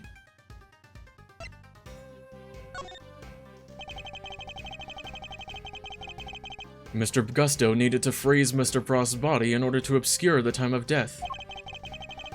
If they'd determined that the murder occurred during afternoon tea, he would have been an obvious suspect. Yeah, bingo! Freezing Frost's body wasn't simple. Preparing everything took time. So I decided to put his body in the chest in Tangaroa's room while I got everything ready in Frost's. This guy, dude, it's ridiculous. At the time, it seemed like the perfect hiding place. Never counted on some gluttonous pharmacist showing up and making the whole ship collapse. Poor girl. I still don't get it, though. Why disguise the body as an ice sculpture at all? The sooner it was found, the smaller the effect of freezing it would have had on masking the time of death. Therefore, he needed to disguise it, at least until it fully fully frozen. God. By the way, has my mic been peaking at all? When I'm reading all these? I have a limiter set up, but, I want to make sure that my voice, isn't going too loud that it's cutting off at all. How awful! Using Mr. Frost's own work to help you cover the truth behind his murder. Ironically, Tangaroa would have been just fine if the body hadn't been found before I got it out of his room. If only things had gone to plan, he wouldn't even have been arrested, let alone convicted. You mean it was my fault? My mic has been fine? Okay, good. Everything that happened to Samson? No, it's not your fault, lady. Don't let him get inside your head, Judes. None of this is your fault. If it wasn't Samson, it would have been Delicia instead. She would have been the one they arrested. Either way, there's only one person to blame here, and that's Gusto. It didn't help that the initial detective was so bad at his job either. He never even told the prosecutor that the body had vanished. So then Mr. Von Karma had unwittingly placed Mr. Tangaroa under arrest in the absence of a body? I mean, I guess it would explain why he was so keen to wrap things up. Still, you'd think he'd notice something as big as that if he'd taken a look at a few reports, right? Not if someone had been deliberately distorting the facts of the case, though. Either way, it seems that Mr. Von Karma didn't know about the body until after the arrest had been made.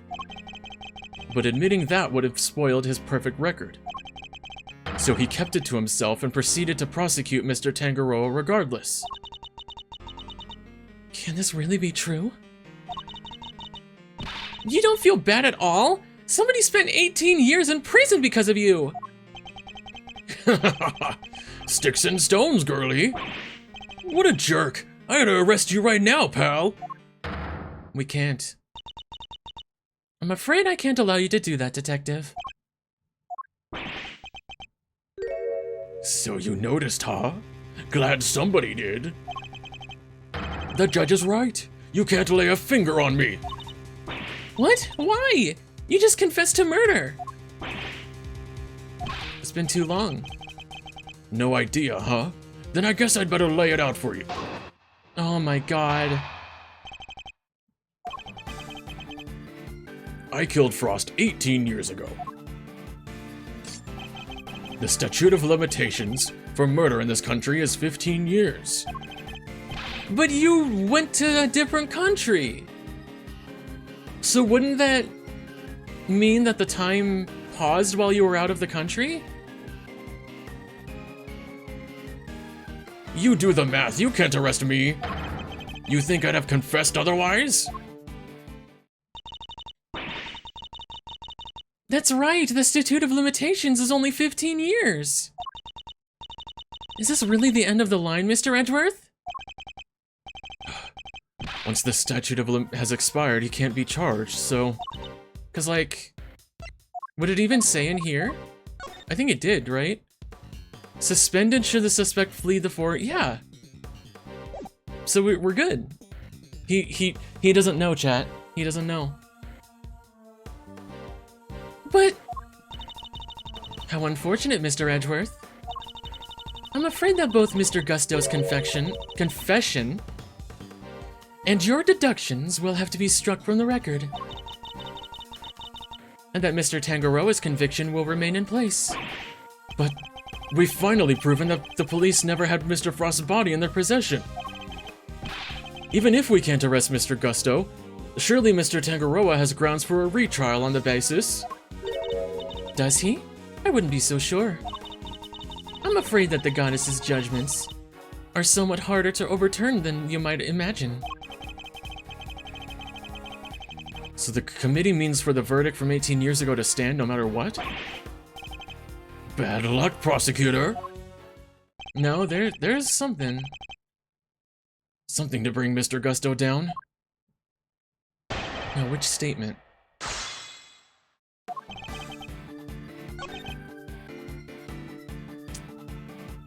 Hold it! Depending on your actions over the last 18 years, the statute may not have expired yet. This ought to be good. Alright, I got nothing to hide. If there's something you want to ask, ask it. Very well. Tell us where you've been and what you've been doing since the incident. Sure. Not long after the contest, I was able to cure my taste disorder thanks to the formula from that book. And not so long after that, I went to Zhangfa to really buckle down and hone on my craft. That explains a lot. We tried to contact you after the fact, but I guess you were long gone by then, huh? So where was he hiding all this time then? Could be. I left, let's see, around a year after the murder. So yeah, there's still time then. It was before Tangaroa's last day in court. Going to Zhangfa was the best thing I ever did. Flavor, design, I'm the full package now. Objection! And all on the backs of those whose lives you destroyed. What's an omelet without a few eggs, hmm? Nothing, Mr. Prosecutor, nothing! You're evil. Sticks and stones, girlie. You can't arrest me, and that's all that matters.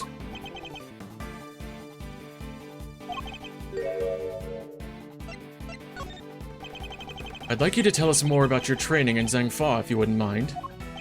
Fine. How long were you there? Hold it! Zhangfa? And you were there for a while, I imagine? Yeah, I left sometime after the investigation had wrapped up. I'd been meaning to go there and start my studies for a while. And thanks to the hard work I put in. How long? Ooh, that's good. I like that. My designs are now world class. Whoa, that's amazing! Eustace, don't... You like it? It's yours. Really? Alright. Don't take that from a confessed murderer. Dude. So he has spent some time in Zhangfa training. Alright, now the question is, which statement? Objection! Not that one.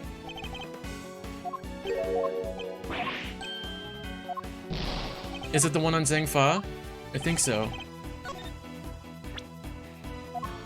Objection! Gotcha. You're getting arrested, big boy. The statute of limitations for murder is subject to the following condition. The statute is suspended should the suspect flee to a foreign country. Which means that the time you spent abroad doesn't count towards the total time under the statute. The statute. No way! So it's like someone hit pause while he was in Zhangfa? It appears that there may be time left on the clock yet. But that will depend on how long you stayed in Zhangfa, Mr. Gusto. It was 3 years exactly. 3 years? Hold on. Nobody said anything until I've done the- Nobody say anything until I did the math. The murder happened 18 years back, the statute is 15 years, and add the 3 overseas. 15 plus 3 makes exactly 18! Mr. Edgeworth, you did it! The statute hasn't expired after all!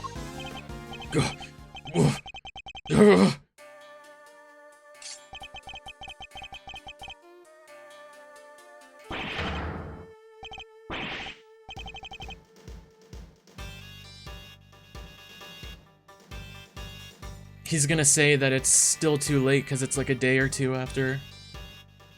Bingo, 18 years exactly! Glad you worked it out for yourselves. He's just been stringing us this whole time. Why is he laughing? We're good, aren't we? We can arrest him now. I hate to break it to you, little sis, but IS-7 went down at the end of December. It's April now, which means, strictly speaking, it's been 18 years and 4 months since Frost's murder.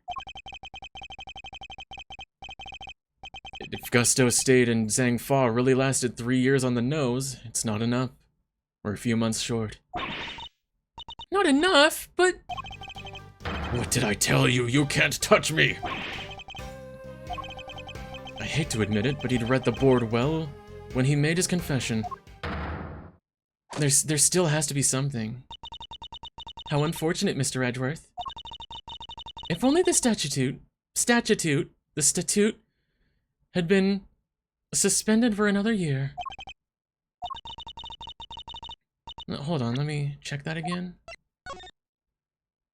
The statute is suspended from the time...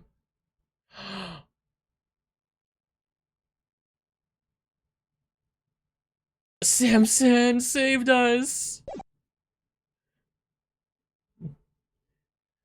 Those who would overturn the goddess's judgment must be willing to pay the price should they fail. And you, Mr. Edgeworth, have failed. No! There must be something I can do. There is! I knew it. Well, if the law can't bring Mr. Gusto to justice, then... Judes, what are you thinking? Objection! There's no need to go adding to your rap sheet just yet. We're not done here. Far from it. Because there's still a way we can nail him. There is? Alright, Malzarino. Pep talk. I need you to think back over everything we know about the case. Gusto's overlooked one critical thing that you yourself were led to believe wrongly about. Which is? He wasn't there for Samson's trial, remember? Best I can tell, he doesn't seem to know what the final verdict that came down that day is. Which means there's still one way left to us. Crack open your statutes for dummies there and take another look. I already did, Eddie. I'm good. 17 years ago, they really did a number on Samson and framed him like a pretty picture.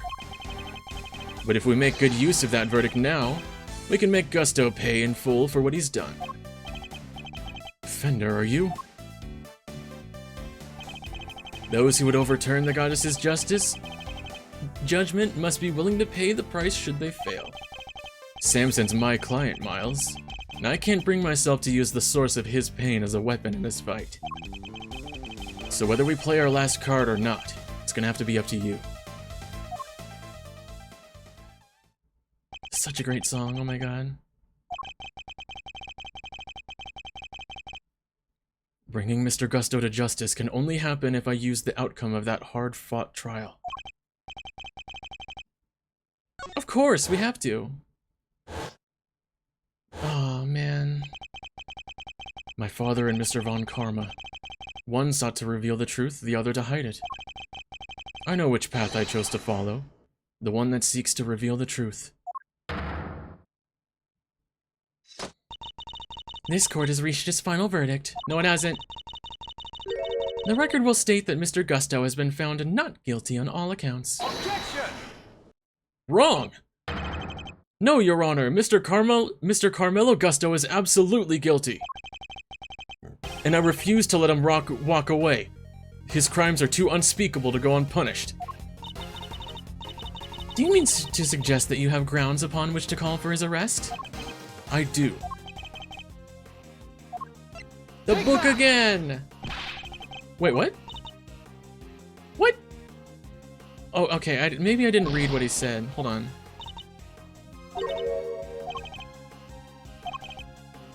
Trial lasted a year. Oh, no, it's asking me for,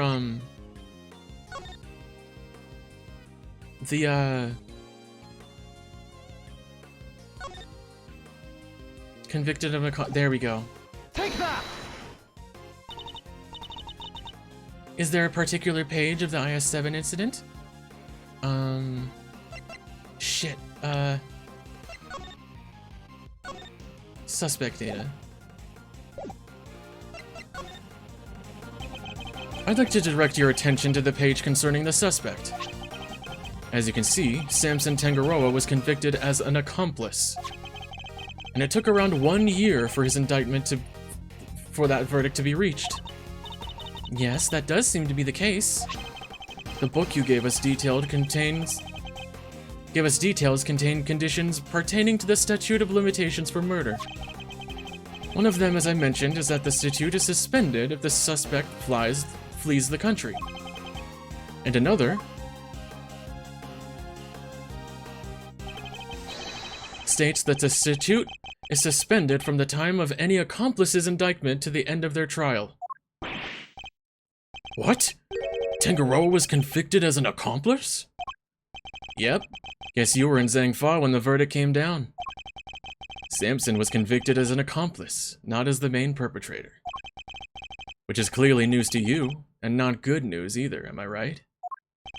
But how can that be? Tangaroa wasn't an accomplice to anyone.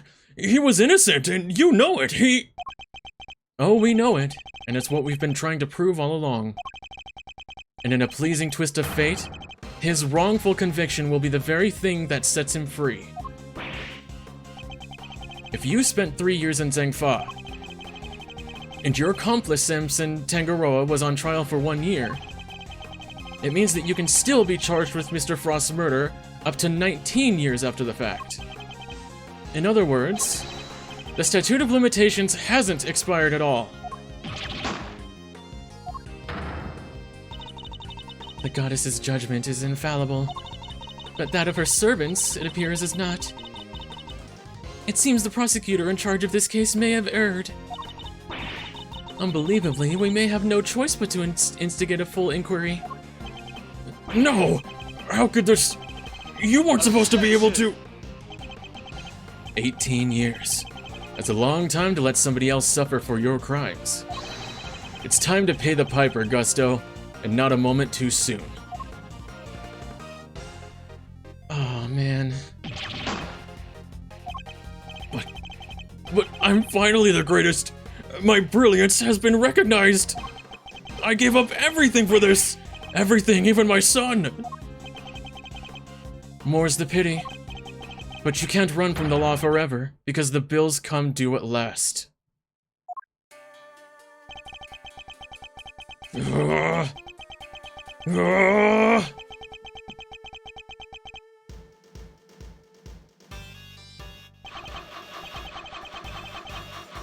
Oh, what you doing there, bud? Oh! Oh! Oh, that was kind of cool.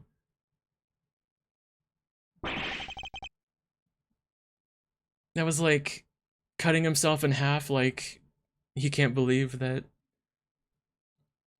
he's the reason he just got arrested. Mr. Gusto's all set for his trip downtown, sir. Good. Which means it's your turn next, right? I suppose so. Junes. I'm so sorry, everybody. I've caused you all so much trouble. But thank you. Thank you so much for bringing Mr. Gusto to justice at last. I'm afraid there's no escaping the consequences of your actions, Miss Bound. But those actions were born of the legal mistakes that were made all those years ago. We all know that. So allow me to apologize in return, on behalf of the prosecution. Oh no, I have no one to blame but myself for it all. Starting with those sculptures. Hey, Judes. You think maybe you might want me to represent you? I'm not some nervous newbie anymore. And there's no way I'm letting you take the rap for everything. Aww. Aww. I'd be honored. Thank you, Mr. Fender.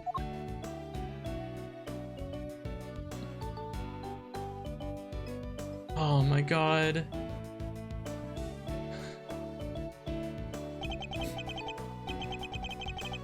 Sorry, ma'am, but you gotta come with me now. Of course. Oh my god.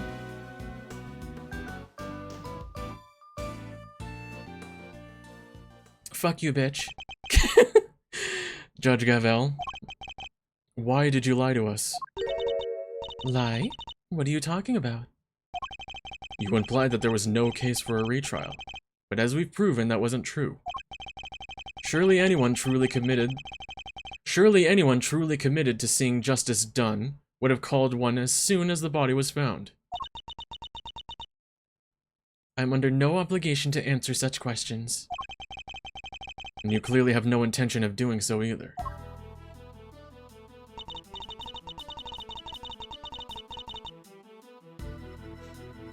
Truly, you are proving to be quite a threat to the Committee of Prosecutorial Excellence. Well, you're in the wrong, so...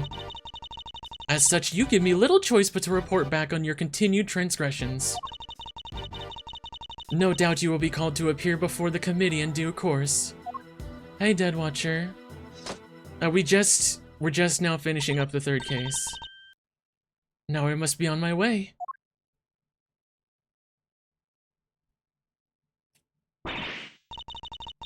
What the heck? And after you caught the real killer and everything! Isn't that what prosecutors are supposed to do? Regardless of how it may all play out, I will never regret what we accomplished here today.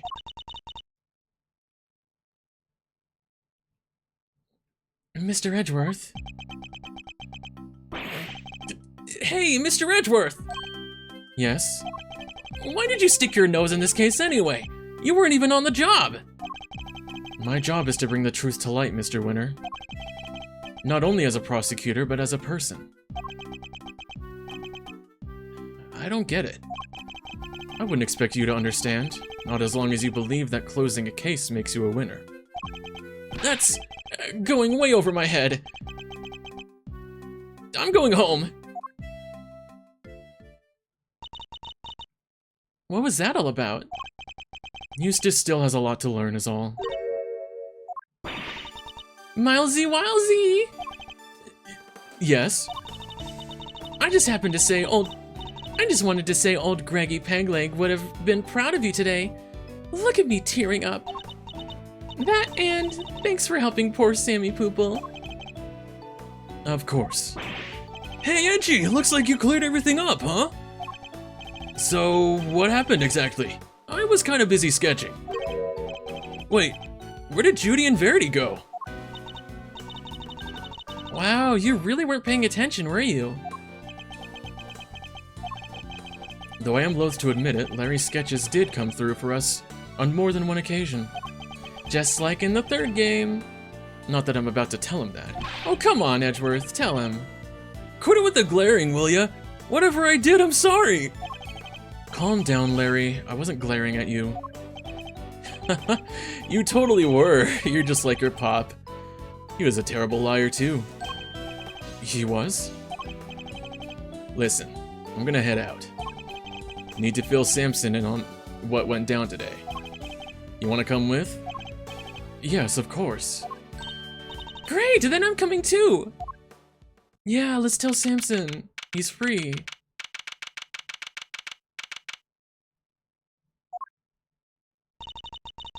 So, what's Mr. Tangaroa like? I can't wait to finally meet him. Oh, he's a real sweetheart. You'll love him. Even while locked up, he can't help but make all sorts of cookies and cakes for everyone.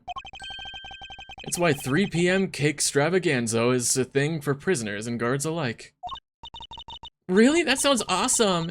You think there'll be any left for us to try? Didn't we find a few slices of chocolate cake in the prison the other day?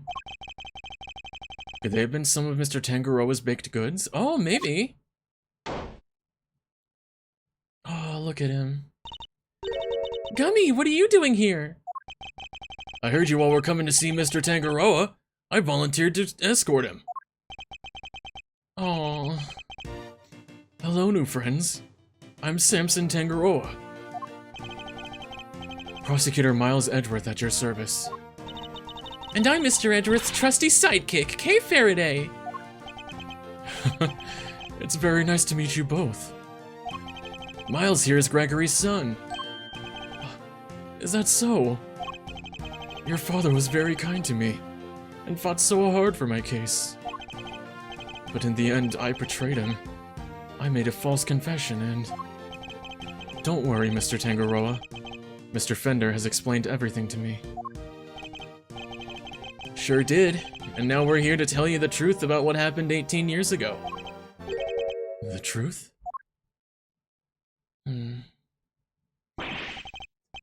Judy did all that for me? Crazy kid racked her brain for 18 years until she'd finally figured out how to set you free. What can I say? Turns out she really would do anything for you. Oh, Judy. I never did anything to deserve such devotion. Come now, Mr. Tangaroa. I think we all know that's not true. The bond between the two of you has held strong for all these years, after all. You think so? I guess I'd better show him. The bond, Mr. Tangaroa, Mr. Take that! Those chocolates. Judy made them, didn't she? Yes, she did. They're super delicious and sweet. Ms. Bound continued making them just as you taught her, even after that fateful day. So that there would always be some waiting for you when you finally came home. Judy. I bet they're beyond super sweet then, aren't they? Very much so, I'm afraid. I only wish we could hand them to you. Don't worry, sir. I'll make sure he gets them later. Which would be a clear breach of prison policy, not that I have the authority now to stop him anyway. Thank you very much. You know, Detective, something about you reminds me of Detective Bad. Really, pal? 'Cause I look up to him a lot. He's my role model. You don't say. Seems fate likes to bring people of all sorts together, huh? You hang in there, Samson, just a little longer. I should be able to get you out soon. I'm sorry it's taken so long. Nobody should have to wait 18 years to get justice.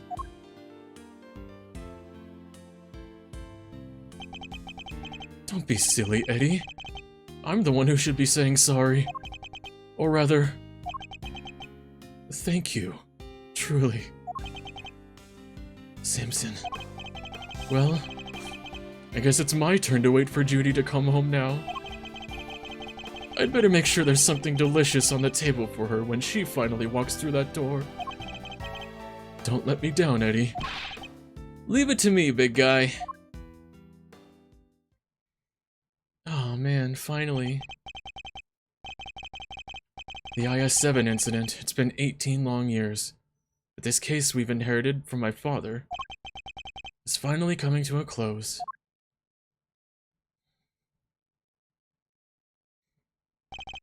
Hey Miles, thanks for today. And sorry for forcing you to make the final call like that. Not at all. I simply made the call that felt right to me. Huh? What are you guys talking about?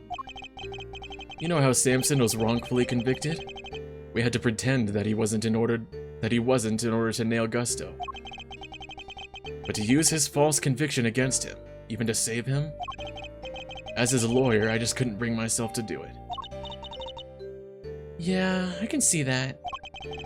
But now that Gusto's behind bars, I can finally start to get that wrongful conviction overturned. Yes, and I'm sure you will. Wait a minute, does that mean that even if you were only doing what's right? If the false conviction had been overturned before today, Mr. Gusto would have gotten away scot-free? Yep. That's what folks in the trade like to call a legal contradiction. The law is far from perfect.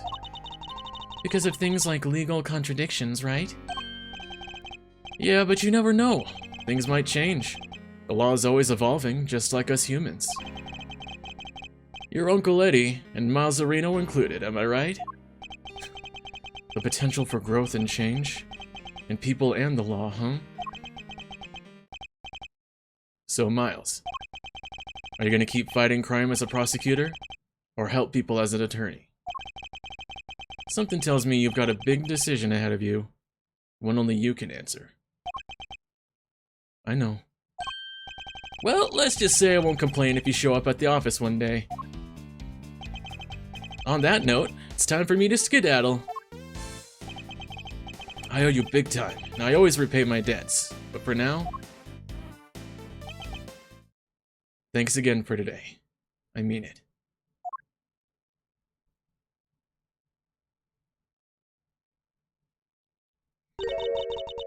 Did he seem kind of in a hurry to get out of here to you? He did. And honestly speaking, I'm the one who owes him a debt of gratitude.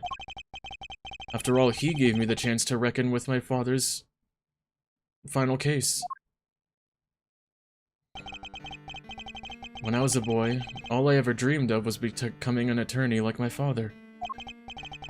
But then, during my time with Mr. Von Karma, I learned the way of the prosecutor instead. Eventually, with the help of some good friends, I found my own voice and a new way to live. But now my career as a prosecutor is at risk of being taken away from me. It may be time to take another long, hard look at how I want to live my life, whether I like it or not.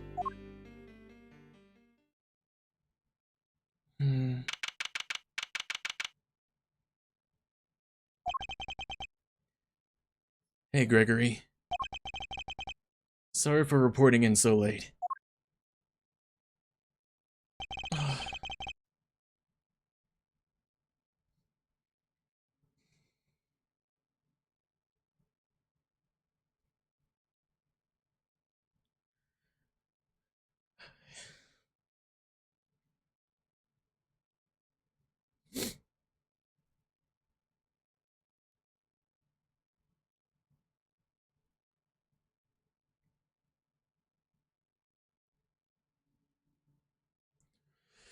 Oh, gosh.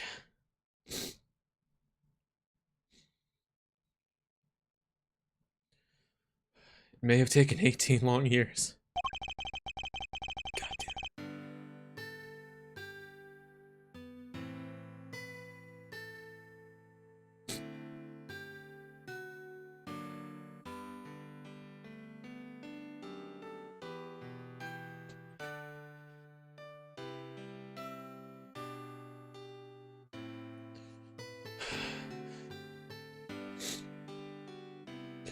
We're finally in a position to prove Samson's innocence.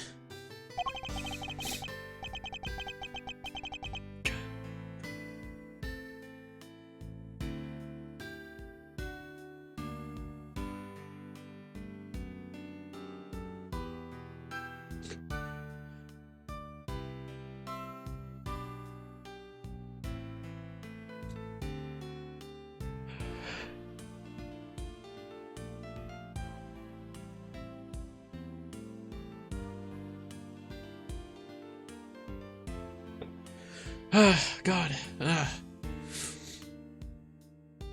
All thanks to your boy Miles. Couldn't have done it without him.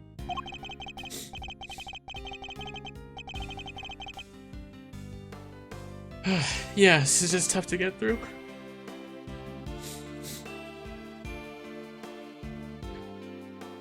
You should have seen him. The way he fought for the truth gave me chills. It was like I was watching you.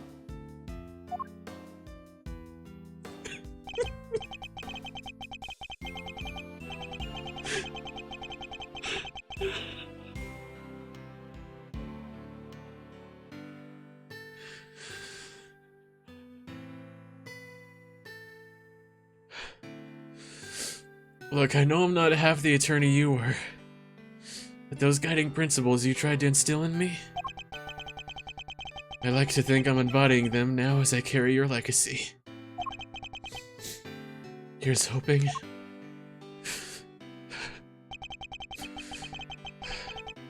Your boy will be joining me in that soon.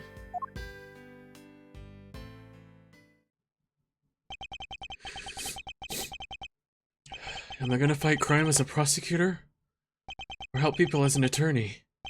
What's the right answer?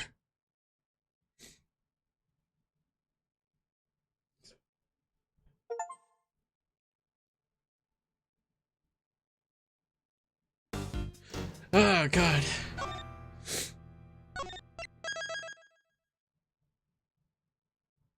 Oh, jeez. Okay, well, let's go ahead and finish up here.